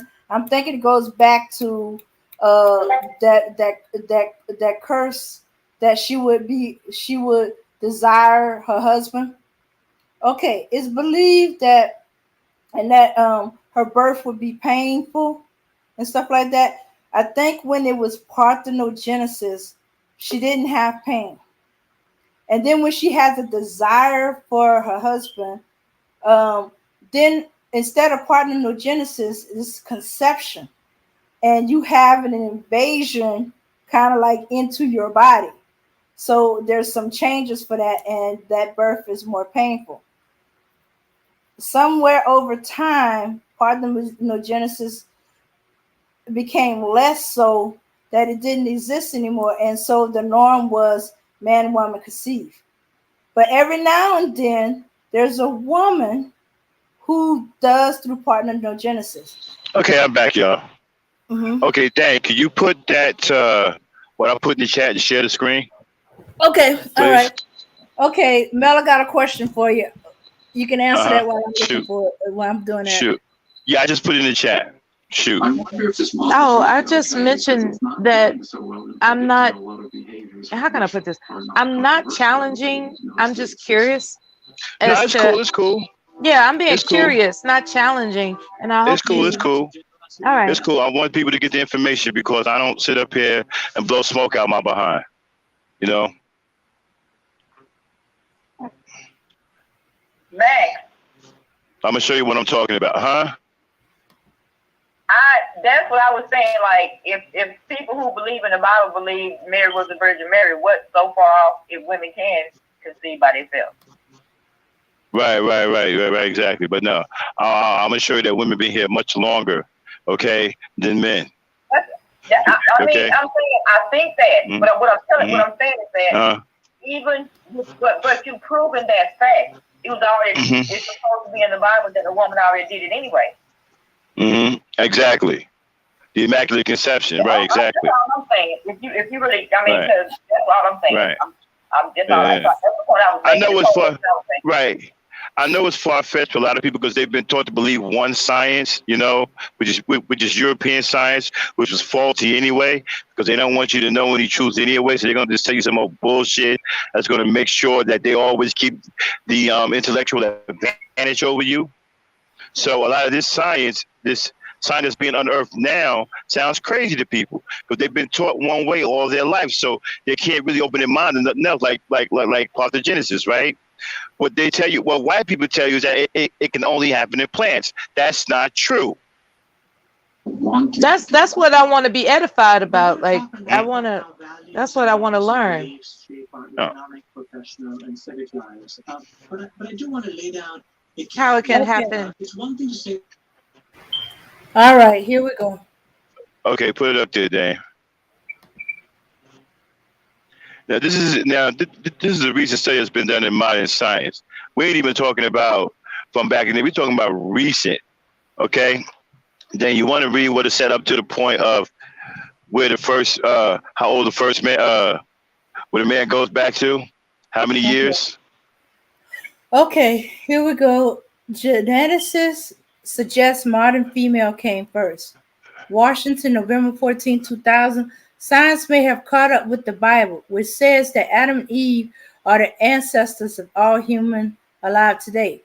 But in the scientist version, based on DNA analysts, Adam, the genetic ancestor of all men living today, and Eve, the genetic ancestor of all living women, seem to have lived tens of thousands of years apart. How could this be? Peter Underhill and colleagues at Stanford University in California have an explanation. They have different molecular clocks. Underhill said in a telephone interview, few men participated in reproduction than women did. Tracing women to earlier times. Hold on one second. I want to highlight that point. Few men participated in reproduction than the women did. Few men in reproduction. Keep that in mind. Go ahead. Tracing women back to earlier time, his team, working with top geneticists across the United States, Europe, Israel, and Africa, did a genetic analysis of DNA samples from the Y chromosome of more than 1,000 men from 22 geographical areas and determined that their most recent common ancestor was a man who lived in Africa around 59,000 years ago. Okay, I was off by 1,000. I said Mhm. 60. So I gave him an Uh-huh. extra 1,000 years. Yeah. 59. This is modern day scientists. This ain't no shit from 2000. This ain't no shit from 1820. These are modern day scientists with top notch technology giving you this knowledge. 59,000 years ago. Now, tell them how further the woman goes back. Okay. All right. Only men have Y chromosomes, and researchers can look at gradual genetic mutation in them to count generations. Now stop. After 59,000 years ago, the Y chromosome disappears, y'all. They can't find it anymore. Go ahead, Dane. Okay. Other studies have used Mitochondrial. mitochondrial DNA, which women seem to pass down virtually unchanged from mother to daughter, to show that genetic Eve lived 143,000 years ago.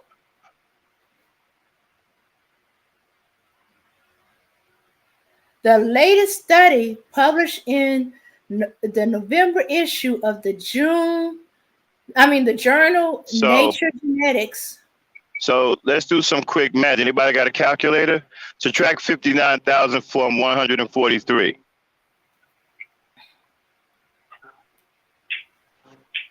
Okay.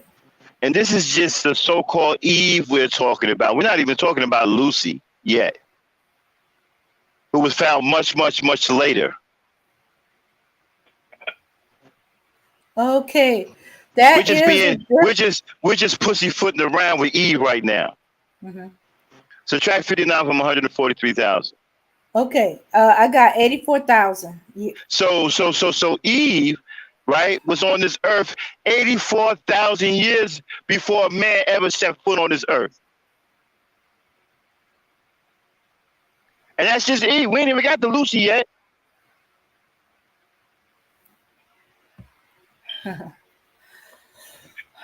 Okay. So whatever you want to call her, whatever name you want to give her, was on this earth already 84,000 years before any man was in sight.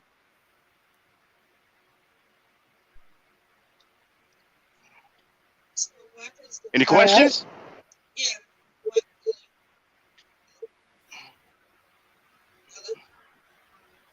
Okay. All right. I'm going to continue on. Wait a minute. Mama Raina, you trying to talk? No, I didn't say anything. I was trying to wait till Max finish up, his look. All right. I Then. did not improve my point already. All right. That women were here first, women were here longer. Like I said, we ain't even got the Lucy yet, who was found thousands and thousands of years later. Mm-hmm. But, I don't know if you know that Black Woman Spirit talks like that too also, about the Eve gene and, you do. As a young woman, you do talk about all that. Right, so whatever, right, so whatever you want, right, so whatever name you want to give this woman, what they found, whether you want to call her Eve, whatever name, when she was found, she was already here 84,000 years before man was here. Yeah. Mm-hmm. This is scientists. This is modern day science. This ain't no crockpot science. Top scientists from around the United States, different countries, Africa, came up with this information. And like I said, we haven't even gotten to Lucy yet. Who's almost, 1 million years old? With no man or, no male bones in sight.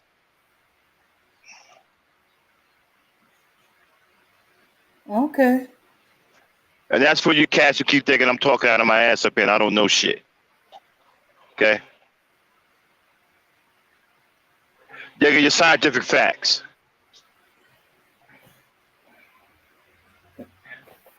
All right. Mello, you got a question?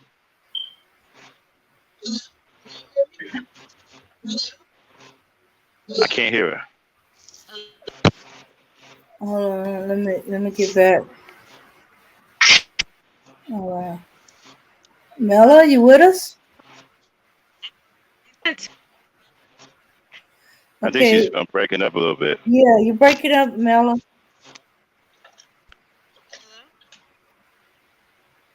You want to go come out and come in? All right. Let's give her a second to come back. Link is in the chat for the.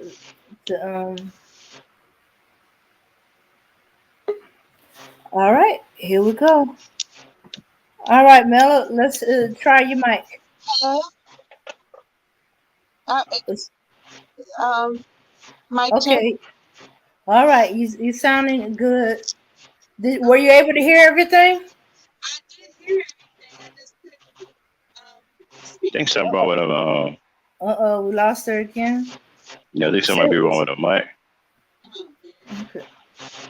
All right, I'm hearing a little static. What happened to Charlene? Oh, she's right there. I'm Okay, still there here. we I'm go. still here. Okay, I must be messed up. Hold on, let me go out and come back in. I messed. Yeah, that's mind blowing. I never thought of that. That there could be Yeah, that. I ain't up here blowing smoke. Yeah, but I didn't think there was a gap like that between that. 84,000. That's just on the one they call Eve or whatever woman they found that they pertain to Eve. Right, that woman, right, has been on the earth 84,000 years before man was on this earth. I just wanted to There's piggyback a off book of. I never got a chance to get through that said I think it's the Seven Daughters of Eve that all the different exes group are the different women are the women that form those group or the root of the group, but maybe it's not the seven daughters of Eve, maybe it's the seven sons of Adam, since there's So, such a big gap. so I wanted to piggyback off of what Black Knight says. I Okay. mean, it does make sense that yes, we can make babies alone because a baby comprises of all the functions of a live human being. So think about the whole genetic makeup and everything that's required. Like think about you got to have all your elements, all the minerals, everything just to make a human being and how it's functioning. So I believe that we have all of that within ourselves.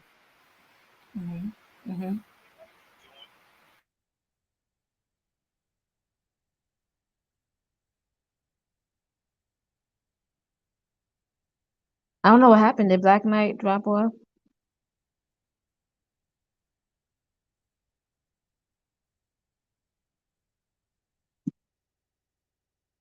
So yeah, that's what I think. So a woman carries all of that, all the minerals, everything it takes to make a human being. Yeah. The minerals, the blood, the vitamins, Yeah. all of that, everything that's being sucked from the woman. So a woman is carrying all of that. That's why we live longer. That's why we're healers. And most times than not, we're able to heal ourselves if we unlock that within ourselves. Yeah. Yeah. Okay. Other animals reproduce asexually also, so. Yeah. What did Mama Ray say? What you saying? I said some animals do reproduce asexually. They can reproduce themselves, so I don't I mean, anything in the animal kingdom, even though we're a hierarchy of animals, I mean, the body is like a magnificent thing that we still have yet to figure out. Yeah. That's true. The body is beautiful. Yeah. So and my thing is the body is only what surface level, what you see on the outside. What really counts is what's on the inside and how healthy it is. Mm-hmm. You know? Yeah, that's true. Yeah. So I don't understand this whole cosmetic surgery and all of that. Because I wonder how some doctors feel. Because after they do surgery on one person and they open them up on the inside, like we're all flesh and bones and blood and all of that. You know? I don't know. I think a lot of women when they're younger, they probably want to, and I feel blessed that I talked my daughter out of doing some dumb stuff like that. Mm-hmm. So, yeah, she's older now and glad she didn't do anything. That's But good. So, yeah. But you have Okay, I'm back now. to Okay. start your girls young with their body, with their image. What happened to Mella? She's okay? She dropped off. I thought she was coming back on. I put the link out again just in case it's bed past her, but she ain't came back. Maybe she has some. Oh, okay. Do you want me to continue on? No, I was listening to Charlene was saying something. I'm sorry, I didn't hear you, Charlene. What was you saying? Oh no, I was just saying that like women's bodies are important and we carry the genetic makeup to make up a baby. So just think about all the elements it takes to create a human being. We have Right, all of those elements within ourselves. And I was right. just saying most of the time is it's what's inside the body. You want to make sure that your organs are working and properly filtered. That is what matters instead of what's on the outside. That's what I was saying. Uh-huh. Yeah, so I mean, it's a lot of information that they're keeping from women. It's a lot of stuff that they uh, don't want women to know. And but it's coming. It's coming. They can't keep everything buried. The truth is finding its way up to the surface. More and more of this stuff is starting to get leaked out. More and more information is starting to come out. It's finding its way back to the surface. Years ago, they would never talk about parthenogenesis because they tried to suppress it. Now they're saying it only happens in plants, which is a goddamn lie. It doesn't just happen in plants. It happens in women too. And eventually that truth, they're going to have to come up off that lie at some point. You're going to have to say, oh, you know what, we misunderstood. There were some new scientists that uncovered that parthenogenesis indeed takes place in women. So, well, watch. That's coming.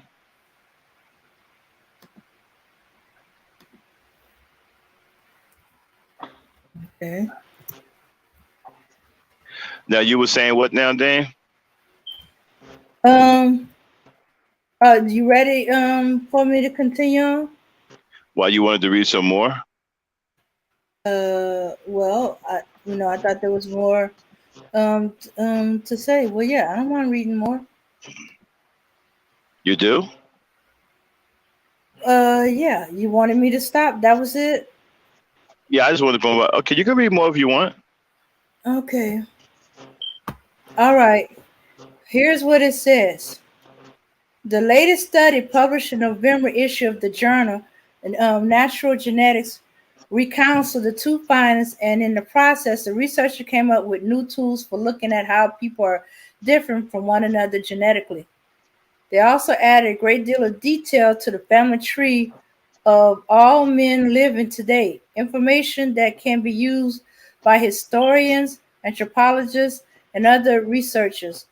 We look at the tree and see, oh, this is a section of the tree is where Asian go, and we can say, oh, here's a Japanese Y chromosome, and this is a Chinese Y chromosome. Uphill said, race not evident in genetics. Okay, let me scroll up. Wow, that would debunk what RBR is talking about, wouldn't it? Hmm. He keeps talking about genetics as the race, the genetics determine the race. But he's a fool anyway, go ahead.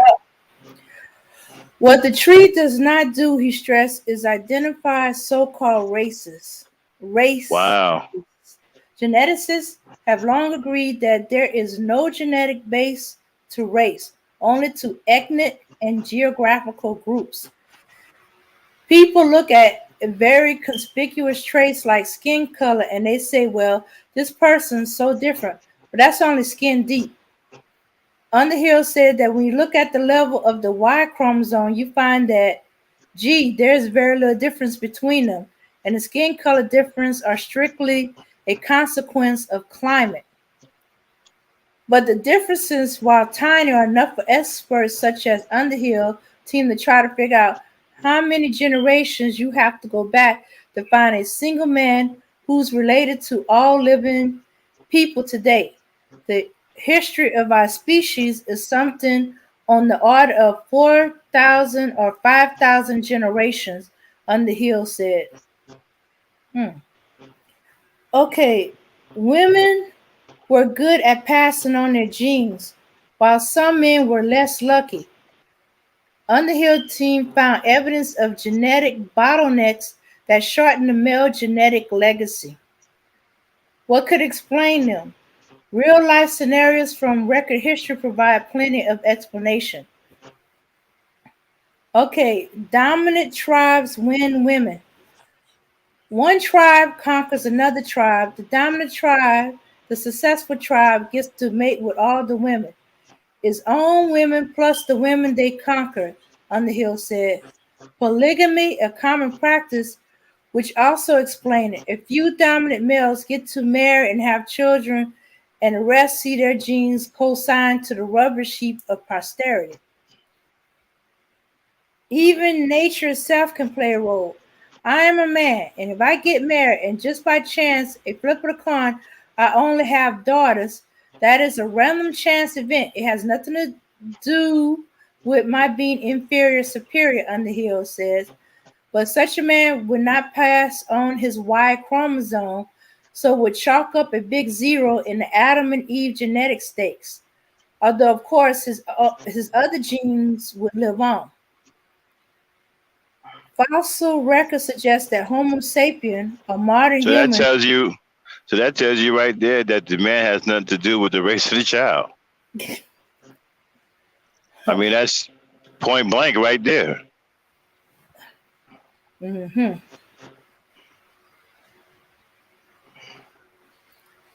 Okay. Yeah, yeah. Good. Okay.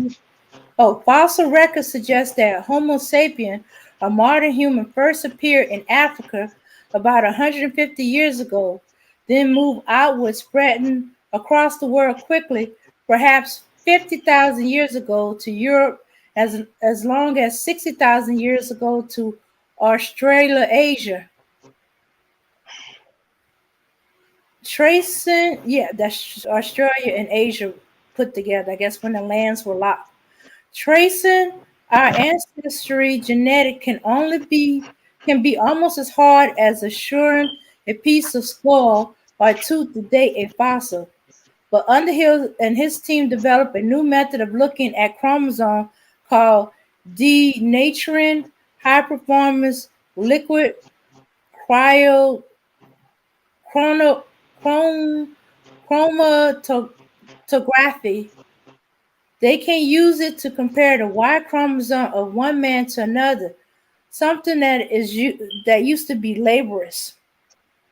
By using this new method, we could do it far faster.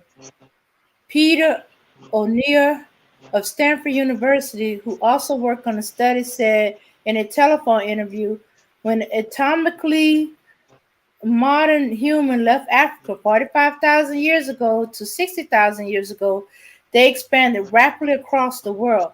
The reason I can say this is because there is a nice relationship between genetic, haplotype, and geography.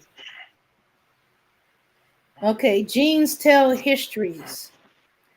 The gene reflect known history. There was an ice age, and so people couldn't migrate much. So they stayed local and accumulate all the changes that allowed us basically to trace them back. O'Neill said. The same group reported in the latest issue of the journal Science that they used their method to determine that 95% of European men descended from about 10 Adams, who in turn can be traced back to three different waves of migration. Okay, here we go. The oldest male lineage that they found dated back to the Old Stone Age or Paleo, Paleolithical period, 35 to 40,000 years ago. A second lineage dates to about 22,000 years ago and is associated with the Gravitian culture known for its Venus figures and shell jewelry and for using mammoth bones to build homes. The third group, about 20% of the men, seem to date from more recent time, having come to Europe between 15,000 and 20 years ago. They were probably the first Neolithic farmers who migrated from the 15,000 to 20 years ago. So you're reading that right? Yeah, 15,000. 15,000 to 20. Wait a minute, Yeah. 15,000 to 20 years? Yeah, that's the third group that migrated through. No, to man, that number don't make any sense. 15,000 to 20 years or 15,000 to 20,000 years? Oh, 15,000 to 20,000 years ago. My bad. I'm sorry. Now we make it. 15,000 to 20,000 years ago. They were probably the first Neolithic farmers who migrated from the Fertile Crescent in the Middle East. That's interesting. The genetic comparison. Oh, go ahead. We're talking about males, right? Yes, that's males. Mm-hmm. All these three waves are males. Mm-hmm. They don't seem to be that old, do they? Nope. Mm-hmm. All right. The genetic comparison method has some modern day application. This is also a powerful tool for arsenic science and paternity testing, O'Neill said. He said several companies have approached Stanford asking for permission to use those markers in arsenic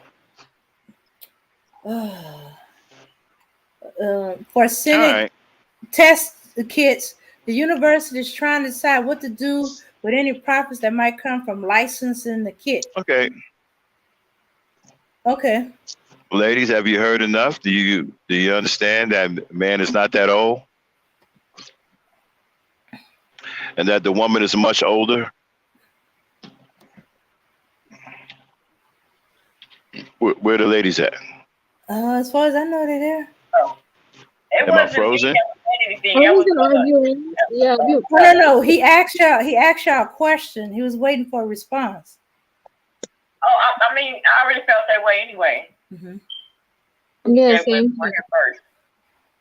Okay, hold on. Hey, Mella. Hi. Can you hear me? Yes. Mm-hmm. That's terrific.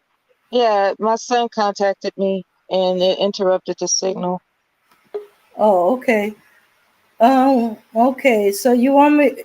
How about this, Mella? I got the link in the private chat, so you can click on it and read it for yourself. I don't know if you heard me while I was reading it through. Mella? Okay. Well, I got it in the private chat if you want to. Hello? My son keeps calling me, y'all. He's trying to do this family tree, and I told him to contact me on the other. Okay, look.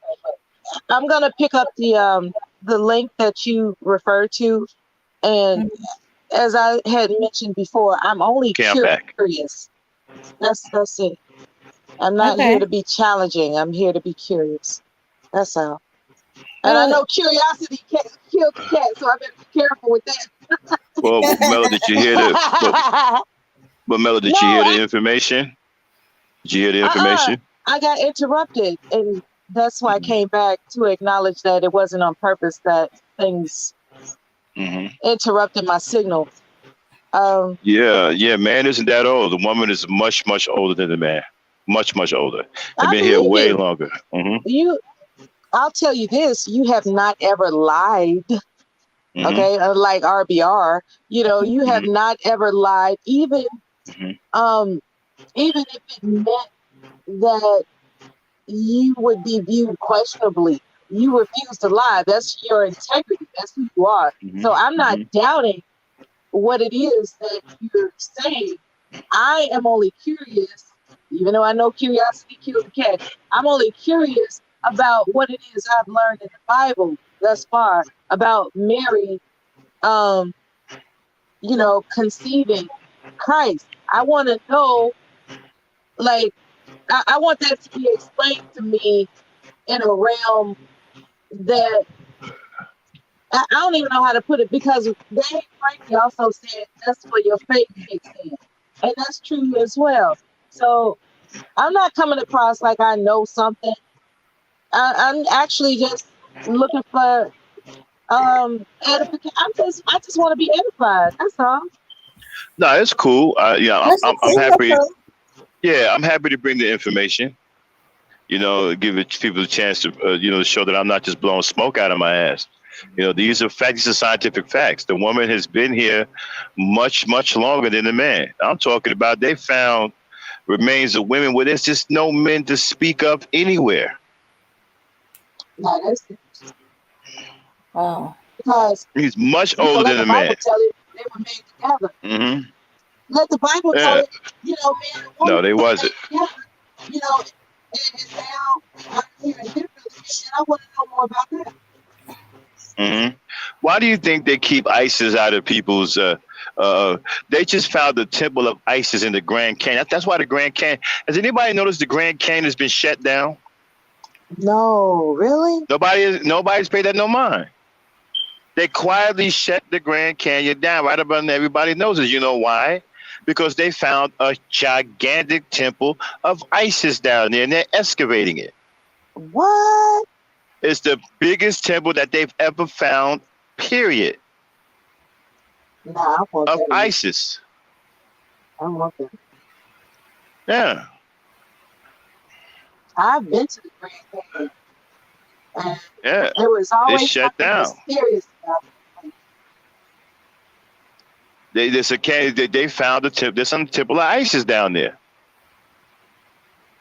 And they know that the Egyptians worship ISIS as God, period. They call God Isis. And she's a female. She's in both the Book of the Dead and the coffin text.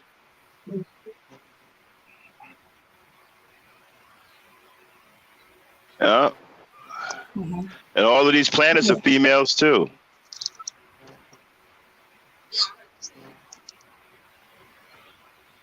And scientists, the more they research, the more they keep coming up. Women, energy, feminine energy, it just keeps coming up. The further they dig, the more it keeps coming up. Pretty soon, they ain't going to be able to hide nothing. It's coming out. You had mentioned that the male energy is destructive. It's like, Can y'all hear her? No, I can't hear. Sorry, Mela, you digitizing. She might be receiving another phone call. Yeah, like I you said, gotta go out and come back in. like I said, they don't want to tell you that women rule this world.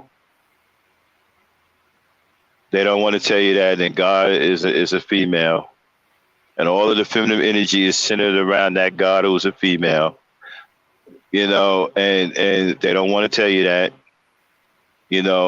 This is why they're trying to destroy the fucking particle over there in CERN. Okay, they're trying to remove all traces of feminine deities and feminine energy because man is evil. Some say man was created by the devil. Okay. Yeah, I heard that. Yeah. A lot of men are evil and they want to take this glory away from women.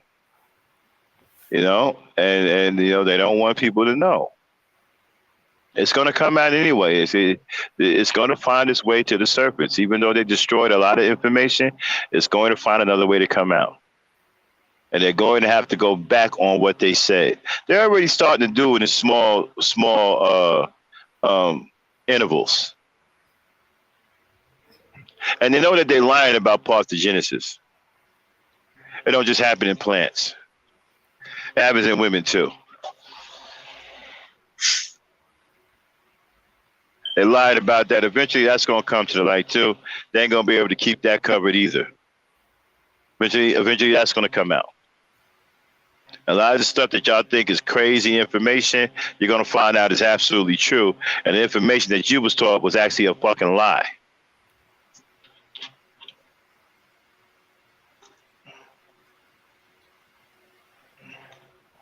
Yeah. Men are not older than women. Women are much older than men. They've been here much longer.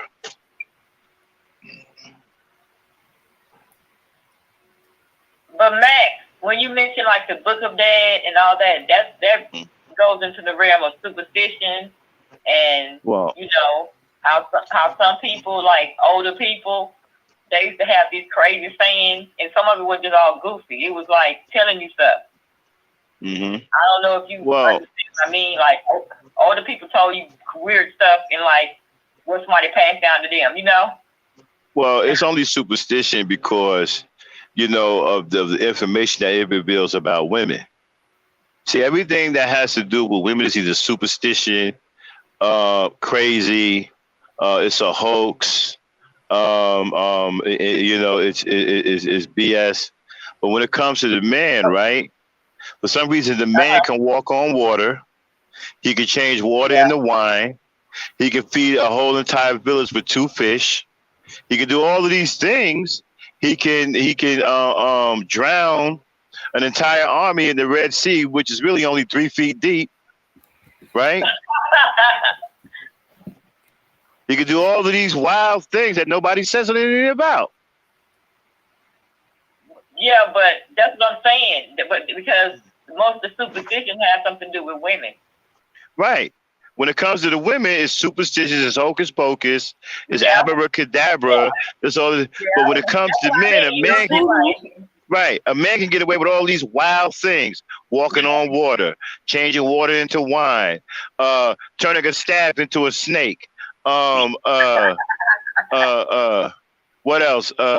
Again, drowning an entire army. Creating his own image. Right. And check this out. Drowning an entire army of hundreds of soldiers in 3 feet of water, along with their horses. Oh my God. Wow. All kinds of stuff. You can get away with all kinds of stuff. Nobody said, hey, man, that sounds like superstition. Man, that's crazy. Nobody says anything about it. Not only that, they play it every year. Every year at Easter time. What we already heard as young kids from older people, older women. Yeah. Like what we're saying, we have already heard that from our, right. Like that for people like that's the crazy one, and all that. Right. But as soon as you say something about a woman, oh man, that's BS. What you talking about, man? We ain't talking about spookism here, man. That's crazy. What are you talking about? Yeah. But a man could do all of these wild things. Okay? Yeah. For some reason he can't do them now, but he could do them back then. He ain't walking on no water now, You know what I'm saying? So, all of these crazy things that men could do that nobody questioned. When people say that men have dominion over everything, no, we're not allowed to question that. But if you say no, women are the creators, they're the ones where all the energy is built from because of their womb or whatever reason you say it, because it's like, man, isn't it crazy? How how babies are created and all that, and all of a sudden nothing becomes supernatural. If you really look at the story, right, it would make sense from a woman's perspective, because if the woman is the God and she created a son, because all she created was women, she created a son, it would make sense that she would love her only begotten son and would probably give her son a gift, which would be dominion over the world, right? But we don't know. We don't know. The story has been tainted so much, we don't have all of the information. But it would make sense that she would love her only son that she created. You see what I'm saying? Yeah. Yeah. Right. I'm not saying he don't exist. I'm saying the power that he's able to exist when the women who were born here before they got here are not able to be existing. Right. And you said, well, let us create man, right? We create the male and female, right? Mm-hmm. So we know male as to be us, men, right? But what if it was the opposite? See, you wouldn't allow yourself to think that way because you've been taught that a male is a guy like me. And you've been taught that man is a guy like me, right? I'm a man, you're a woman, right?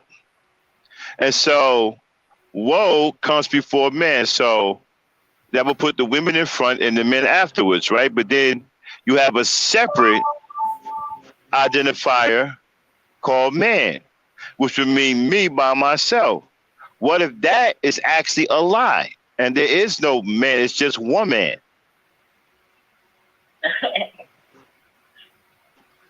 And there is no male, it's just female. Female would make sense because, check this out, female would make more sense. You know why? Because we're all born as a female first. Yeah, we start creating as a female. We only Right. The male gene comes later on. The male chromosome Right. and all that is added later on. Right, exactly. So female would make more sense. All this other stuff sounds like an add-on. You take the woe, take the what do you woe, think of hermaphrodites? huh? What do you think of hermaphrodites? A child that is born with two sexes that are and they cannot. I'm not sure what that is. I'm not sure if that's another species of human. I'm not sure what that is. I've been told. I've researched that they're either a male with both sex organs or a female with both sex organs. Some say it's just a female period with both sex organs. I'm not sure what to make of it. That's what I'm asking you. That's what I'm asking you. Like, could it really be just a female who later on? Because if there are hermaphrodites out there that they suspected was hermaphrodites, but they looked so much like girls and they claimed them as girls, but when they got older and hit puberty, then it became, evident that they were also male child fully. I don't know, man. I think that it's probably. I don't know. I really couldn't. They talk. I mean, I've seen interviews with kids. I mean, I've seen interviews with a black lady who had a baby by a lady. Because wait a minute, what? Huh? She had a baby by what? She had her baby. She was with a woman. But the family was mad because all the years that she was born, they forced her to live as female because she had both sex organs. And when she became puberty, it was a bit evident that her it dropped, and she was able to form. She formed, as a male also during puberty, on both sides. Yeah, that's a woman as the man side. Yeah, that's a bit wild for me, man. I don't know what to make of that. I'm just saying, it's a true story. It happened. Because hermaphrodites are born. They just usually cut off the tail of the man, so you never know if it develops or not. Yeah, I'm gonna have to do some more research on them. I'm not sure what to make of them. There's a country. I mean, there's a town in South America that has a high level of that. they don't do the sex change thing on them because they found out over the years puberty is the real way to tell Thank what you. That's sex what I they just are. said. And some of them form as both. Some of them form as both. That's what I'm saying. Like, that's why when we go into this science thing, we also have to include the things that are staring us in our face. I mean, are they born with the ability to choose which gender they want to be? They're born to live with both genders if they choose to be, because they can fully function and have kids with either a man or a woman. They can fully function and have a kid. Her vagina works as a woman. Her penis works as a man. So she can have children on either side. That's a little bit unusual. Usually, it's like there's some hermaphrodites that are. It's unusual because if they can cut it out, once you distort something that's there growing before it even hits the puberty stage, you never know if it will become able to be fully functional. Yeah. Yeah, that blows me away. I got to do more research on that one. I can't even. Yeah, I mean, it's really interesting. Like I know you like to listen to a lot of stuff, and I know people, tend to, because to them that's right into the gay realm. But just think if you was a child that was born like that. Well, no, I don't think it's gay. I think if they're naturally born that way, it's obviously a creation from the Creator. But so should they have to choose? Yeah. Should they have to choose? We have to try to understand them, because they came into this world of natural birth. So we have to find out what they would. Some parents, made them choose. So I was wondering which. But I do know, but I do know that demons, if the wound is defiled, demons can cross over into this world and be born as humans.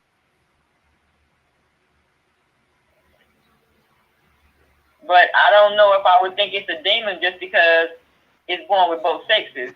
When we believe that. Then again, I mean, I'm not saying they are either. I'm just saying, demons. If the wound is defiled, demons can come into this world too. You ever hear that expression? Some people are. If you ever heard the expression that some people are born. On how the human body is. I was just saying right. But have you ever?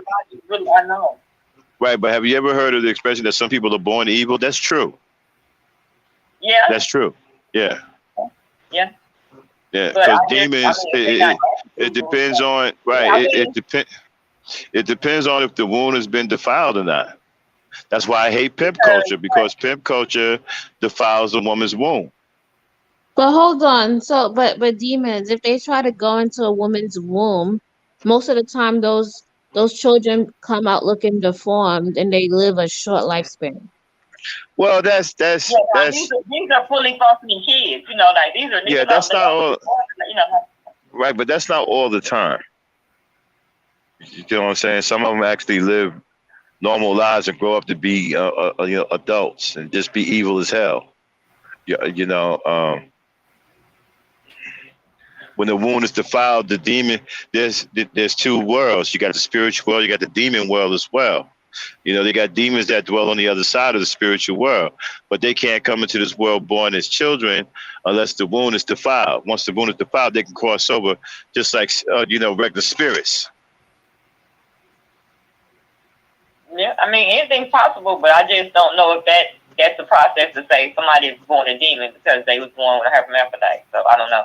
Well, no, I don't know about the hermaphrodite thing, but that is kind of unusual because when you look at the grand scheme of things, right? The men and women are born separate with separate genitalia. So you got a human. I'm not saying they're demons either, but I don't know. That I got to do some more research on them. But man, think about what you said. You said all living forms, when it's a human, starts off as a woman. Correct? Right. And if in that process, in between the man's world and the woman's world, the chemistry gets mixed up. See, that's what I'm saying. Like, the body is a powerful tool. You know what I'm saying? Like, we have to understand that it is like making a person, and it's on a clock. Do they know what causes that? Huh? Can be just a simple case of genetic mutation. Yeah, that's all it is. Yeah, because So that's what all I'm I can think of you what know, it is. It ain't that they're demons or like anything there. It's just simple genetic mutation. yeah, like that's how I see. I mean, because of the fact that we know that everyone starts off as female, and then somewhere along the process, you know what I'm saying? Like you said, it gives us, it switches up, or either adds on. And I remember one time I saw a baby that I don't know how the hell it was born. It had an extremely large head. Probably I don't know. cesarean section. Yeah, I don't know how the hell. I mean, he had. I mean, you guys ever seen a beach ball? Anybody ever seen a beach ball? Uh-huh. Yeah. The head was as big as a beach ball. Ooh. man, we talk about the water and stuff that they do in our water here, but in other countries, the water system matters. What you putting in your mouth, like as far as parasites and stuff like that, because to me, a demon could be a parasite. I mean, because you know they do tend to, because it's like a lot of diseases tend to like run like in a pack. You know what I'm saying? Like it's not like just one child born like that. It could be several children born like that. You know what I'm saying? And it just makes you wonder when you in them countries that you're not getting really the proper nutrition, the water system is shot. You know, why they Yeah, tend to I agree. they always find it's easier. A lot of kind of really, you know, like when it comes to nasty or infectious like disease type of things happening to them when they born. Hmm. Yeah, I've seen some pretty wild stuff, man. Like I don't know how they made it. You know. But yeah, man, I just wanted to make sure I get y'all that information so people know I don't just be talking. You know, I'm gonna do some more shows though. I got some more stuff to bring out. Yeah, but yeah, like I said, a lot of that stuff is right. Oh, wives' tale I heard back in the day, like from women, older women who believe in certain Yeah. type of things. You know, like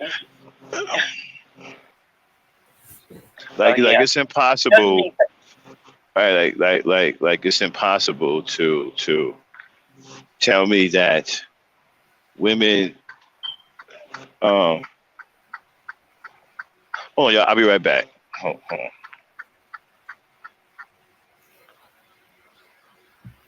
Uh-huh.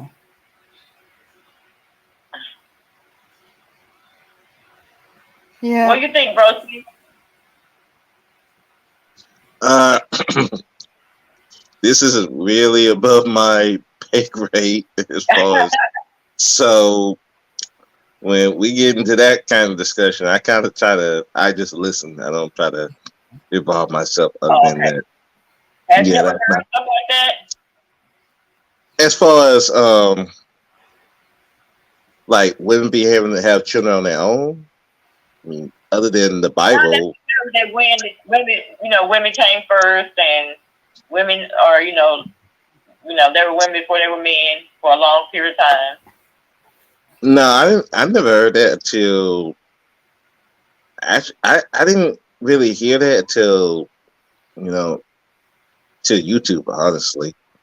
Because I know in the church we didn't learn that. It was Adam, then Eve. You know, man Right, came first, then they but created woman from a man's rib, and so that's all I know. You know, as far as the other stuff, like what Max be talking about, I didn't really hear that until I heard it from him. You so know, you never did you ever think about like maybe saying something, a question the Bible about things that maybe seem supernatural, but they don't want you to believe in the supernatural? yeah, there's some things I've always questioned. I mean, you know, the walk on water, the whole thing with the part in the Red Sea. I've questioned it in my head, but to bring that actually up in conversation, um, I have with my mother, and it don't usually go. It didn't go well. Um, so Yeah, I kind of tend to try not to think about that. The only time, like, really, I really started questioning like the Bible and stuff was kind of, I want to say, like 4 or 5 years ago. There was this guy that was on YouTube, and he had a church, but it was like counter to like the Bible and the Baptist church. So that's when I started really like questioning the things that's talked about in the Bible. You know, it, and plus just a lot of stuff that happened in the church that was just allowed to happen because tradition, to where I just like I'm good. I stopped going to church um, years ago. Now there's some things For that they talk me, about. Yeah,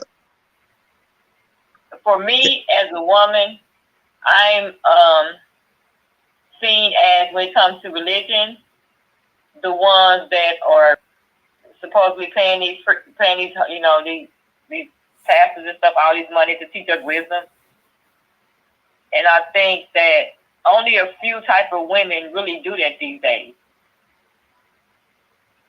A lot of women left the church long ago, and it wasn't because of God or nothing like that. It was because of the misogynist treatment that women saw in the church, and the unprotection of little girls that were in the church.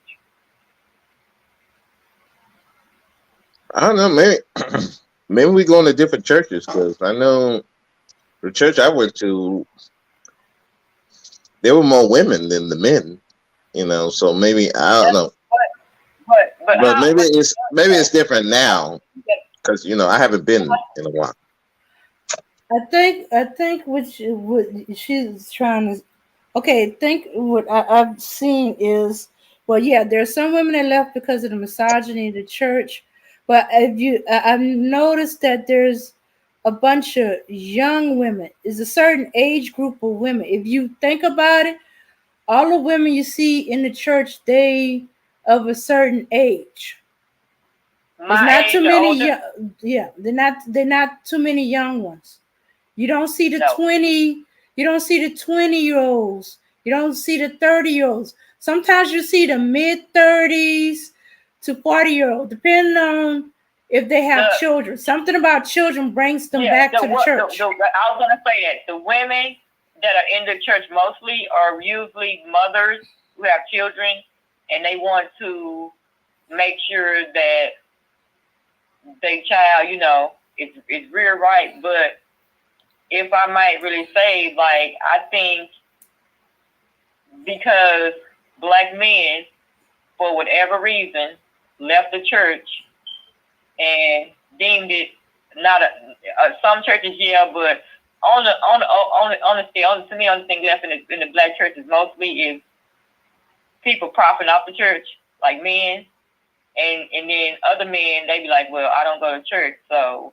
But I just feel like if you're a man and you're saying that you're the one that, doles out the leadership, I don't feel like a man should let his woman be in the church without him. Mm-hmm. I mean, I don't know, but I wouldn't, because I have seen where that, like, have been kind of like a crazy thing for a relationship, for a husband, and I think we don't talk about that in the black community. Yeah. Yeah, I'm like, Yeah. Or like a you lot of see, or men you do see have, the, or you yeah. see the husbands at certain time of the year or something like that. All because he got drug out there and he's talking about the pastor the whole time. Listen, if my husband's talking about the pastor, it's the reason why he's talking about the pastor. I don't need to be in that church. We don't need to be in that church. Mm-hmm. I'm just saying, like, because it get confusing. Yeah. It really do, like, because you are telling the person that you disagree with this man, but you still want her to tickle just because you know some Bible under his leadership in a certain sense, because she's paying him for the privilege. Yeah. Yeah, because not only is the man the head of the family, but he's also supposed Yeah. to be the spiritual head. And if he feel like that church or that pastor is out of sync with God, then he's supposed to say something or pull his family to a church that is in Yeah. line with God. Yeah. I never understood why the husbands let their wives go to church and they don't believe in that church leader. Well, I know some. Oh, go ahead, Max.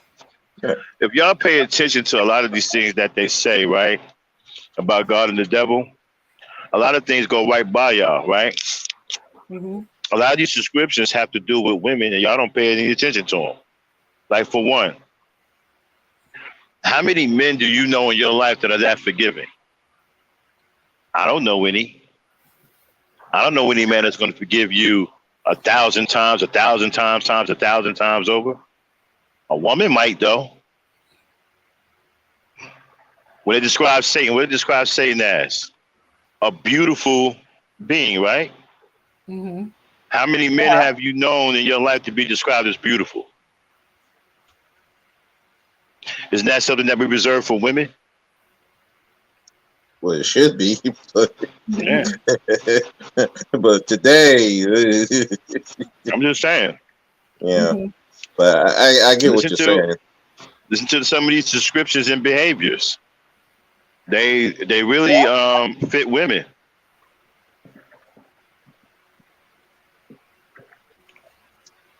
Who oftentimes needs to be forgiven? Men. Why? Because we screw up the most. Oftentimes, who's forgiving us? So Over and over again, women. Yeah. Right? Right. Mm-hmm. you know. So is that why men not in the church? Huh? Is that why men are not in the church? I think that what's happening is the natural order of a church is taking place. But a lot of times you have men in the church though that maybe they shouldn't be there if another, I don't know, maybe I'm crazy, but I just feel like if you're a husband and you don't really think that church is for you, and it's another man in that church that you're not right, I don't feel like a man should let their wife be in that church. I'm just saying, like, it just or either the church should be filled with just women. Like, I mean, Well, I think also, at least from my experience, I think it's more of an emotional thing for women to be in the church than men. We're more of a logical thing. I mean, logical. So if it's not like practical, if we can't like use it, we're not going to be listening to something we can't use. Whereas I think church is more, spiritual, emotional. It's more faith based than practical. So I think that's part of the reason why. I think that's why, like, there was a big shift from Baptist um, to the Muslim faith for a while. Now that they're separating from religion. Period. Because yeah, it's more of a practical side over there than it is the Christian faith. At least just from my observation. Well, I just feel like, cause I've been around a lot of older people, like growing up. I'm an older person, so the church was more of an intricate part growing up back then, probably than it is now. Mm-hmm. And so a lot of men have, I would come home like, Pastor so-so said this, and Pastor so-so said that, and then the man is sitting there like rolling his eyes, like, he don't know what he's talking about, but you made her believe that he was knowing what he was talking about because you let her go be under his leadership. I think the church is reverting back to its natural spiritual form. This is why you don't see all these men in the church anymore, because women are more naturally spiritually connected to the Creator than men are. Yeah. This is why women feel more at home at church, right? And I don't feel when at the home at women, church. I just feel at home in spirituality. well, yeah, well, that's what I mean. You know, spirituality in church, but if you also look at it too, right? Men, if you look at what men have done in the church, men pretty much have defiled the church. That's what I was saying earlier. That's what I was saying. You got these pimp preachers and pastors, TDJs, Creflo Dollar. These guys are committing blasphemy right in front of everybody's face. You know, they pretty much turned the church into a pimping ground. Yeah. Okay. And so Right about women, that, man.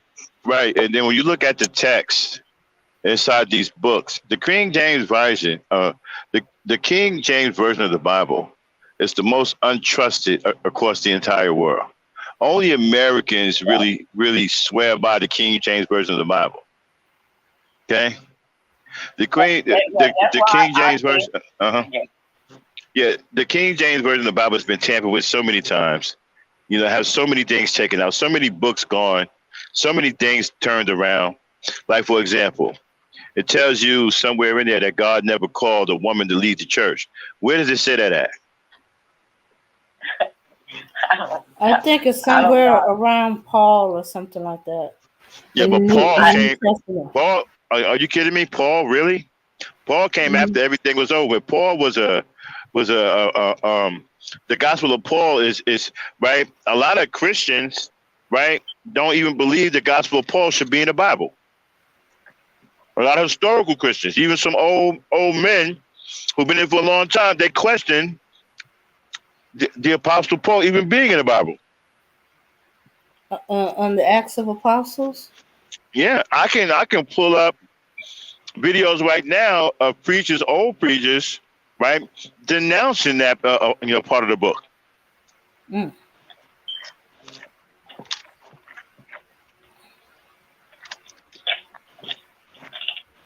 Yeah, I mean, yeah.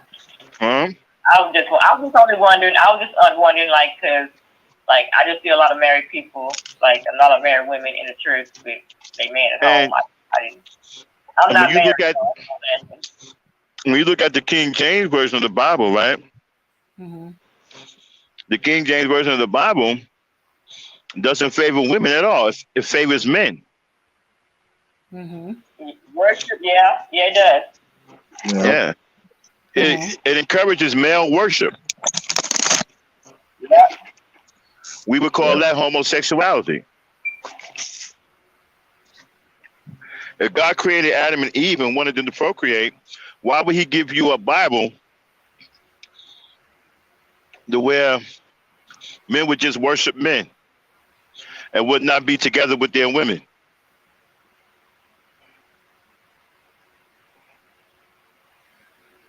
And then in the Bible, okay. And then check this out. And then in the Bible, who's causing the most stress and strife and the corruption in the Bible? Men. I mean, don't even get me started on the Pharisees and all of that. Some of the most wicked men in the Bible. Mm-hmm. And how the preachers, were pimps back then too. How you couldn't come and pray to God unless you had a preacher and you had to pay them to pray for you. So they was pimping people even back then. Yeah, that's what I'm saying. Like, so I can make a case that the men in the Bible are evil and rotten and don't uphold any spirituality at all. But yet they make the woman out to be the worst of the two. They take Mary Magdalene, and make her the worst thing coming. Mm-hmm. But say nothing about the preachers who exploited the people for wanting to get prayers heard by God. People who went to them wanting to just do something as simple as pray, but had to pay. Somehow there's nothing wrong with that. Mm-hmm. But there's everything wrong with Mary. I don't know.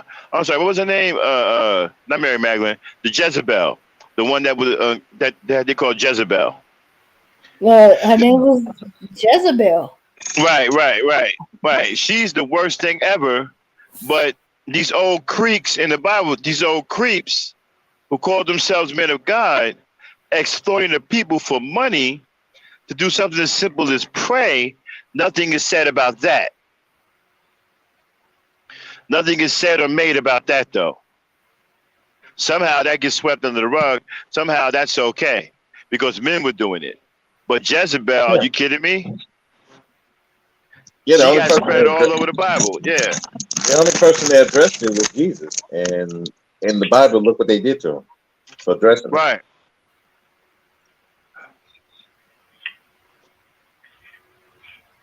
Some people even wonder. Some people even question. Some people even question if Jesus was a man. Some think it was a woman that they crucified. It would it would make sense to say Yeah. that. But And you think Yeah. about this, right? They made a decision. No. Let me point something out to y'all that y'all don't pay attention to. Okay, they made all of this big, loud, funky odor about Jezebel and all this other stuff, right? Because she's supposed to have sinned against man and God, or whatever, right? But when Jesus was on trial, right, Mm-hmm. and Pontius Pilate gave the people the option on whether to choose a murderer over Jesus who did nothing, and this is why I say Pontius Pilate was a dumbass, because he said this man has done nothing but good. But yet, instead of him being a governor and saying, I pardon him, he left it up to these fucking 12 evil ass, preachers to make a decision, and they chose the murderer. Those were 12 men. Those were men who did that, not women. I thought that But was the people in the crowd. no, there was no people in the crowd. Those were the preachers that made that decision. Mm.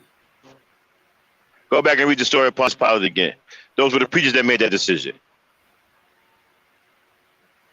But yet nothing was said, nothing is said or made about that, though.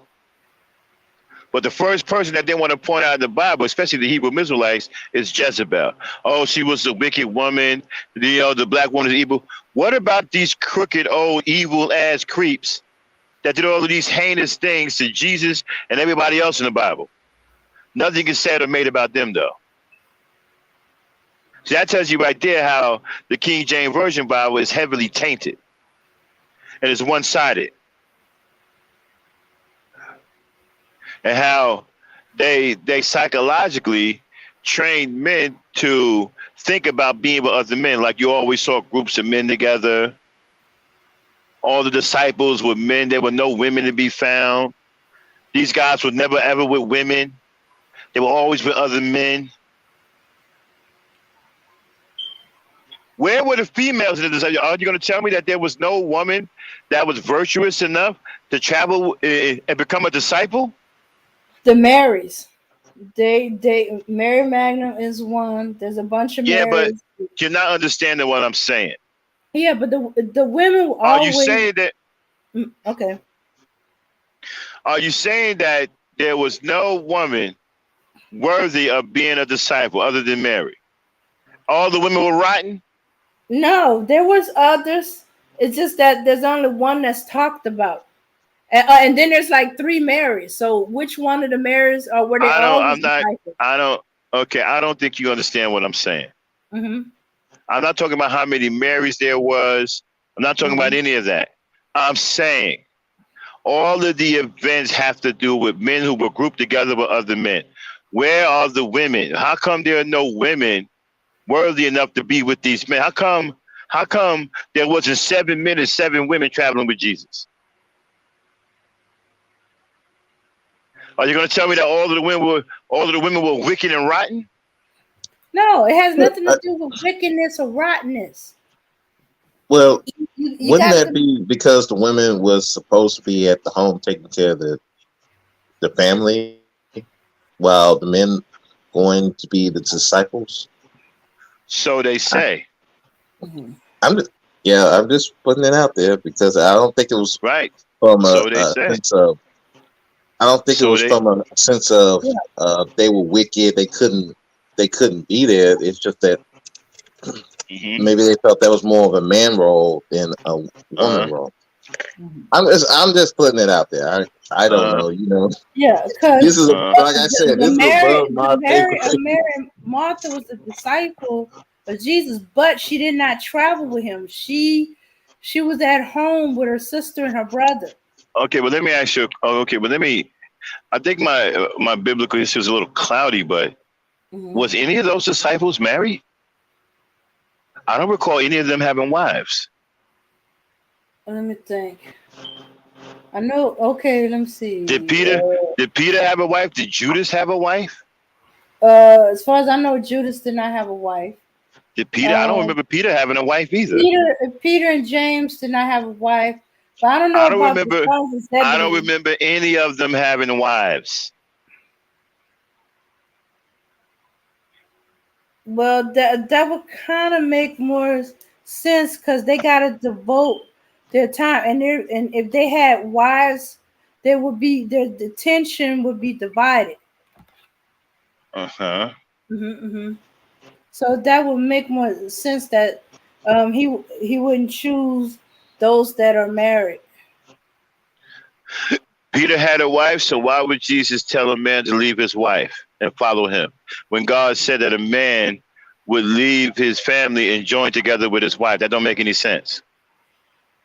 Why would he say that a man would join together right with his wife and then turn around and ask a man to leave his wife and go follow him? What he didn't Peter? There was no mention that Peter had a wife,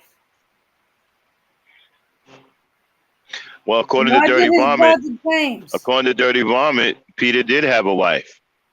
Yeah, that's what it says. Said Peter had a wife. Oh, wait a minute. He said his mother-in-law. Okay, yeah, Peter's mother-in-law was sick.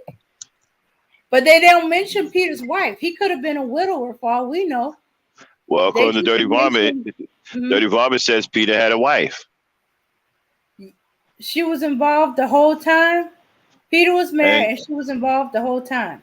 right, and you know, right. It kind of Mhm. makes me wonder if he says to a married man, come follow me, leave your family behind.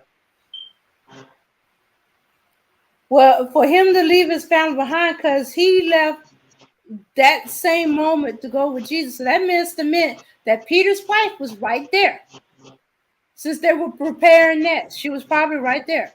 hmm It But also I said that he. think, but there's no mention. So I'm thinking But you Peter see, had a wife, but she right, but died. there's a lot of problems I got with things being said. Right, it's like for example, he said Mhm. above all, he wished you be, he wished you would prosper and be in good health, and no good thing he will withhold from you. Right.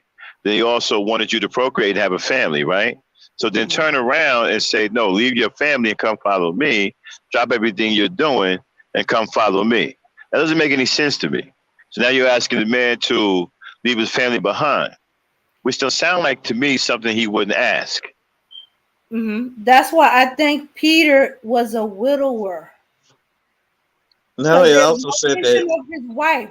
He could still have a mother-in-law and be a widower. it.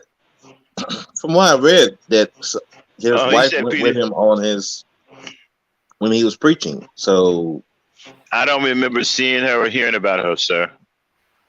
I'm, Mhm. I'm Now, saying I that, admit No, my the biblical only thing history is that a was little. mentioned was a mother-in-law that was right? sick. Now, I do admit that my biblical history is a little hazy, but I don't remember even hearing anything about his wife. But then again, it is the King James version, and it has been Right, tampered with, so they could have easily omitted that out. which would make sense. He said he left Like, his father behind, not his wife. His wife is considered part of him and couldn't be separated. I okay, I so I think he's a widower because the only thing they mentioned is a mother-in-law. You can still have a I hear what mother-in-law he and be a widower. I hear what he's saying. He's saying that his wife was considered a part of him and couldn't be separated. Okay, I don't remember no mention of Peter's wife in the Bible. The only thing that was mentioned was his But mother-in-law, this is the and his problem we father's have a with. grown man. So But you this is the know. problem we. But this is Mhm, the problem that we face with the King James version. Other Bibles may have a mention of her. mhm. That's what I'm This is saying. what I'm saying. You know, the King Okay. James Bible is the worst. This is the one that's it's the least trusted. Okay, I don't know. Okay, if y'all about logic, why is the logic that he may have been a widower? Don't Oh, I'm not doubting that either. I'm just mhm, saying the King James version is a piece of work. So she very well could have been. I'm not sure because there's a lot of things that was said. I'm still confused about. Yeah. yeah. That's the thing with the Bible. When you start really digging into it, it's just like it don't it don't make sense. And it Like for example, in Genesis, right? It mentioned a people that was on the earth before Adam and Eve came, right. Mhm. and nobody is saying anything about it. Like, who are these people?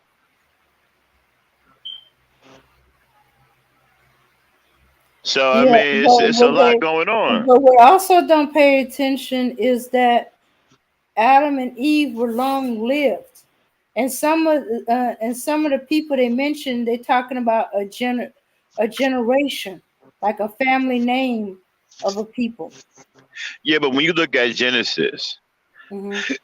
God created a people to reside over the earth, and saying He saw that it was good, right, and that they needed someone to tend to the earth, and then that's when they became let us create man, which is confusing because who were those people before you created man? Were those people not man? I mean, I don't understand. I mean, the Bible, there were things that are just really, really confusing. Like, what are you talking about? Like, like, Hmm. like, do me a favor, Dane. Pull up Genesis real quick. I just want to show y'all something. Just pull up the Genesis real quick. It ain't gonna take long to read. Hmm. Okay. I'm gonna show you some serious confusion, man. Like right here, like quickly in the Bible. Like, okay, what is going on here? Like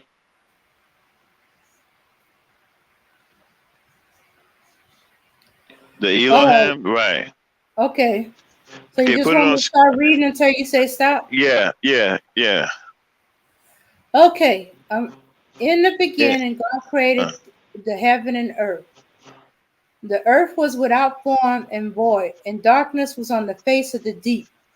And the Spirit of God was hovering over the face of the waters. mm-hmm, Then God said, "Let there be light," and there was light. And God saw mm-hmm, the light, and that it was good. And God divided the light from the darkness. God called the light day, and the darkness he called night. So the evening and the morning were the first day. Then mm-hmm. God said, "Let there be a firmament in the midst of the water, and let it divide the waters from the waters." Thus God made the firmament and divided the waters which were under the firmament from the waters which were above the firmament. And it was so. And God called the firmament Helbin, and so the evening and the morning were the second day. Wait, when he called the filament, what? Heaven, All right, sky, go the ahead. sky, the sky. Okay. Okay. Then God said, "Let the waters under the heavens be gathered together into one place, and let the dry land appear." And it was so. And God called the dry land earth, and the gathering together of the waters he called seas. And God saw that it was good. Then God said, "Let the earth bring forth grass, the herbs that yield seeds, and the fruit trees that yield fruit according to its kinds, whose seed is in itself on the earth." And it was so. And the earth brought forth grass, the herbs that yield seeds according to its kind, and the trees that yield fruit, whose seed is in itself according to its kind. And God saw that it was good. So the evening and the morning were the third day. Then God said, "Let there be lights in the firmament of the heavens to divide the day from the night, and let them be for signs and seasons, and for days and years. And let them be for lights in the firmament of the heavens to give light on the earth. And it was so. Then God made two great lights, the greater light to rule the day, and the lesser light to rule the night. He Sun made and the the moon. stars. He made the stars also. God set them in the firmament of the heavens to give light on the earth, and to rule over the day and over the night, and to divide the light from the darkness. And God saw that it was good. So the evening and the morning were the fourth day. Then God said, let the waters abound with abundance of living creatures, and let birds fly above the earth across the face of the firmament of the heavens. So God created great sea creatures and every living thing that moves, with which the waters abound according to their kind, and every winged bird according to its kind. And God saw that it was good. And God blessed them, saying, be fruitful and multiply, fill the waters in the sea, and let the birds multiply on the earth. So the evening and the morning were the fifth day. Then God said, let the earth bring forth the living creatures according to its kind, cattle and creeping things, and beasts of the earth, each according to its kind. And it was so. And God made the beasts of the earth according to its kind, cattle according to its kind, and everything that creeps on the earth according to its kind. And God saw that it was good. Then God said, let us make man in our image, according to our likeness. Let them have dominion over the fish of the sea, over the birds of the air, over the cattle, over all the earth, and over every creeping thing that creeps on the earth. So God created man in his own image. In the image of God, he created him.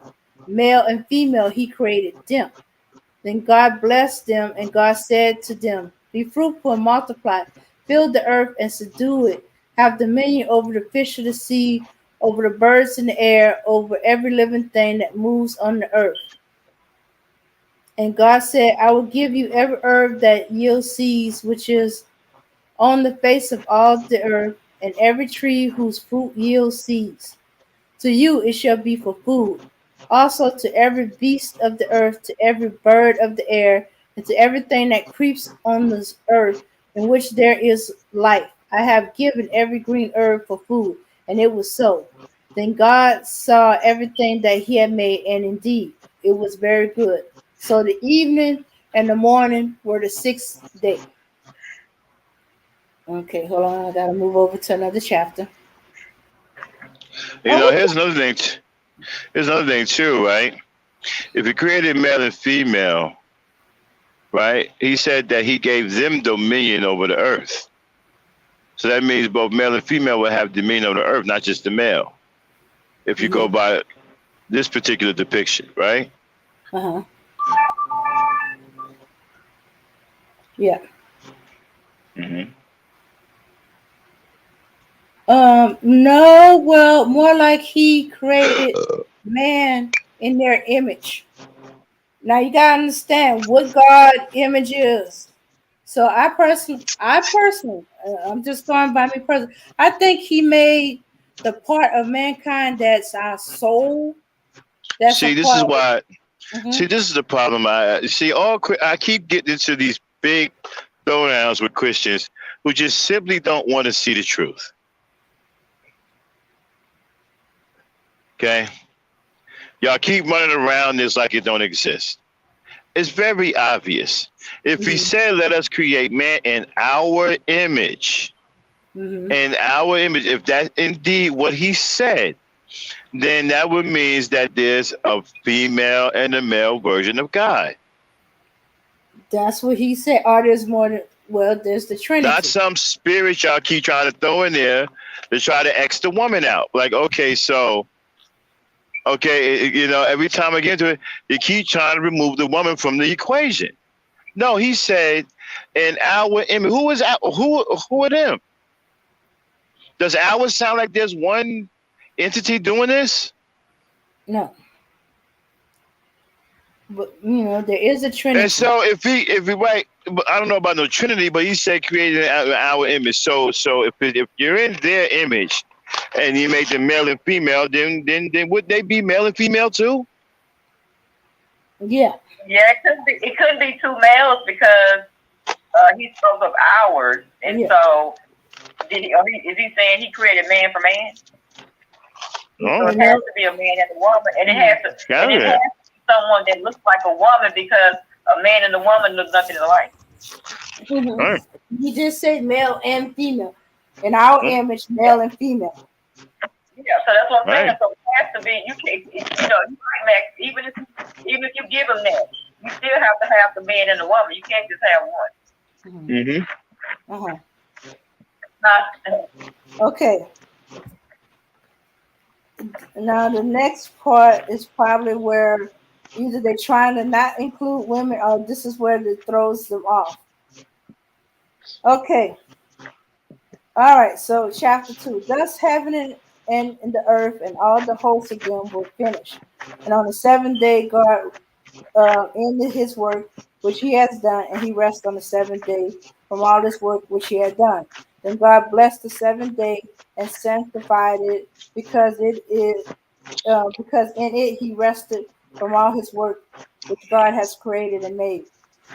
This is the history of the heaven and earth when they were created in the day that the Lord God made the earth and the heavens, before any plant of the field were in the earth and before any herb of the field had grown. For the Lord God had not caused it to rain on the earth, and there was no man to till the ground. But a mist went up from the earth and watered the whole face of the ground. And the Lord God formed man of the dust of the ground and breathed into his nostril the breath of life, and man became a living being. See what I'm talking about? See, this is y'all see what I'm talking about? Now we got a whole lot of problems.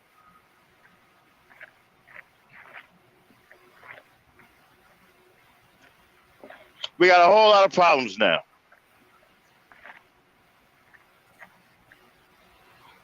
What all of a sudden happened to the male and female that he created? Did they disappear? Mhm. What happened? Okay. Now it's there was no man to till the ground, so God created man and blew the breath of, in his nostrils, and man became a living being. I don't. We don't went from let us create man in our image. He made the male and female too. Now the man's being created by himself. Okay. Now I think okay, the first creation, because we more than just our bodies, that the male and female that he made was our spirit self, our soul. That's the male and female from that first time. Now he's making a physical body for earth. And he did the man's first, according to this. So he can till the ground and whatever work God has for him. I don't know. I just say, I don't either. how do we know? There's all kinds of problems. What does she look like?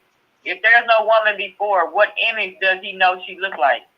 Exactly. This is a whole lot of problems, and this ain't even the beginning of it. This is just one version of Genesis. There's several others that have different information. That's why I stopped going to church as a very young child. We don't know. I don't know what's going on. Exactly. I had questions. The pastor told me to sit down, so I don't know. Yeah. There's one version of Genesis where he created the people on the fifth day and saw that it was good and said that they were like God. That's in one of the versions of Genesis too.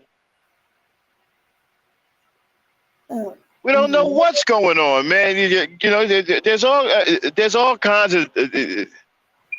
Okay, but you do know God doesn't have a physical body.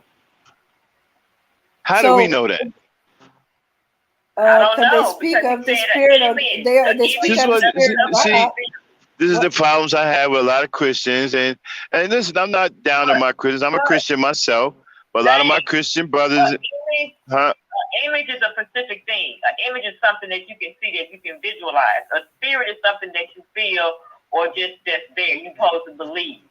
But if he said created in our image, it has to be an image there to create their image. Okay, I mean, but it just because looks like something. but because we can't see the spiritual with our physical eyes, that don't mean there was not an image there. It just means We that don't know we can't see the image as what's we going are. on. See it. We can. He created us. We don't know what's going on. Images. Mm-hmm. And this is the problem I have with my Christian brothers and sisters. Okay. We go back and forth about this because we don't know what's going on. Yeah, but you thinking of an image of a physical. He But said we represent the physical. Bro, speak. You want to jump in on this one? That's where I said there's the second grade. I said we are more than just the body. We don't know what's going on. Well, That is it's of us okay. that look like God. But Well, I mean, And then he made a always physical. He made a physical Hold form. on, ladies. Bro, want to say something? Go ahead, bro. Oh, okay. yeah. Well, I was going to say, okay, we know an image.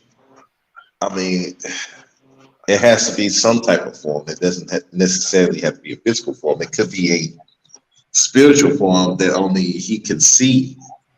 So they put in that image, and then they gave it the physical form.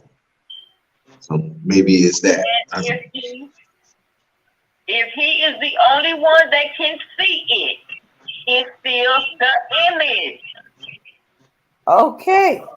So I'm just trying to understand. He's making an image. Like if even if he spiritually made this up in his head, that was the image he represented for the male and the female.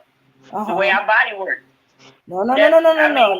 Our spiritual is not the same as our physical body. No, but it follows us until we die. Okay. We are our spiritual. I can't be your spiritual. It's never gonna happen. That can't be my spiritual. Okay. Our spirits are our spirit. Okay. Yeah. Imagine our spirit is like the water. It's like water. Water, it'll have different shape depending on the vessel it's in. Our bodies is the vessel for our spirit. So whatever image our body is, our spirit is. But if there is no bottle or thing that's holding the spirit, the water, it's going to take whatever image that is flowing in. Well, okay, hold on. The source of the spirit is God. That's how we in His image.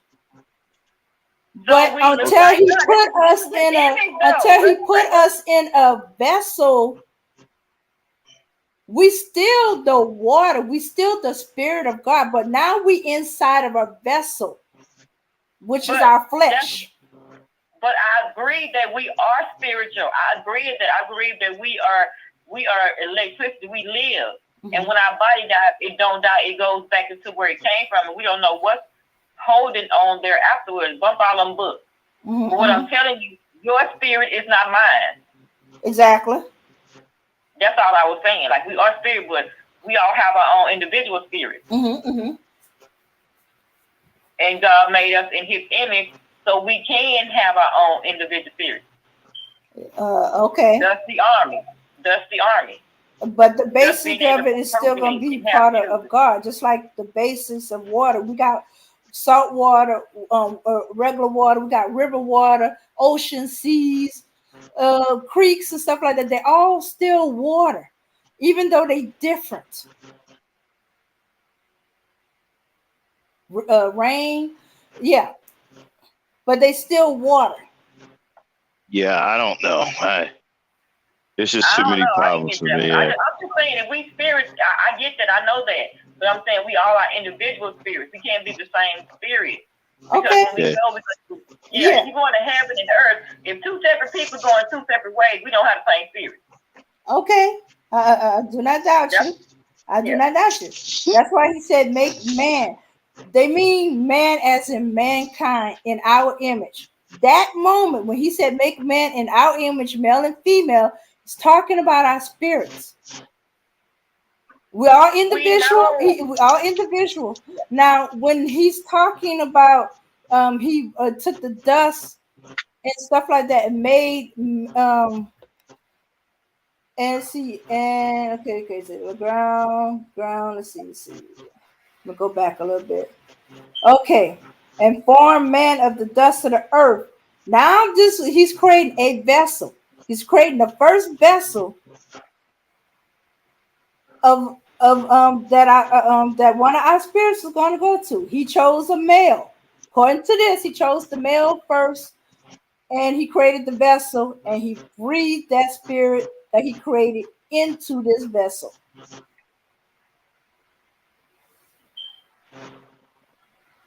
Okay. Like I said, it's too. Christianity. I have too many questions. I'm telling you, my Yeah. told me to go glam. I was glad. I was very inquisitive. I asked a lot of questions that didn't make sense. Oh yeah, me too. I was lucky. I Yeah, had there some was a. that attempted to. They sent me to the pastor a lot. Well, Dirty and he Vomit answered, says. but he Dang, a Dirty lot of Vomit times he didn't says. quite understand what he was talking Dang. about. Dirty Vomit says the first part was an overview of Genesis, of the 7 days. The next part that you was reading is the specifics of days 4, 5, and 6. Okay, thus the heaven and the earth and all the hosts of them were finished. So They were basically, he's finished. suggesting that we're reading it wrong. No. Okay. It says in chapter 2, thus the heavens, the earth, and all the hosts of them were finished. And on the seventh day, he ended his work. Okay, they're talking about him, and he blessed the seventh day. This is the history of the heaven and earth when they were created in the day that the Lord made of the earth and the heaven, before any of the plants of the field were in the earth, and before any of the herbs. Yeah, but there was no mention of Adam, and I mean, I don't. And like I said, this is just one version of Genesis. There's several other versions that have different information. Yeah. I told you in one that I read, it said he created the people on the fifth day, not the animals, the people, and that the people were like God. That's said in one of the Genesis versions too. And that's where they get that myth of, that type of mythological creatures, and that the story that's in mythology days are also rooted in the Bible. If you really look at both of them, so it's very kind of like make you wonder, like, okay, wait a minute, am I crazy or am I reading the same thing? But they go more elaborate into creatures and stuff like that when the Bible doesn't touch the creature part of it, because it spoke of giants, giant animals, giant things, but when you really get into the other aspect of human life, Christians tend to like stick on one area, and it confuses you.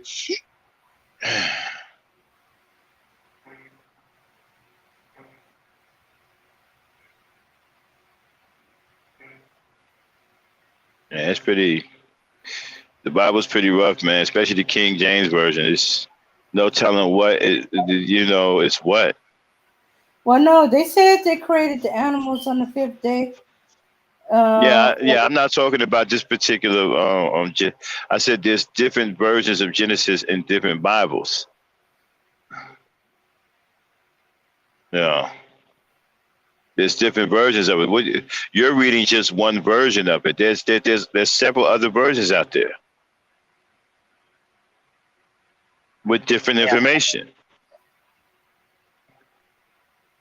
It's not just. It'd be one thing if it was only one version of it, right? But there's several different versions of Genesis. And you don't know which one to believe. You don't know which one is accurate. Yeah. That's not the only one you're reading. If you search in Google, right, the different versions, the different versions of Genesis, all of them will pop up. Mm-hmm. And you'll see all these different versions of Genesis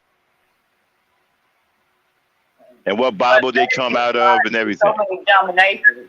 Like church have so many different, like each certain type of church believe in a certain type of thing when it comes to religion, and I have yet to find that any church says that all everybody's going to heaven as long as you believe and do right. They say ours are right is the right one. Anybody else is wrong, and you ain't going to heaven if you believe in that one. Yeah. So they only it's like what I mean, you got 8 or 9 books out here. And I'm not as great as you might Max in that department, when it comes to the Bible, but like I said, I just couldn't get into it because it was so confusing. And then when you look at the Apocrypha, right? There's a book in there called the Book of Ezra, right? And I'm wondering why they took that book out, because Ezra is just like us. What are you talking about? Ezra is still in there. Easy. Where's it? Where's the book of Ezra at? It's in the Old Testament. Because as far as I know, that's in the Apocrypha. Well, I'm not looking at an apocrypha. I'm looking the at the Bible in the Old Testament. Yeah, we saying Apocrypha. Apocrypha. It's after Second Chronicles in the Old Testament. So it's a part of the pseudepigrapha then. Okay, all right.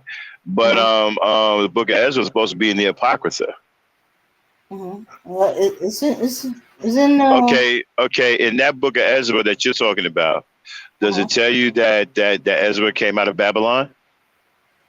I believe so. Yeah, it's one of the books. Not too many people read. It's one of the smaller books, but yeah. Did it tell you that? During Cyrus King of Persia, because we kind of studying that right now. Did they tell you that God became angry with him because he was nosy? Oh, wait. And God pretty much basically told him to mind his own business and worry about himself. Okay, probably because when he was fasting and God was trying to teach him something, Ezra kept worried about what was happening to everybody else, right? And God turned around and said, look, worry about yourself. These people have, created their own fate. Pretty much, he told Ezra to mind his own business. Ezra, when you look at the way Ezra behaved, right, he was just like us. Mm-hmm. He was sticking his nose in people's business. He kept worrying about what was happening to the people in Babylon, and God basically finally got tired of it and pretty much told him to shut up, mind your own business. Worry about yourself. These people have sealed their own fate.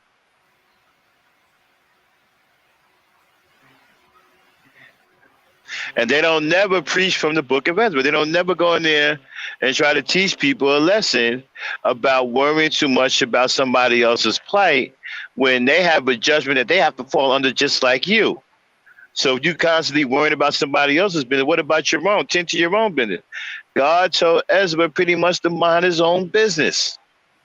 Is this the same Ezra that restored the Jerusalem or the temple at Jerusalem? Nah, see, I don't know what. See, this is what I'm talking about. You see, I don't know what book. That might not be the same book of Ezra. The one I'm talking about is in the Apocrypha. Okay. And when Ezra came out of Babylon, he was trying to still, because God was getting ready to pass judgment on Babylon, Ezra was trying to save Babylon by talking about these people and stuff. And God turned around and told him to mind his own business. Let's see. Okay, pretty much in so many words, yeah. I'm reading about Ezra restoring the temple, restoring Jerusalem. No, this Ezra came out of Babylon. Yeah, he's the same one that came out. He came out of Babylon under Cyrus. And because God did. Right, God did use him to do great things, but when he was fasting and he was talking to God and he kept intervening and sticking his nose in somebody's business, God became upset Tell them to pretty much shut up and mind your own business. Sounds familiar. Hmm. Mhm.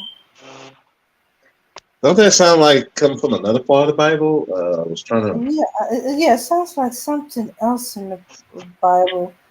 but But I have to admit, these smaller ones, I have these And smaller if books. you I have. and the reason why I think that's so significant because he basically treated Ezra like his child. Well, You know, when your yeah, child get nosy and all of that, you admonish your child. I mean, I thought that was powerful and significant that they should teach that, and they don't. I mean, you can literally read that word for word.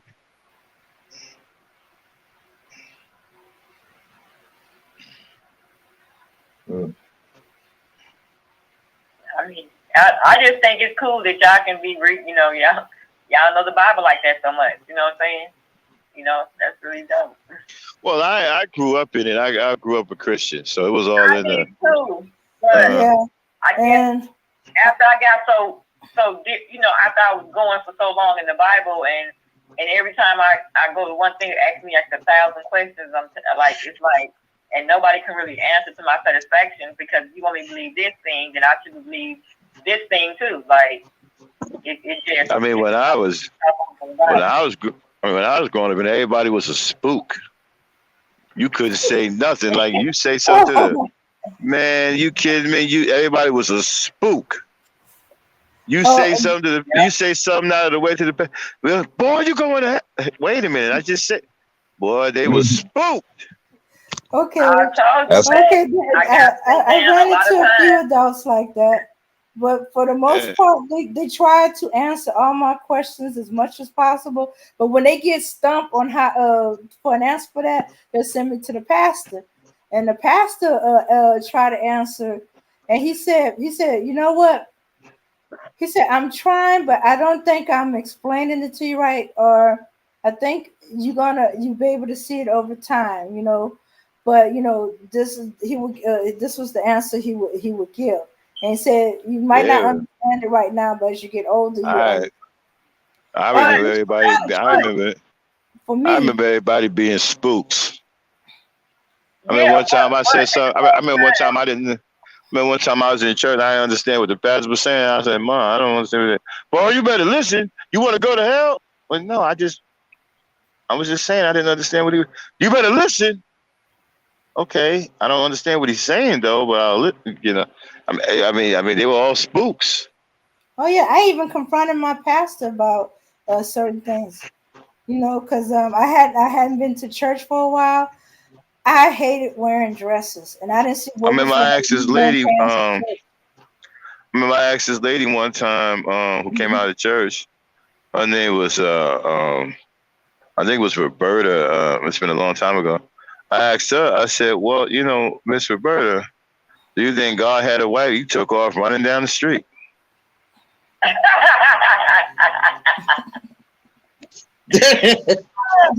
She was no part of that question. Yeah, he said, "Yeah." You thought that was blasphemous. Took off running down the street. my brother, he knows the Bible and stuff. Like he knows, he real like he knows that. So like I have been, acclimated as the black community was acclimated to the church. It didn't get me like that because I think the church sometimes it stunted us because of the way it teaches things of peace and happiness, and then on the other hand, they kill somebody. You know what I'm saying? And the only part that black people want to take is DP. And white people want to take, I want to stomp you down, kids, shoot you, kids. Just for me, it just didn't register right. I mean, one time I was standing outside the church. We was having a break, okay, because I think we've been in there like all morning. And I was just outside getting some fresh air. And everybody finally went back inside. And I was still outside for like an extra minute or two. And this woman opened the door. Boy, get your butt in here before you go to hell. Huh? Huh? Yeah, I mean, I'm telling you, they were spooks. I've been told to get They my were butt in here spooks, before my mama man. went They back were home. spooks. That's all. They were the people in the church. That they were spooks. Damn. Was that like was it a holiness church? That sound like it's like one of them Holy Ghost church. Cause them Yeah, holy they were churches dance spooks. for like 5, 6 hours, baby. You done dance like 20 gigs. Yeah, I remember, man. I remember they would catch the Holy Spirit, run around the church. The usher would be chasing them with that cloth, waiting for And, them to fall and out. as a kid, We you had feel one so woman. guilty because you think you should be doing that. You think you're supposed to be getting lifted I off the know. ground, and now that you didn't get lifted off the ground and slung back and forth, then you feel like that you failed when it came to religion. I'm just being honest. Like it was so I mean, confusing for the children. Yeah, but I just could the not only bring one that myself to lie to God by the only pretending one that like wasn't a spook, the only one that was a spook was my father, and I used to always try to sit with my father when I went to church because he wasn't a spook. And I remember this lady had ran around the church one time, right, to the point where she ran outside and ran into a tree and knocked herself out, right? And so my father was like, "Well, Mary, she done gone crazy." And my mother was like, "Oh no, she just catching the Holy Spirit." I said, "What? Mary, the woman is crazy." You know what I'm saying? So I used to sit next to my father because he wasn't spooked like everybody else. You know, but the rest of them people, including my mom, they were all spooks, man. Huh? My grandfather wasn't like heavy religious, but he just had certain things he believed in, more like a voodoo type of stuff. Like you don't look a snake in the eye. If a snake just appear in your house, somebody sent it to you. You know? Well, when she ran, but when like she ran it, well, when she ran out of the church and into the tree and knocked her out, somebody was talking about the devil was chasing her. She was running away from the devil. He the one to put that tree there, but the tree was there before she went outside. You know what I'm saying? I passed the tree on the way in the church. What are you talking about? But she was running away from the devil. He put that tree there. yeah. I mean, that's how spooked they were. I mean, they were. Oh my goodness. I mean, they I'm were glad I just didn't grow up like that. church out. The devil put that tree there. The tree was there before. I mean, didn't you see it on the way in? Like, Shoot. I was kind of a bad kid, because I have a family member that used the Bible to excuse some of their vices. I couldn't wait for family get together for the holy people in the family and the people with the vices in the family would be me and my younger uncle used to be instigators. We would start up a conversation that would trigger them and go look for every Bible in the house, and they would battle with scriptures. I know that's a we had shame, but we had this one.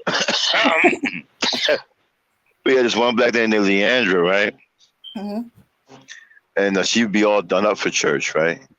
But once she catch the Holy Spirit, everything that she wore in the church ended up all over the floor. All over the floor. Yeah. She would fall down. She was like a fish. She got to put a split like. You get the falling down. Oh, Jesus, Jesus, Jesus. All in the floor, rolling over people, knocking stuff over, hat coming off, stuff coming apart, stuff falling out. Just all over the place, man. And my mother she got the Holy Spirit. And my father be like, Mary, that ain't no Holy Spirit. That woman crazy. I used to love sitting next to my pops, man. My pops had the logical mind at the time. This one lady, every Sunday, she used to fall out the same way. She used to fall out the same way every Sunday. Oh. As soon as the pastor get to that good, and I tell you, and baby, she would be gone. I'd be like, oh my God. And for years, I thought my Aunt Viola was catching the Holy Ghost. No, she was a diabetic, and she wouldn't eat before church. And so we thought she catching, or at least us kids, we thought she catching the Holy Ghost. And she always fall out on some poor man. We always felt sorry for any man who sat next to her, because when she fall out, she's a big woman. She's a short but stout woman, and she fall and roll all on this poor man and stuff like that. He's trying to keep her from hitting the floor, but get her off of him. And the ushers are coming to cover her up because she's a dress and wave her down. But I didn't know that a lot of our ushers were nurses, and they were just checking on her and fussing at her about not eating before she come to church. Okay, now I wasn't talking about people like that. I'm just saying women that just do that. They do that. Like they be in church and you be in church all day and Oh it just yeah, hit a period in church where it just started. I mean, you be like, what the heck? Is what? I mean, everybody is got the Holy Ghost in the yeah. church. And then I you understand got feeling like you you're got not the ushers. because you're You not got the getting. ushers chasing them around and whatnot with that cloth they Yeah. want to put over him. Oh No. yeah. Oh my goodness. And the fan. Don't forget the fan because they gotta fan them down. The ones that so lazy they don't want to get out the seat. So what they do is always fall on you on the Yep. pier just because they don't want to hurt. They too cute to really go out there and do the jig. So they do they flip and flop on you Mm-hmm. like next to you. Oh yeah. That's Yeah, why you see, yeah, what Dirty Muhammad is saying. playing bowling. And then look at what Dirty Muhammad. This is why a lot of the historical people don't like the Paul. Look at what he said. Paul is the cause of all that Holy Ghost crap, speaking in tongues and flaring around and laying on hands I thought and that was Peter. Wait a minute, Peter and Paul did that. Well, Peter did the speaking in tongues. mhm. Yeah, And when like you look at the tongues, I don't right, know. it's like they say the same thing all the time. It's like lefa, wuffa, luffa, something like that. I don't even know what it. Oh, never, like, come on now. What are you talking about? It don't even make any sense, man. Why would God, who created the language, why would He want to communicate with you in a different tongue? No. You're not communicating with you with a different tongue. Hey, You're supposed to be communicating to people that speak a different language. That's where the mix-up get with the speaking in yeah, tongue. that is right. But I still don't understand. Like, is he understanding you? Do we know if we supposed to know if he really understands you? Do we even know if he know what you're talking about? Like that's what I'm saying. You be Exactly, like, man. Like this is a bunch of crap. Oh yeah, yeah, And it's bad when you with a bunch of spooks that's scared to death to say anything about it. You know what I mean? Like, yeah. I mean, as a Well, child, I our knew some of pastor that had to stuff was nip all phony. that stuff in the bud.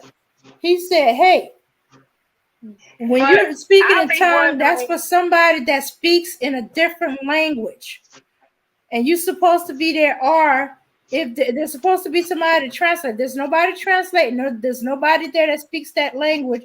Then you are to be quiet." Well, tongues does mean different languages. I know. I seen my sister do it one time in church, and then, of course, I got shamed for it because my brother was like, "See, needs to understand how to be closer to God that you don't understand." I said, "Well, I'm taking care of my kids and doing my responsibility.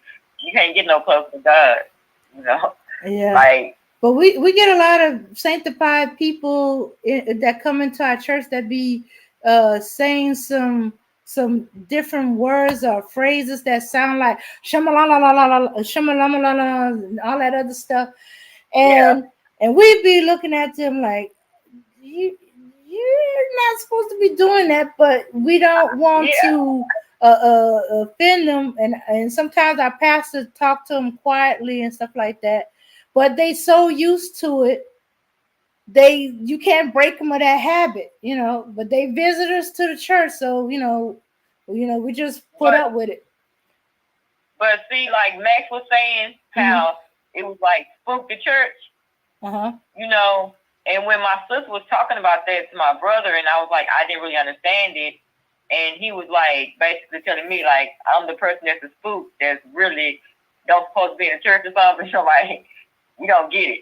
You know what I'm saying? Because you ain't reached that spiritual thing for God to talk to you like that. And I'd be like, yeah, is it true? Because people be like saying stuff, you be like, what? Like, huh? So I'm supposed to be doing that too? And why come I can't do it? I don't know. Okay. It just always questions always answer. Well, we did have an elder in church that said sometimes when she's praying quietly to herself or in her so-called prayer closet, she'll hear herself speaking in another language or or a language she never heard of before. And the pastor said, okay, are you understanding what you're saying? She said, I know what I'm saying, but what comes out of my mouth ain't the words that I am saying. And he explained to her, does it happen at any other times? He said, no, it only happened one or two times, and when she's in the prayer closet by herself. So she don't think she's speaking in tongues because, as he explained it to her, the tongues is just her speaking a language for somebody there who don't speak the language of the other people so they can understand what is going on in the service.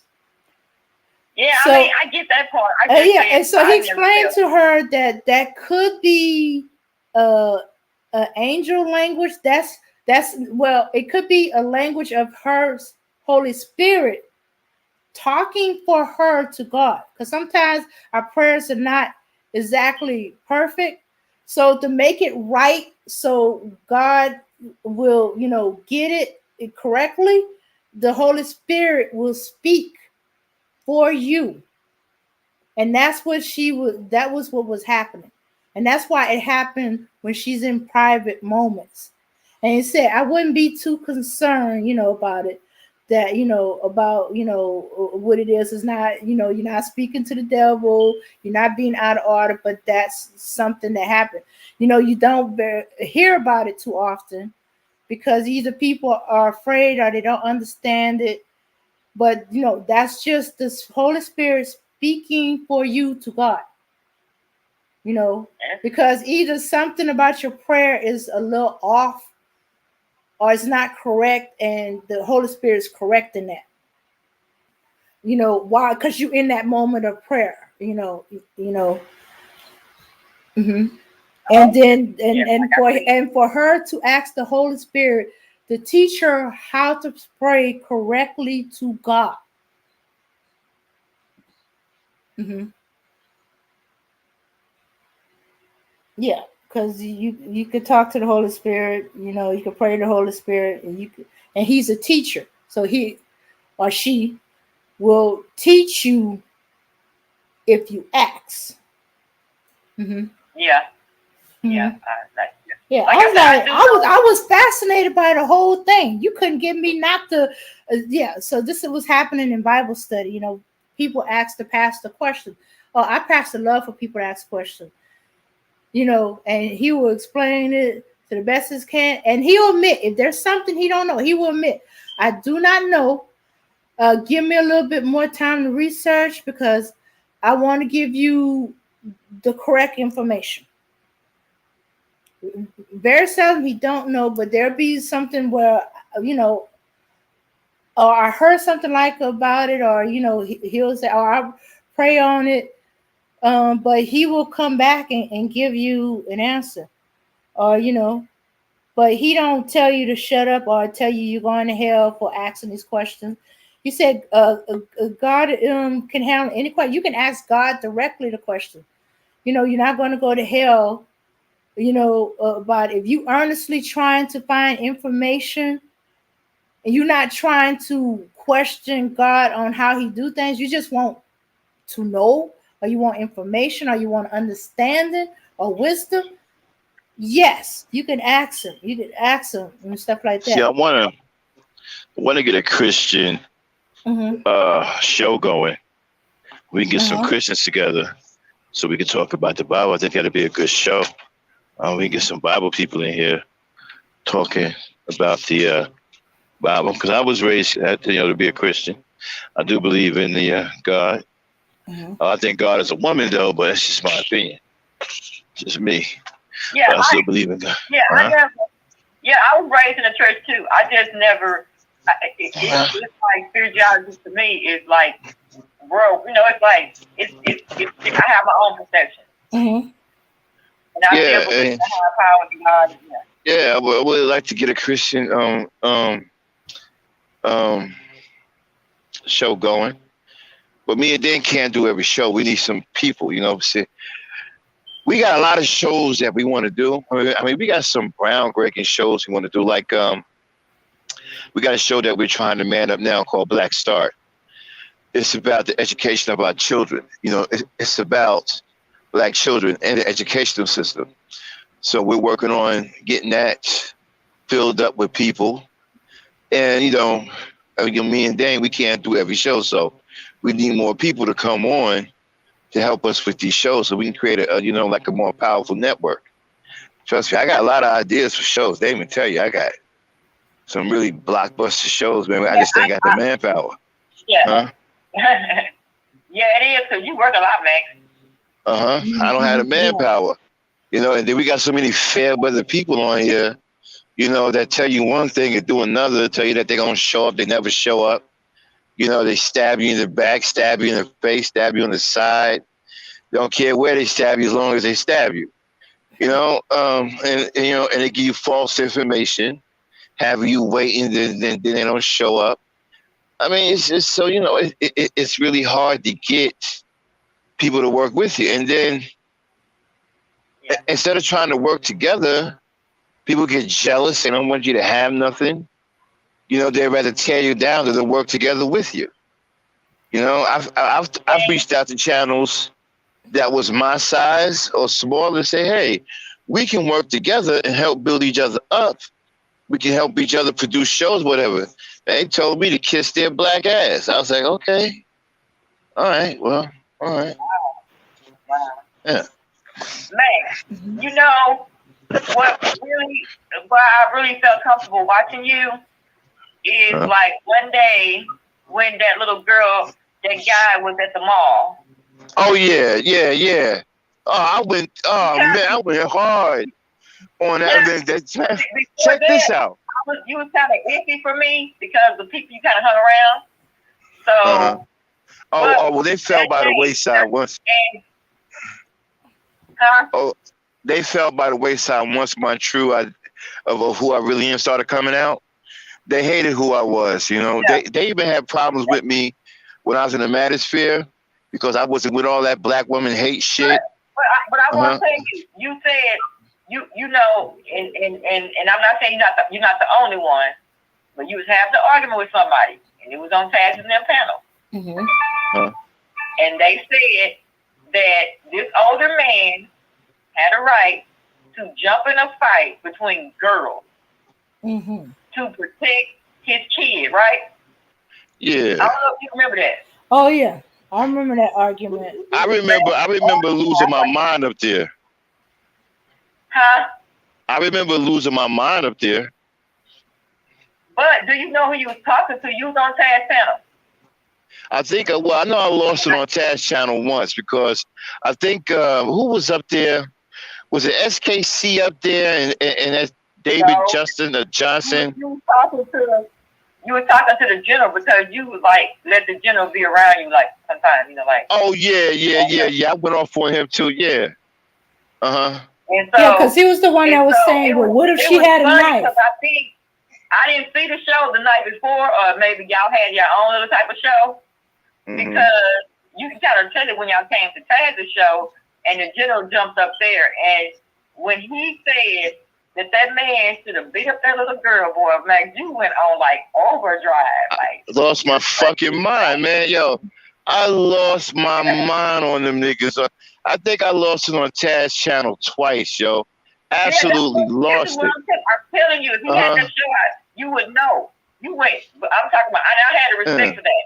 Because even if he would have pulled the little girls apart, I would have more understood that than jumping into a fight with little girls, and then when the girl buck up, because what choice does she have? Fight or flight. And I think sometimes men do not understand the choice of fight and flight. No matter how big or how small you are. Yeah. You know what I mean? Like, yeah. And I also had a big fight in the back chat that you don't know about. I had a huge fight in the Gray regime about that little girl. I mean, it was like all of them against me. I was the only one on the side of that little girl. But everybody was dancing against her. You had talked about it before. Remember I thought you talked about it before that? Because you were heated. You were heated. Y'all Yeah, was arguing. I was. Yeah, them He said, idiots I was would've talking beat about her buying butt. this white man a drink. Yeah, man. Yup. He was bragging about how he would beat up a 12-year-old girl, like how he would do it. She'll be won't be able to get up and all this type of. It was sickening. It was really sickening, and I appreciate Man. that Max was toe to toe on that. I really did. Yeah, I went off on them niggas, man. Yo, sorry. Man, them niggas made me so fucking. I remember it's coming back to me now. It's coming back to me now. Them niggas had my blood to the highest level, man. The sorry shit them niggas was saying on that panel. Huh? That was a few years back. Yeah. That was a few, yeah. And after that, I started like commenting in your chat. And then he just brings me up automatically. But before that, I don't know, it's kind of like rough. Yeah, because I still had, when I first started, right, I was still pretty much in the great regime, okay? So there was, I haven't really shined through yet on who I really am. It was there, but it didn't really shine through yet. But people could hear traces of it. But I was being controlled at some point, or they was trying to control me. Okay, they was trying to keep a lid on me and didn't want me to come out because they knew how I was because they heard me in the back chat. And they would tell me, "Nah, Max, you can't say that. Don't, that's too much. Don't say that." So, they was pretty much trying to control me. But eventually I broke free from that and just became me, who I am. And that's when people started saying, "Okay, this guy's different. He is on the side of women, which I have always been." That's why I lasted, man. I didn't last very long in the manosphere. But I don't think it wasn't necessarily women that I really admired. It was the child. Because for me, the child is so, like just the way he said he would do that little girl and to have somebody stand up for that. Yeah, I went off on that, man. They were like laughing about that stuff. They were laughing about that little girl. It was so. Oh man, I heard guys say. I heard one dude say. I think I heard one dude say that she would have been in the hospital or something if he would have hit her. And then I heard one dude say that he would have hit her more than once. Like he would have beat her up or some shit. I heard some crazy shit, man. That made me lose my mind, huh? I didn't hear Sabulin. I didn't say Sabulin say anything about kids, and I didn't even hear him say nothing. I would just know that, everybody knows the general go to platform. That everybody knows he'll kick a woman ass in a minute. So that ain't nothing new. Everybody's on tape. You know what I'm saying? Well, I don't know if you was here. Yeah, I don't know if you was here when my channel pretty much got like it lost all of its support because I said that I told you, Max, I was in and out, and I've been around for a long time, but like I said, it was okay, but a lot of, I'm not I like to, now I'm very passionate. I like to discuss things, and say things that, how people see, how your views are, but I don't like, as I'm a single mother, it's kind of hard because when you go into these panels around these married people, and then the things that people say about kids that happen to have, their parents not be married and not understanding that just because somebody's not married, don't know that person don't take care of his children, don't function as a function as that. And I think we don't give that credence a lot in our community. We use them as a punching bag no matter what. And we use her as, she's a single mother. That means she must have been loose if somebody convinced her to have a kid and now their kids run all wild. No. A lot of these kids are not running wild. Some of these kids are running wild because their parents are on drugs and stuff. Like, we have to really be waking up in our community to understand what's really going on. If you are a fully functioning human being, your kids are not running around doing that stuff, really. They might do bad stuff that kids do, but they're not really, a lot of them kids are doing that because they have to take care of themselves. And then they get into the wrong crowd, I'm not saying like now, they say, all these kids, now, I don't see. A lot of kids, when they first live, they have a lot of hope. A lot of kids, Even though if you think they don't really have nothing, they live in the hood. A lot of kids have a lot of hope in the hood. Mm-hmm. Yeah. You know what I'm saying? Like, it's just not this terrible place. Like that. You know, it's like you can go and be on the block. Some of them people. I know a lady. She just turned 94. She been living in that same house since I grew up. Mm-hmm. The same house. Still tell the same story. Talk about how she could tell me to go home. All that stuff. But the drugs did wear out the community. You know, they came in and kind of wiped out what was left. You know. Yeah, I preach. You know, I always defend the single baby mama. You know, I get after these dudes. Like I said, you know, I had a lot of support until I said that you can't disrespect black women over here. And Cash left. I lost almost all of my support. When I first made the change, they were arguing with you. They were coming up just to say D's and A's so you could kick them off. I remember all that. Yeah, when I said that, nah, you're not gonna call black women B's over here. You ain't gonna disrespect them. This gonna be a stronghold and a haven for black women, man. Them niggas lost their mind, man. They went crazy. They tried every way too until they figured out they really gonna do it. So they were like, "Fuck you, we ain't gonna be around you just to simply and all that and want women and all that." I don't know what you want personally. You know, I just like to talk to people. You know, you know what I'm saying? Like, yeah, they got really crazy. See, they thought I was gonna be another, you know, panel to where they come up and and jump on women. You know what I'm saying? They thought I was going to be like the Coliseum or something, to where if a woman comes up, 8 or 9 dudes come up there and ambush her. Nah, I wouldn't try to hear none of that. I wouldn't try to hear none of that. I think a lot of women get ambushed on this platform, like really, like it was like terrible. I was like, oh man. That's why a lot of the women, they be in the clouds, they be watching, they keep waiting for the foot to fall. And that there's the side, they believe there's a side of Max that's gonna go in on him, or there's a button to push and he's gonna go off, or he's gonna finally be calling women all these names. Nah, that ain't gonna happen. Yeah, but you know, it's gonna take them a while to accept that because they got ambushed too many times. So they're gonna watch you for a long while before they show themselves. What I don't understand is people say, okay, scientists say, as a matter of fact, verbal abuse is just as worse as physical. We need to get off out of that.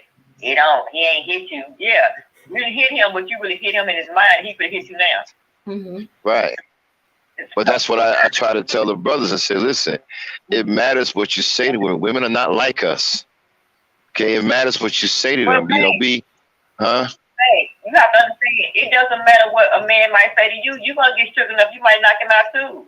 That's what I'm saying. Like, everybody has, like, nobody wants to be called a name.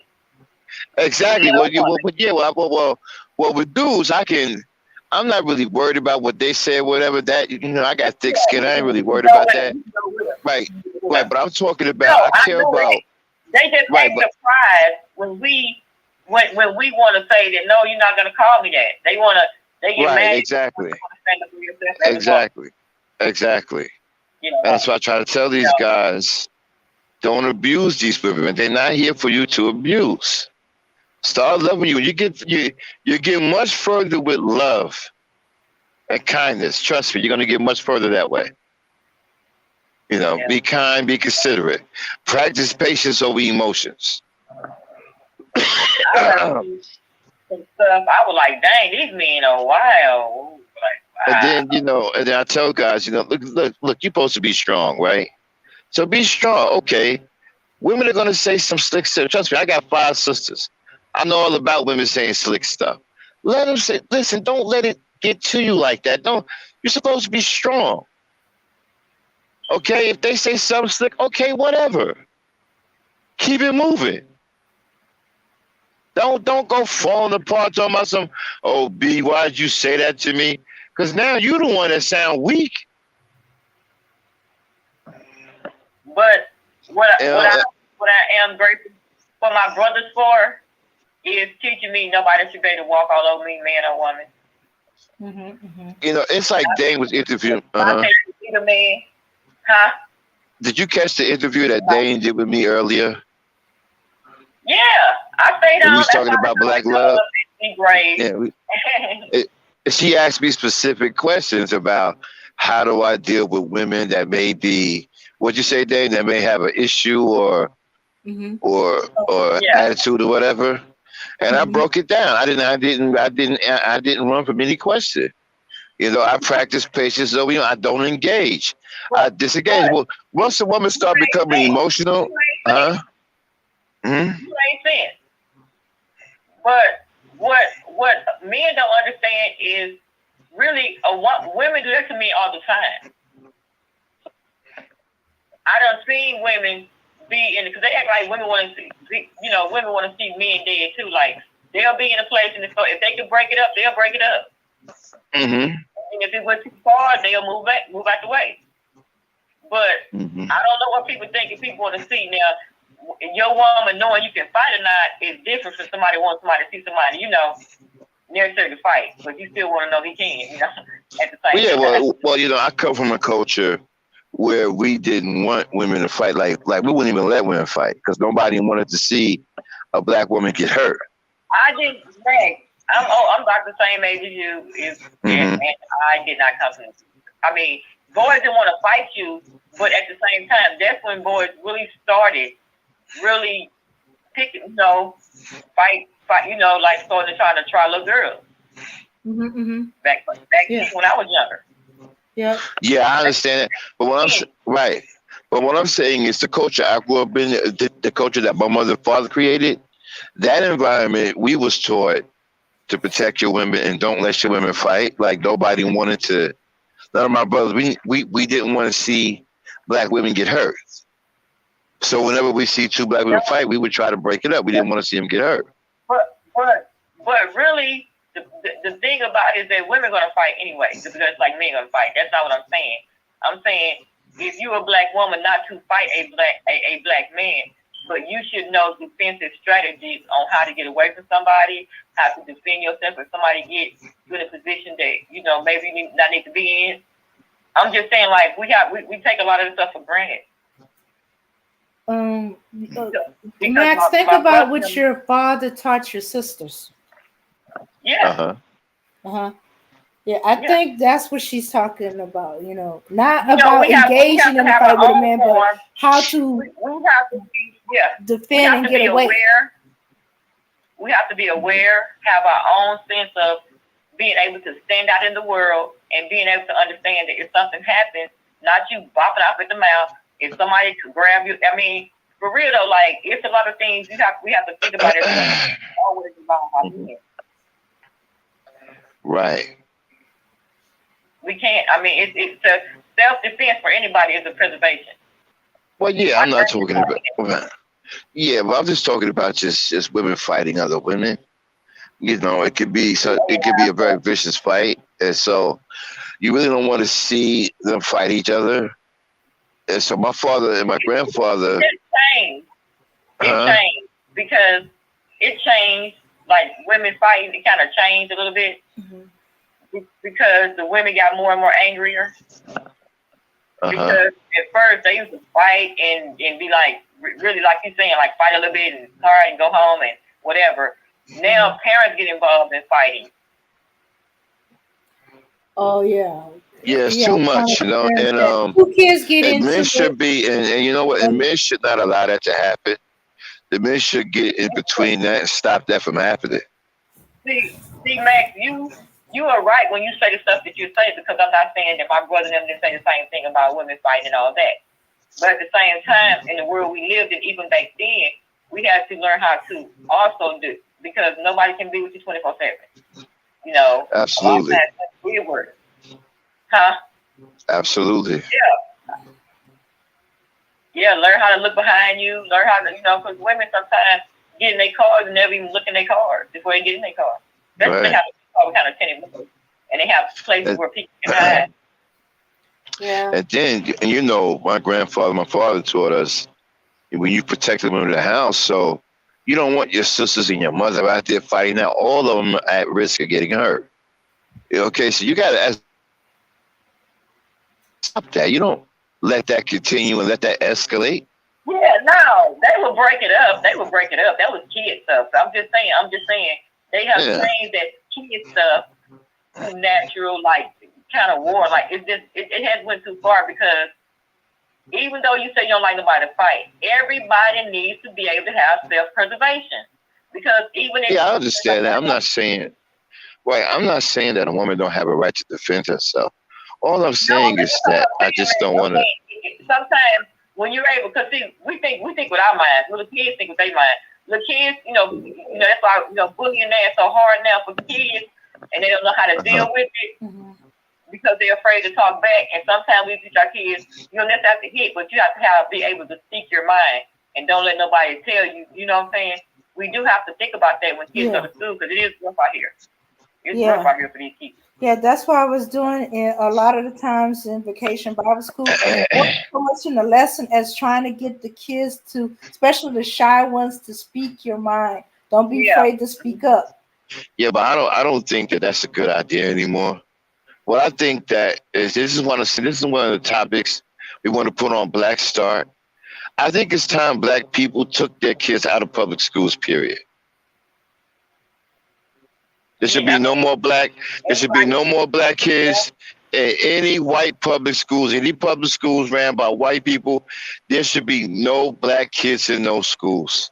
We got to figure a way out. We got to create a homeschooling system for our kids because those kind of environments, they work against our children. Those environments actually hurt our children. They don't help our children. The whole setup and the way they educate, the whole setup in the education system is designed to hurt black children. No, it's designed to fail our children.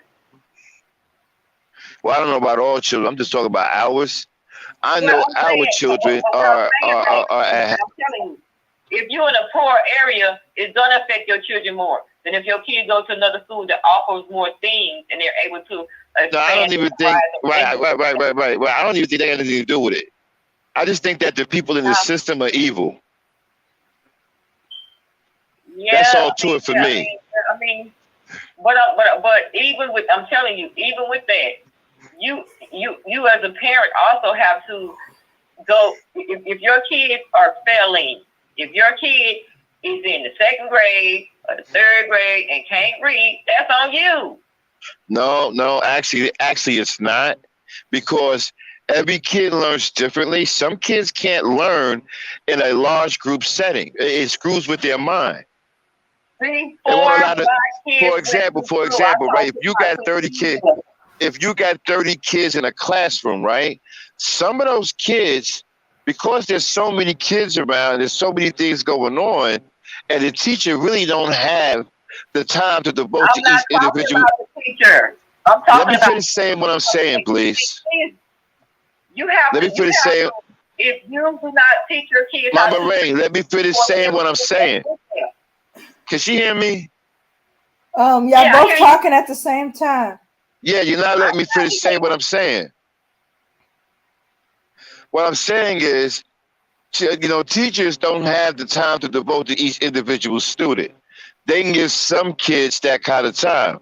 But when you have a classroom of 30 kids, that hurts. That actually hurts a lot of kids. Okay, some kids can't learn. Some kids can't learn that way. That's where the parent steps in. That's why I say that you need to take your kids out of public schools altogether, because they're not going to accommodate. They're not going right because they're not going to accommodate. Let me finish saying what I'm saying, please. You need to take your kids out of these schools because they're not going to accommodate your child. You need to take your child's education into your own hands and homeschool your child, or get your child homeschooled. A public school setting is not good for a black child.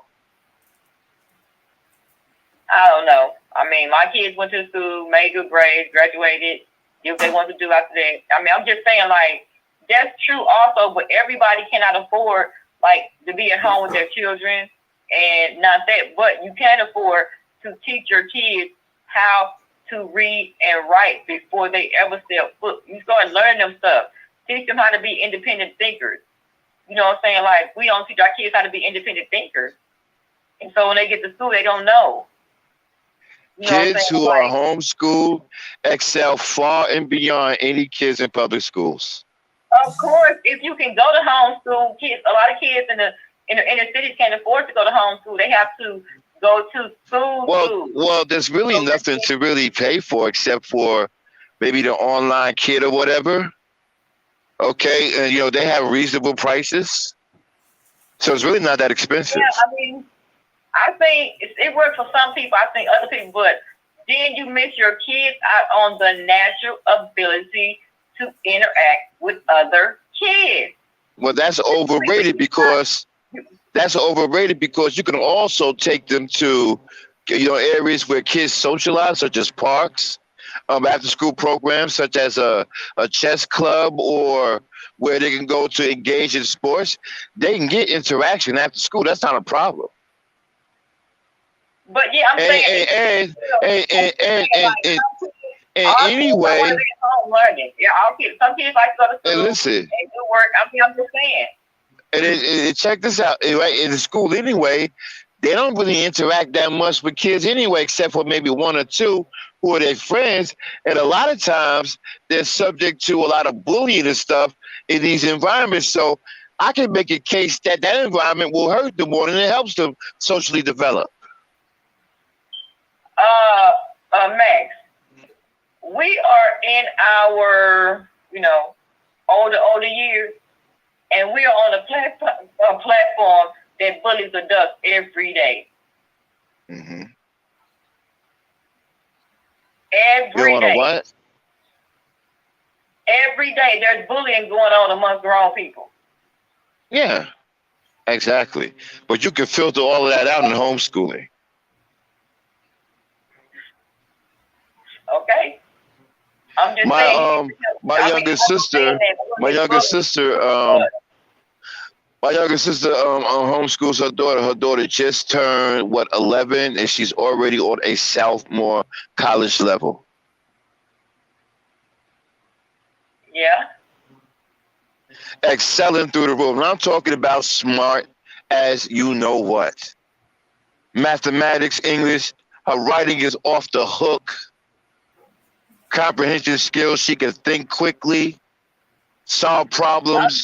I'm only saying, I don't disagree. I think that'll be a good way, but everybody cannot homeschool their children. Right, and she doesn't have any. Right, and she doesn't have any social problems. She has friends that that come over and play with her. They go to places together. My sister take them out. They go to parks. So she's got plenty of interaction with other kids. I mean, I think it's a good idea for some people, but I'm saying everybody cannot homeschool their children. I think that we need to build a network, homeschooling network. I think we have to build a homeschooling because the environment has to be friendly for the child. I do not think public school environments are friendly to our children. I don't know about anybody else's children, but they're not friendly to our children. They never been. Right. And so it's about time we do something about it.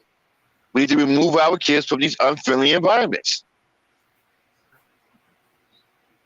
I mean, do you know in some of these schools, they're actually forcing drugs into the blood system of our children because they're being misdiagnosed with ADHD? Yeah. Some of these kids are taking Ritalin, Adderall. I think it's called Adderall. Ritalin. I mean, come on, man. Well, I'm just gonna tell you like this. I ain't talking about black. I'm talking about a little white boy. I have seen these children need to be on some Ritalin. I'm just saying, it's a little. I mean, we think of it as our children too, but they, like if you know your child, they cannot just put your child on Ritalin. And people like they going out there tomorrow. Your child need Ritalin. You better go get some Ritalin. It's something else involved in that decision making. Yeah, I don't believe anything white people come up with.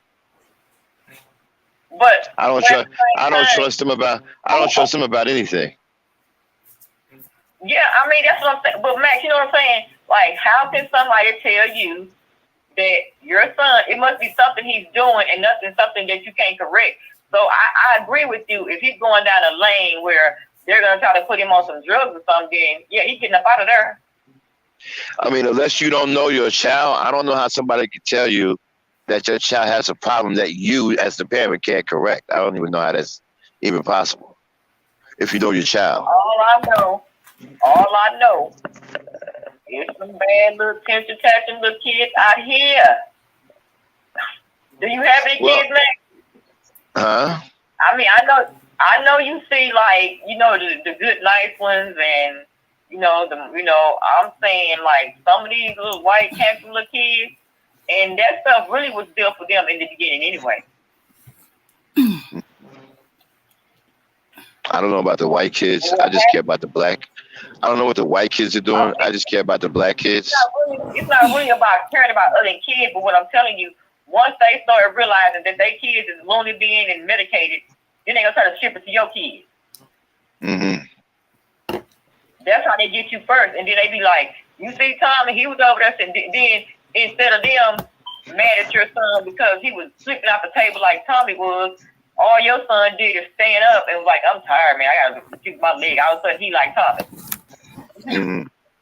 And you just gotta know the difference when you watching your kids. I'm telling you that too, because you know when it comes to disciplinary things and when it comes to like what they say that black boys do versus I have children. All my kids went to school, and I'm a mother. I'm a single mom, so yeah, I was there. Like when my son went to school.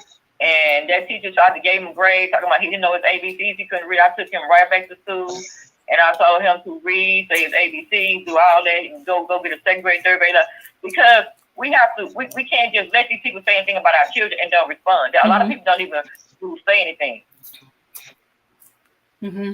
I agree. I had to go to the school for my homegirl when her son was young because he was a bigger fat little black boy, right? Mm-hmm. And this little white boy always just hit him. Mm-hmm. And the people come out, well, look at your size and look at his size. Mm-hmm. And I went up there and I told him to knock the crap out of him. And I said, look at his size. So if he's saying he's too fat, so that means he deserves to be beat on. Then he's too skinny. He deserves to be beat on too because he don't supposed to hit nobody because he's too skinny. Mm-hmm. I'm just saying these teachers do a lot of things to our boys, and so that's why they.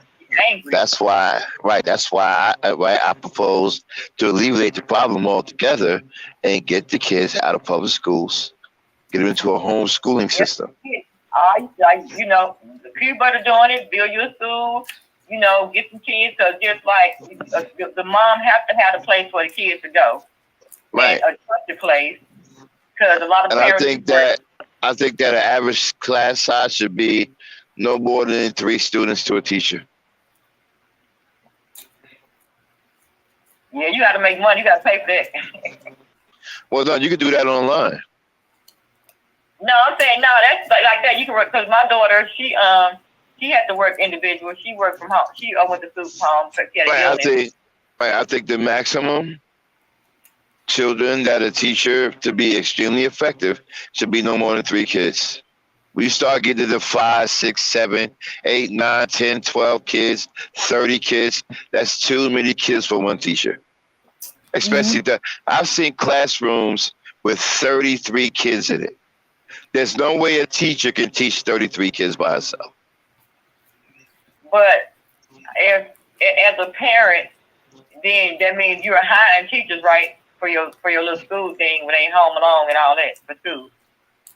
At minimum, if you got a class of 33 kids, at minimum there should be 2 teachers in that class. Minimum. No, I'm saying when you homeschool them. When you homeschool them, do you ask for No, if you have them in the house, it doesn't matter because you can have if you got 5 kids, you can homeschool them all because when you put them in front of the computer, well, you may need more than one computer, so they don't have to crash up on one computer, or you get them tablets or something like that, and they can all individually learn from their tablets or their little mini computers or whatever.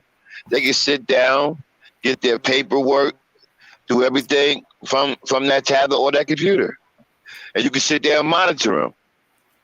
You can go over their work. You can check their work with the virtual teacher, and these kids excel through the roof. But you still Because have to be home enough to be, homeschooling your kids. uh Some people use the fact that their children go to school as a form of not having to be able to pay for the daycare, or from the expense of having kids. Because a lot of people don't have anybody. Mm-hmm. Yeah, I understand. Listen, I totally understand that, and I think that as that kind of parent, you should start thinking about some kind of way to get your child some homeschooling. Maybe pay a cousin or a relative to come over. Interview a relative.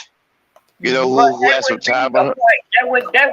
That wouldn't be a point for me. That would be a point for like my daughter, or if she have children, because my daughter is going to be out next year. There's no need for homeschooling. Right, but I'm talking about the parent who's working all the time. Maybe you could put some money to the side, talk to a relative who has time on her hands or whatever.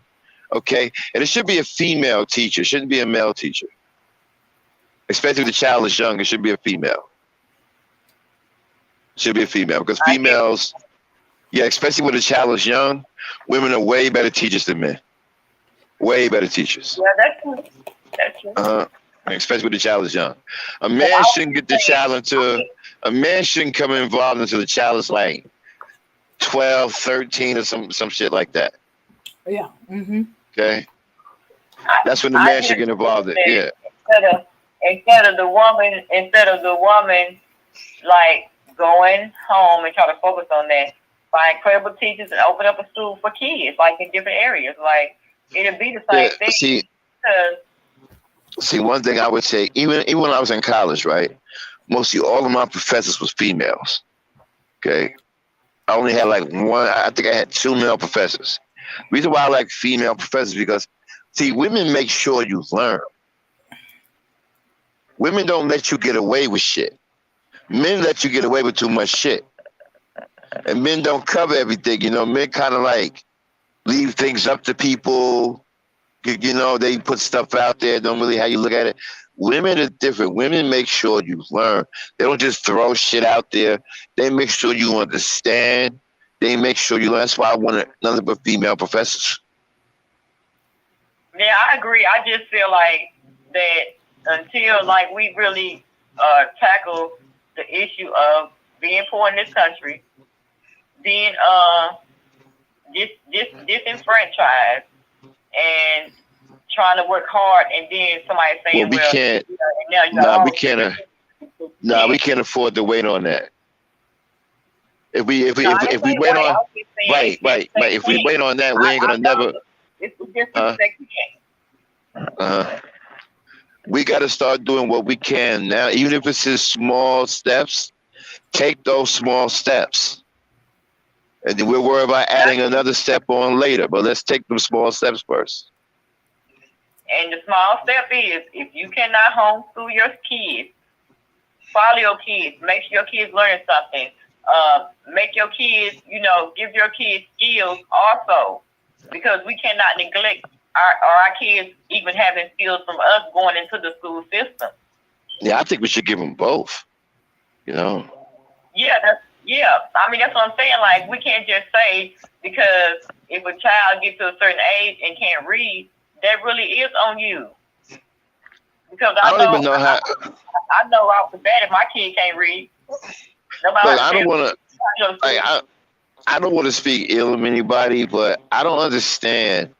I've met people in their 30s who couldn't read, and I can understand that. I don't know how to have. How do you reach 30? Huh? I don't. I really don't. I mean, I don't. Yeah, I don't understand that. I know I'm a single mother. My kids are supposed to be dumb and can't read. You know what I'm saying? But I just don't understand that. I mean, I've met guys. I met a guy selling newspapers, right?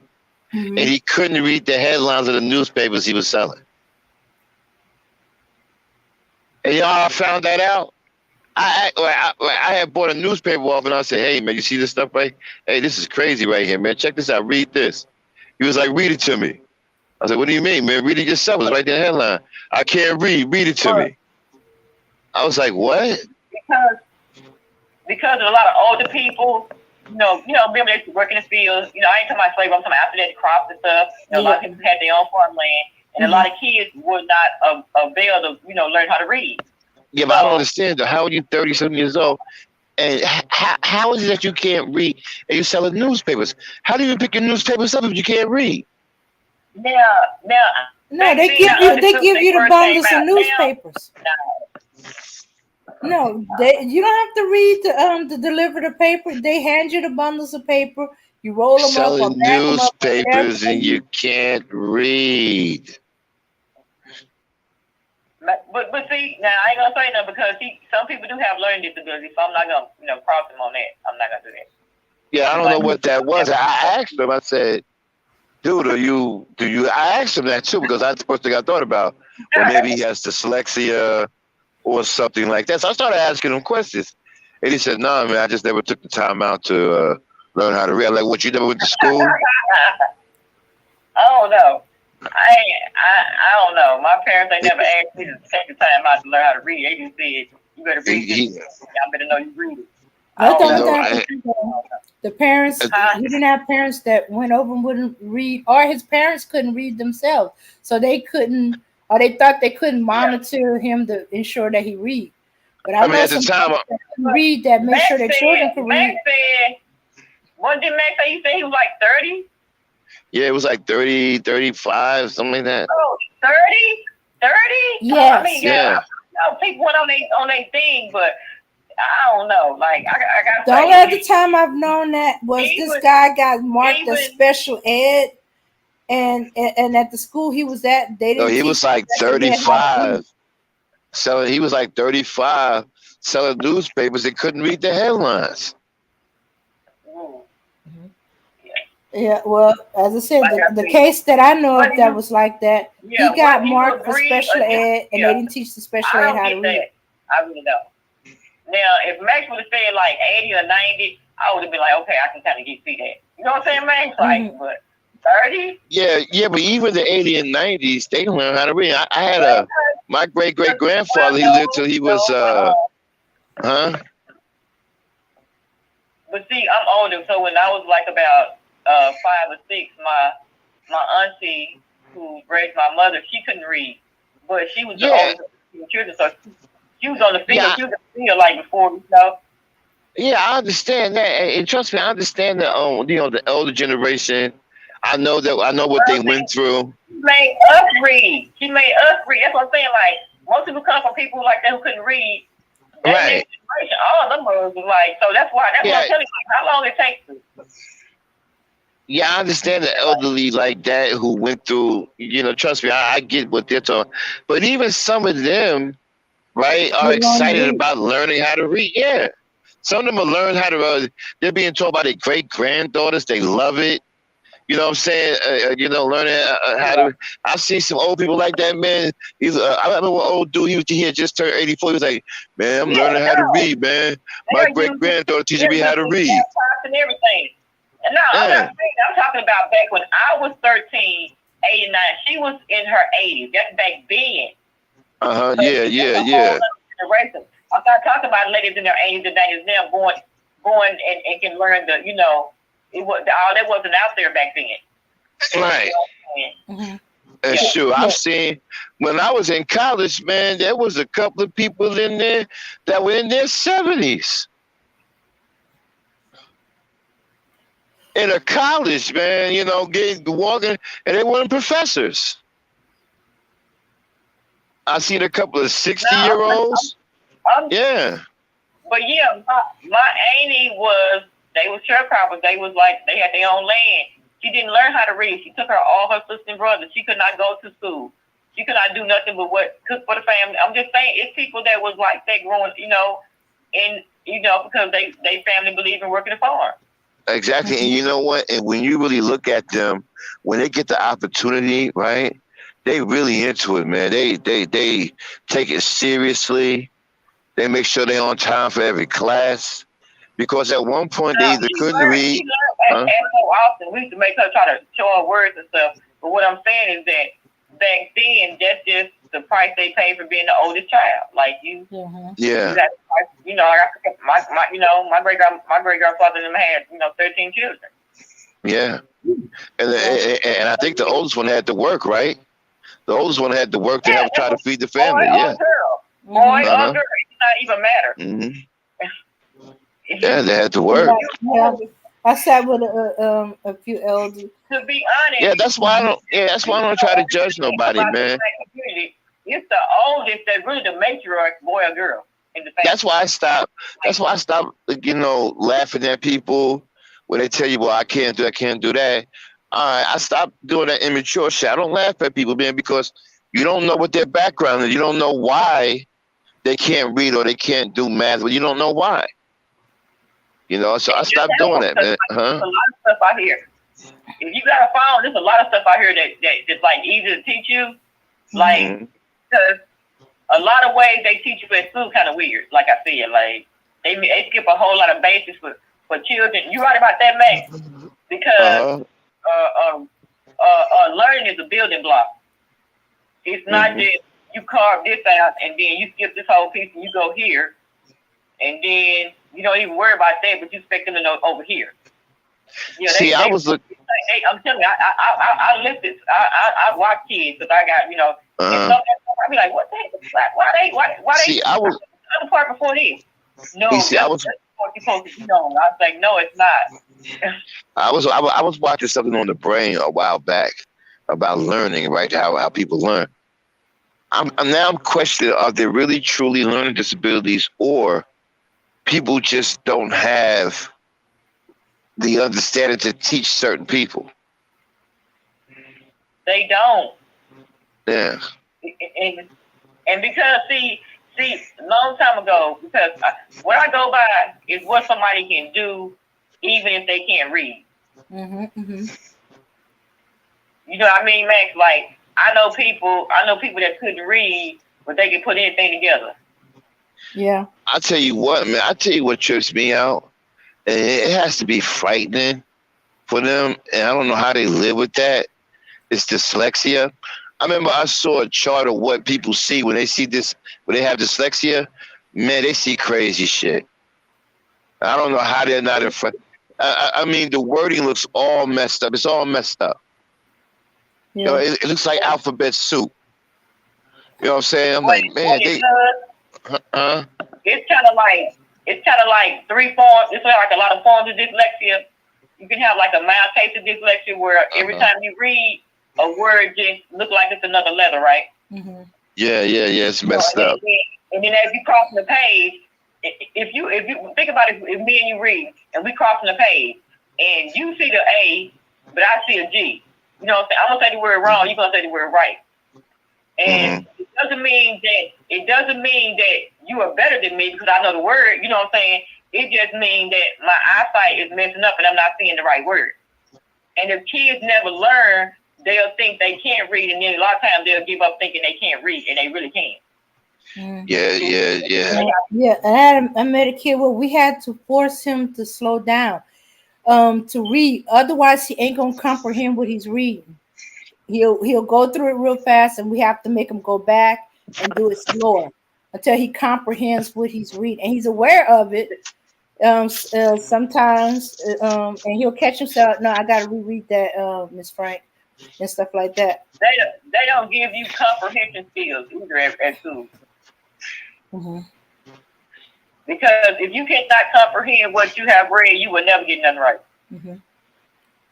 That's why a lot of kids really kind of mess up a little bit because it ain't that they don't really know. They think they had, but their comprehension is a little off, and the teacher really hasn't really, like Max said, some kids are slower than others, and she haven't found a way to get them to click to comprehend right. It ain't that they can't; it's that they don't comprehend. A lot of people don't comprehend. We can read the same thing, and they'll tell you say something else, or they don't get it. I seen them do it with directions. I'd be like, okay, now go back over again. What the directions say? Have to kind of make them kind of comprehend what the directions are saying. or say it in another way that it clicks with them, or say this is what they mean when they say this.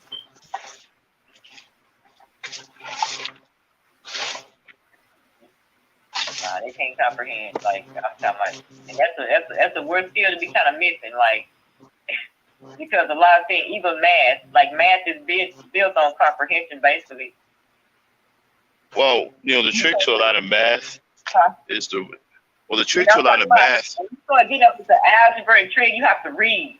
And if you read and you don't understand, I'm telling you, they tell you, if you don't have a strong reading, baby, and comprehension skill, baby, you might as well just. Yeah, because I had a kid where he can understand the numeric math, but when you get into what you got to read, That's what I'm Johnny saying. had this and that. It requires comprehension. That's why kids fall behind, and because they don't focus on enough of kids learn how to comprehend. Because before you can answer a question, you have to know what question is being answered you. Well, it's I'm still dealing with that today. I'm dealing with junior high, and they like I don't get what they trying to ask me to do here, and I have to break yeah. it Some down of for it, them. Mm-hmm. yeah, mathematics. Some of it is comprehension, but it's not comprehension the way you think. It's that they don't understand the rules of the problem that they're trying to figure out, and that's what a lot of teachers don't know how to teach. They just want them to work on a problem. Like they want to isolate the problem and say, okay, figure out why Johnny is doing this. Figure out why Johnny went to the store and did that. But what they don't want to tell the child, the rule is, right? If 5 is taken away from 10, right, then you have 5 left, right? That's what the rule states, right? So if they keep that part of the rule out, he gets confused with all of the rhetoric. Johnny went to the store. Yeah. Johnny went to the store to buy 10 apples. Susie came by and borrowed five apples, and then Johnny took the remaining 5 apples to the store. How many apples was left? Right? Mm-hmm. Now he's confused because there's no rule telling him, well, if there's no apples left, then you must put in 0.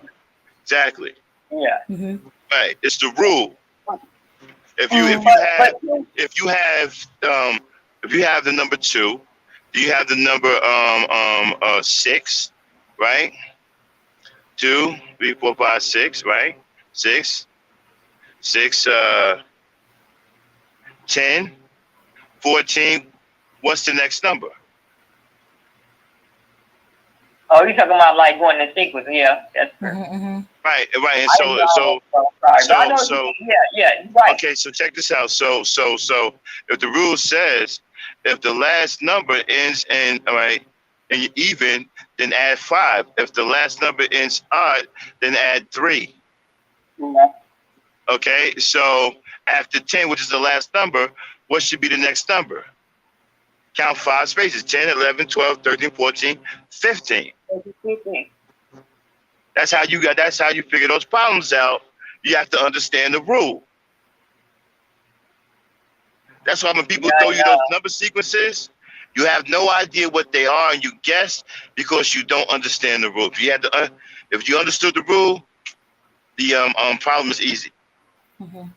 I had this math teacher, man. She required that stuff written all the way down, step by step by step. You could not even skip a step because that's a part of the rule.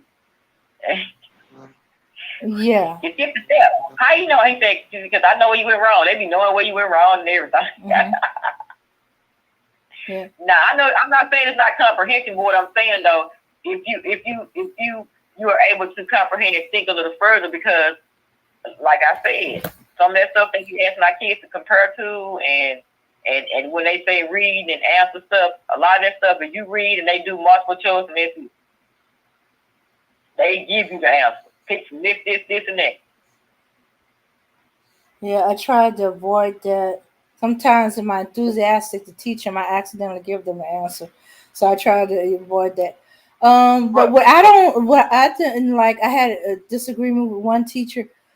She wants them to do the math, and these are young kids, in their head. Yeah. I couldn't understand why they couldn't use their fingers or use a scratch paper and stuff like I that. had a teacher like that. And I had a I teacher was like, like that. I said, you do know that these are like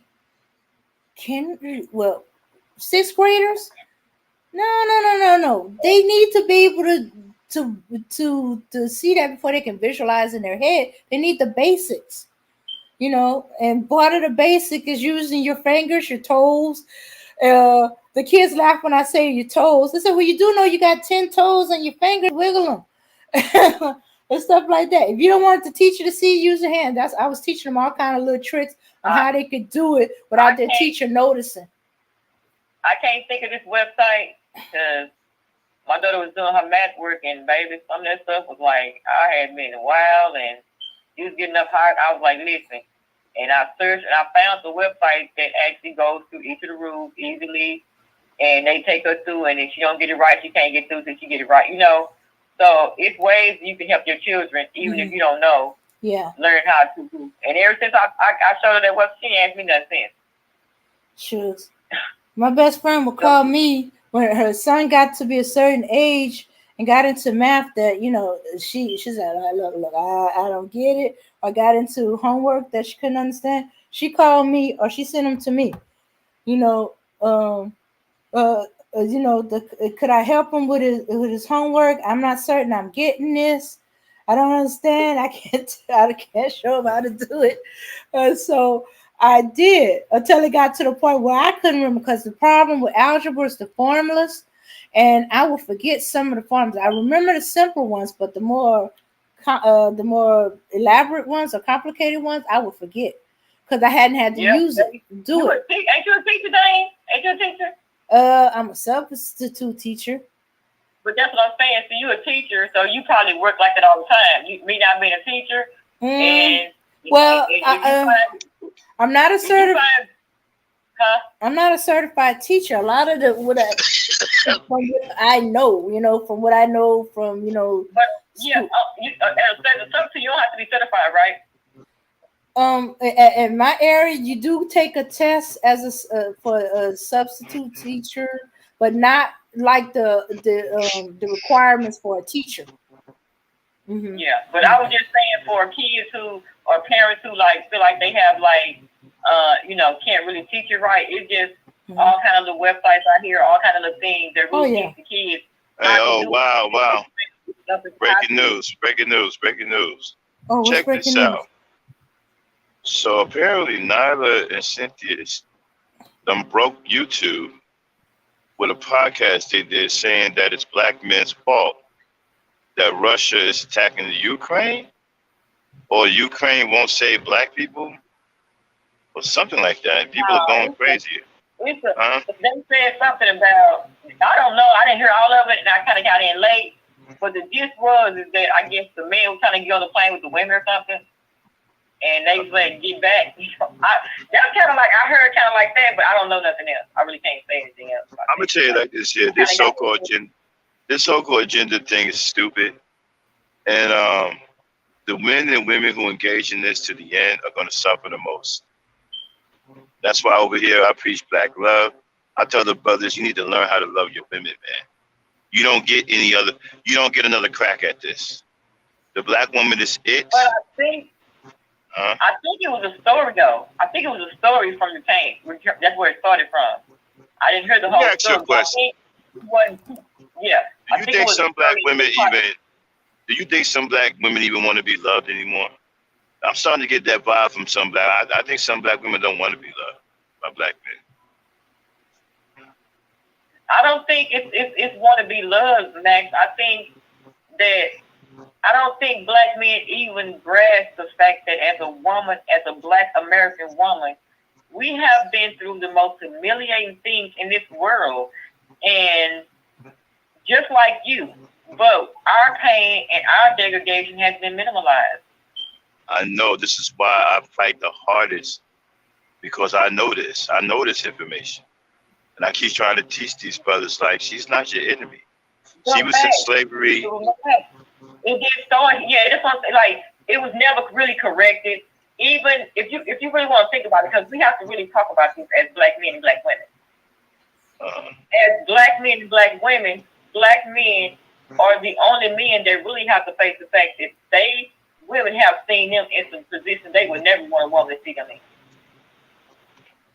and vice versa. I know this. I know And this. This is why. and, and for that sake, that black men really can't fight or even get a grasp of the man that is standing in his way. He really This can't. is why. I mean, he can't. I mean, This is why I tried this. I'm just saying it does, but I'm saying once that starts, when it comes to women, because if you're a woman and you never ever felt safe, like I don't think people, individual safety, yes, but history shows that black men could never protect us from white men. They really ruled over our bodies. They were raping us still in the 60s, late 60s, out of our husband's house. Mm-hmm.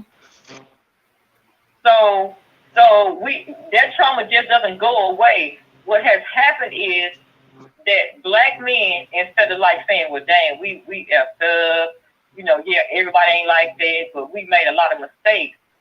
And by design and by people who've been forced to live through what we lived through and the degradation, because not only we lived through that, we lived through Jim Crow slavery, we lived through all that. After all that, that still has not been rectified. Yep. Then I agree. And then now you have all these people doing the blame game, because Yep. easier to blame a woman and talk about some trivial stuff like welfare than you could not protect your woman and you really can't now. That's how you really feel. I'm talking about I ain't talking about just you and your wife. I'm talking about collectively. Uh-huh. Oh, trust me, I hear what you're saying. Talk about that as black men.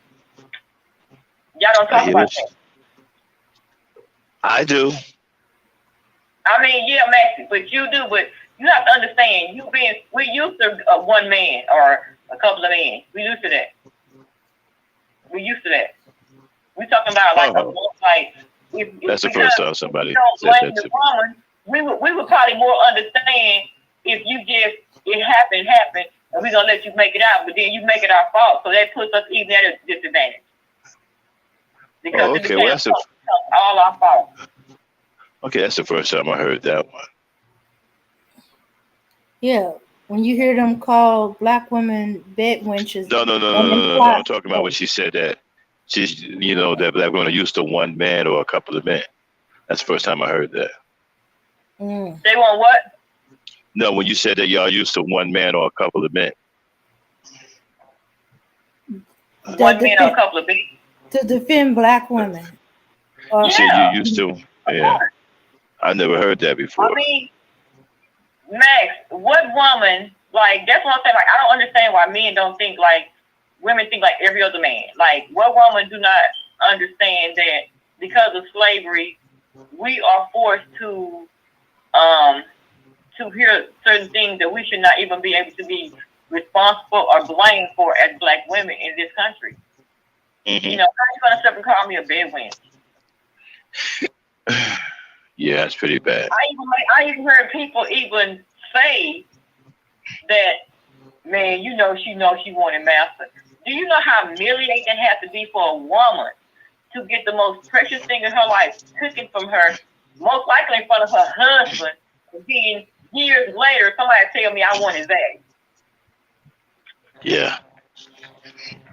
Okay, yes. I gotta call. I'll call you back, James. It's my daughter. She coming from work. I gotta go outside and watch her come in. Okay, all right. All right. Yeah, it's pretty bad, man.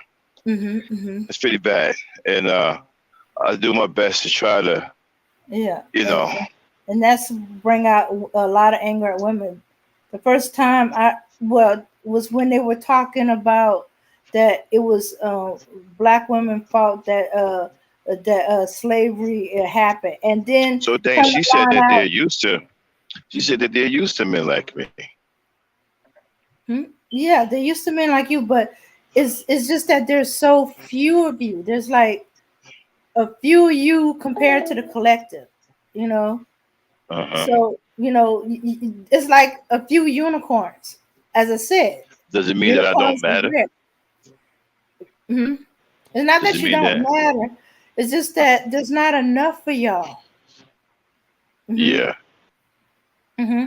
And though when you do come in, I feel we love it, we appreciate it, but it's also bittersweet because it saddens us that there's not more of y'all. Oh, okay. Hmm. Hmm. Hmm. So it's bittersweet. Oh, Hmm. Hmm. well, I do my best. Hmm. And that's I'm going to why keep. you can't disappear. You can't let the stuff make you give up, because then Right. if you go, that's one less. Right. And Right. it's bad enough that the generations like you, they are disappearing. Hmm. They're either older and they dying. No, I'm gonna keep fighting, man. I'm gonna keep fighting for black women because I do understand the plight.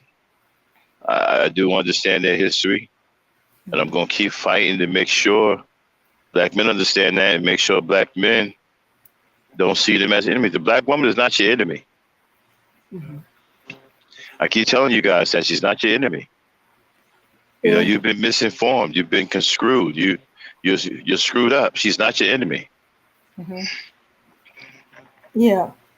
It's almost like there's like one or two of y'all per generation. There's you for your generation.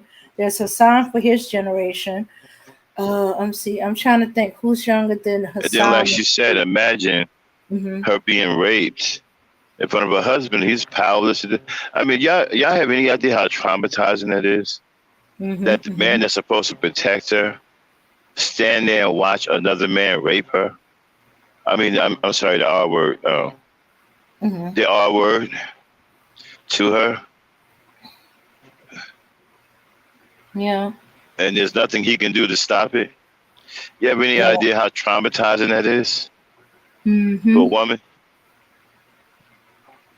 Yeah, it'll make them go crazy. I know it's a Yeah. book, but it's based on a certain historical Hold on. Let fact. me say something. Let me say something. The very Okay. man the man that they fell in love with, the man Mm-hmm. that's supposed to be their protector, couldn't Yeah. save her from being violated, brutally violated. Mm-hmm.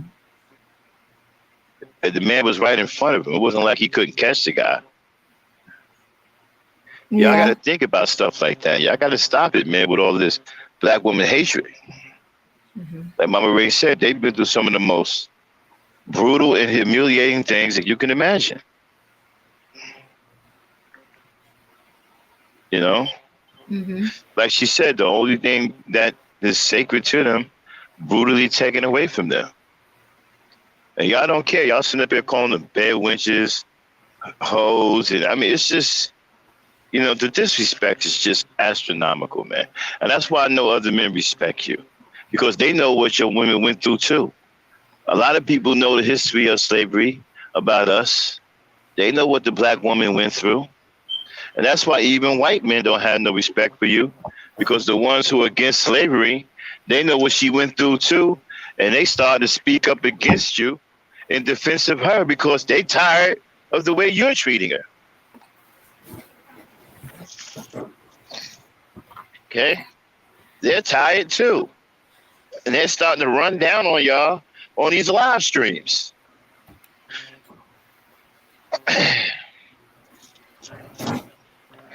Yeah. And you're putting uh the woman, even though these white men are defending black women, you putting her in a position that she has to choose his protection over yours because you're beating up on her verbally, or re-traumatizing her, or blaming her for stuff that ain't her fault. I mean, So how does that make you feel the as a very man mhm. that the very man that was brutalizing your woman, she has to go to protect her from his kind who's brutalizing her? I mean, that's crazy, man. How could y'all sit there and be okay with that? That's got to be the most humiliating thing. I mean, you don't deserve any respect. And then hear some of you idiots saying, "Oh, she deserved what she got," or "I want to buy that dude a drink, for doing that," or you want to high five the dude, Well, that's basically, even worse. approving of what he's doing. Okay, Lady Dame, I enjoyed being on your show, but I have to tap out. I got to get up at 5 in the morning, Hmm. so I got to get to sleep. Thanks for the interview. I All right. enjoyed the show. As always, I love your show. I like being on your show, and I'm going to do everything I can to support it. And thank everybody. I want to say thanks for tuning in to Conversations with Lady Dame, the interview with the Black Knight. I'm gonna take my leave now because y'all know I'm a working man. I gotta get up in the morning and get back to work. So, Dame, want to say peace, power, and unity to you, and peace, power, and unity to everybody in the chat. And Dame, again, thanks for having me on the show. I'll let you later. All right. Okay. Thanks for coming out. Peace, power, and unity, and have a good night's sleep. All right. So let's see. Oh, thanks, Mama Rain. I'm glad you had fun. Let's do this again.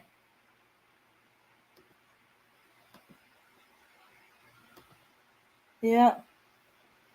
All right. And Charlene, I don't know if you're out in the clouds or if you're gonna just catch the replay, but thank you for coming on. And Bro Speak, thank you for coming on. Yeah, I understand you had to go to work. That's fine and stuff like that. You know. But it was quite an interesting, lively, and some information and facts, and we learned some new stuff today. Oh, oh yeah, we learned something new today. Let's see. Do I have a bedtime story for y'all? Not so much, really. Let me see.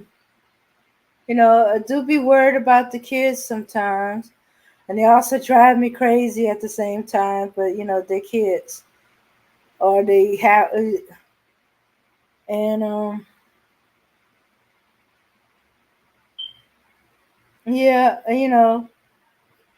trying to find another way to reach them. I'm kind of at a disadvantage because I don't have access to certain things. If you the teacher would do, um, and I can't teach them because I don't know where they at. Yeah, not to mention it looks like a lot of this stuff you know is a little different than what it's supposed to be. Um, and trying to keep on top of them to do their work. Oh my goodness, they want to play, play, play. They want to do everything else but work. Then it don't help that they could do it at home with the computer, so they try to postpone till later. Yeah, and the language. At first, I was like, okay, y'all doing this because of me. I seen y'all stop or don't curse when it's certain other people. But then again, I was in a store and I saw a mama cursing out her child like he was a grown man. Or a sailor, and he's just a little kid. And I'm like, okay, this is where they getting it from. And they even said, where the adults do it or the parents do it. I said, but do you do it in front of them? Well, and they're like, it's just the way I speak. I said, you don't get over it. You don't learn. Those words are not necessary. You know, And if you're doing it to shock me, nah, you're not gonna be shocking me with that. But I'm gonna constantly correct you until you get it through your head.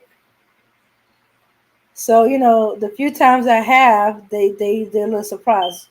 I was a little surprised. A fight had broke out, and I'm trying to keep the girls apart to keep them from fighting. I'm telling them to press the button. I never make that mistake again. And they sitting there, and they made me so mad. I was like, press the effing button. It shocked them because they're not used to me cursing into pressing the button.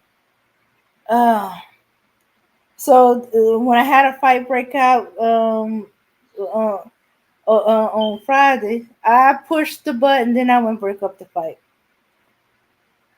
Hmm. Yeah. Somebody's bound to be fussing, man. Hey, you shouldn't get in the middle of it when the kids are fighting. They could have a night. No, no, no. These were boys fist fighting, and they stopped swinging when I got between them and stuff like that. Because no better, I was breaking them up. They was trying to get at each other, not at me. Hmm. Yeah, yeah. And them little instigators just watching.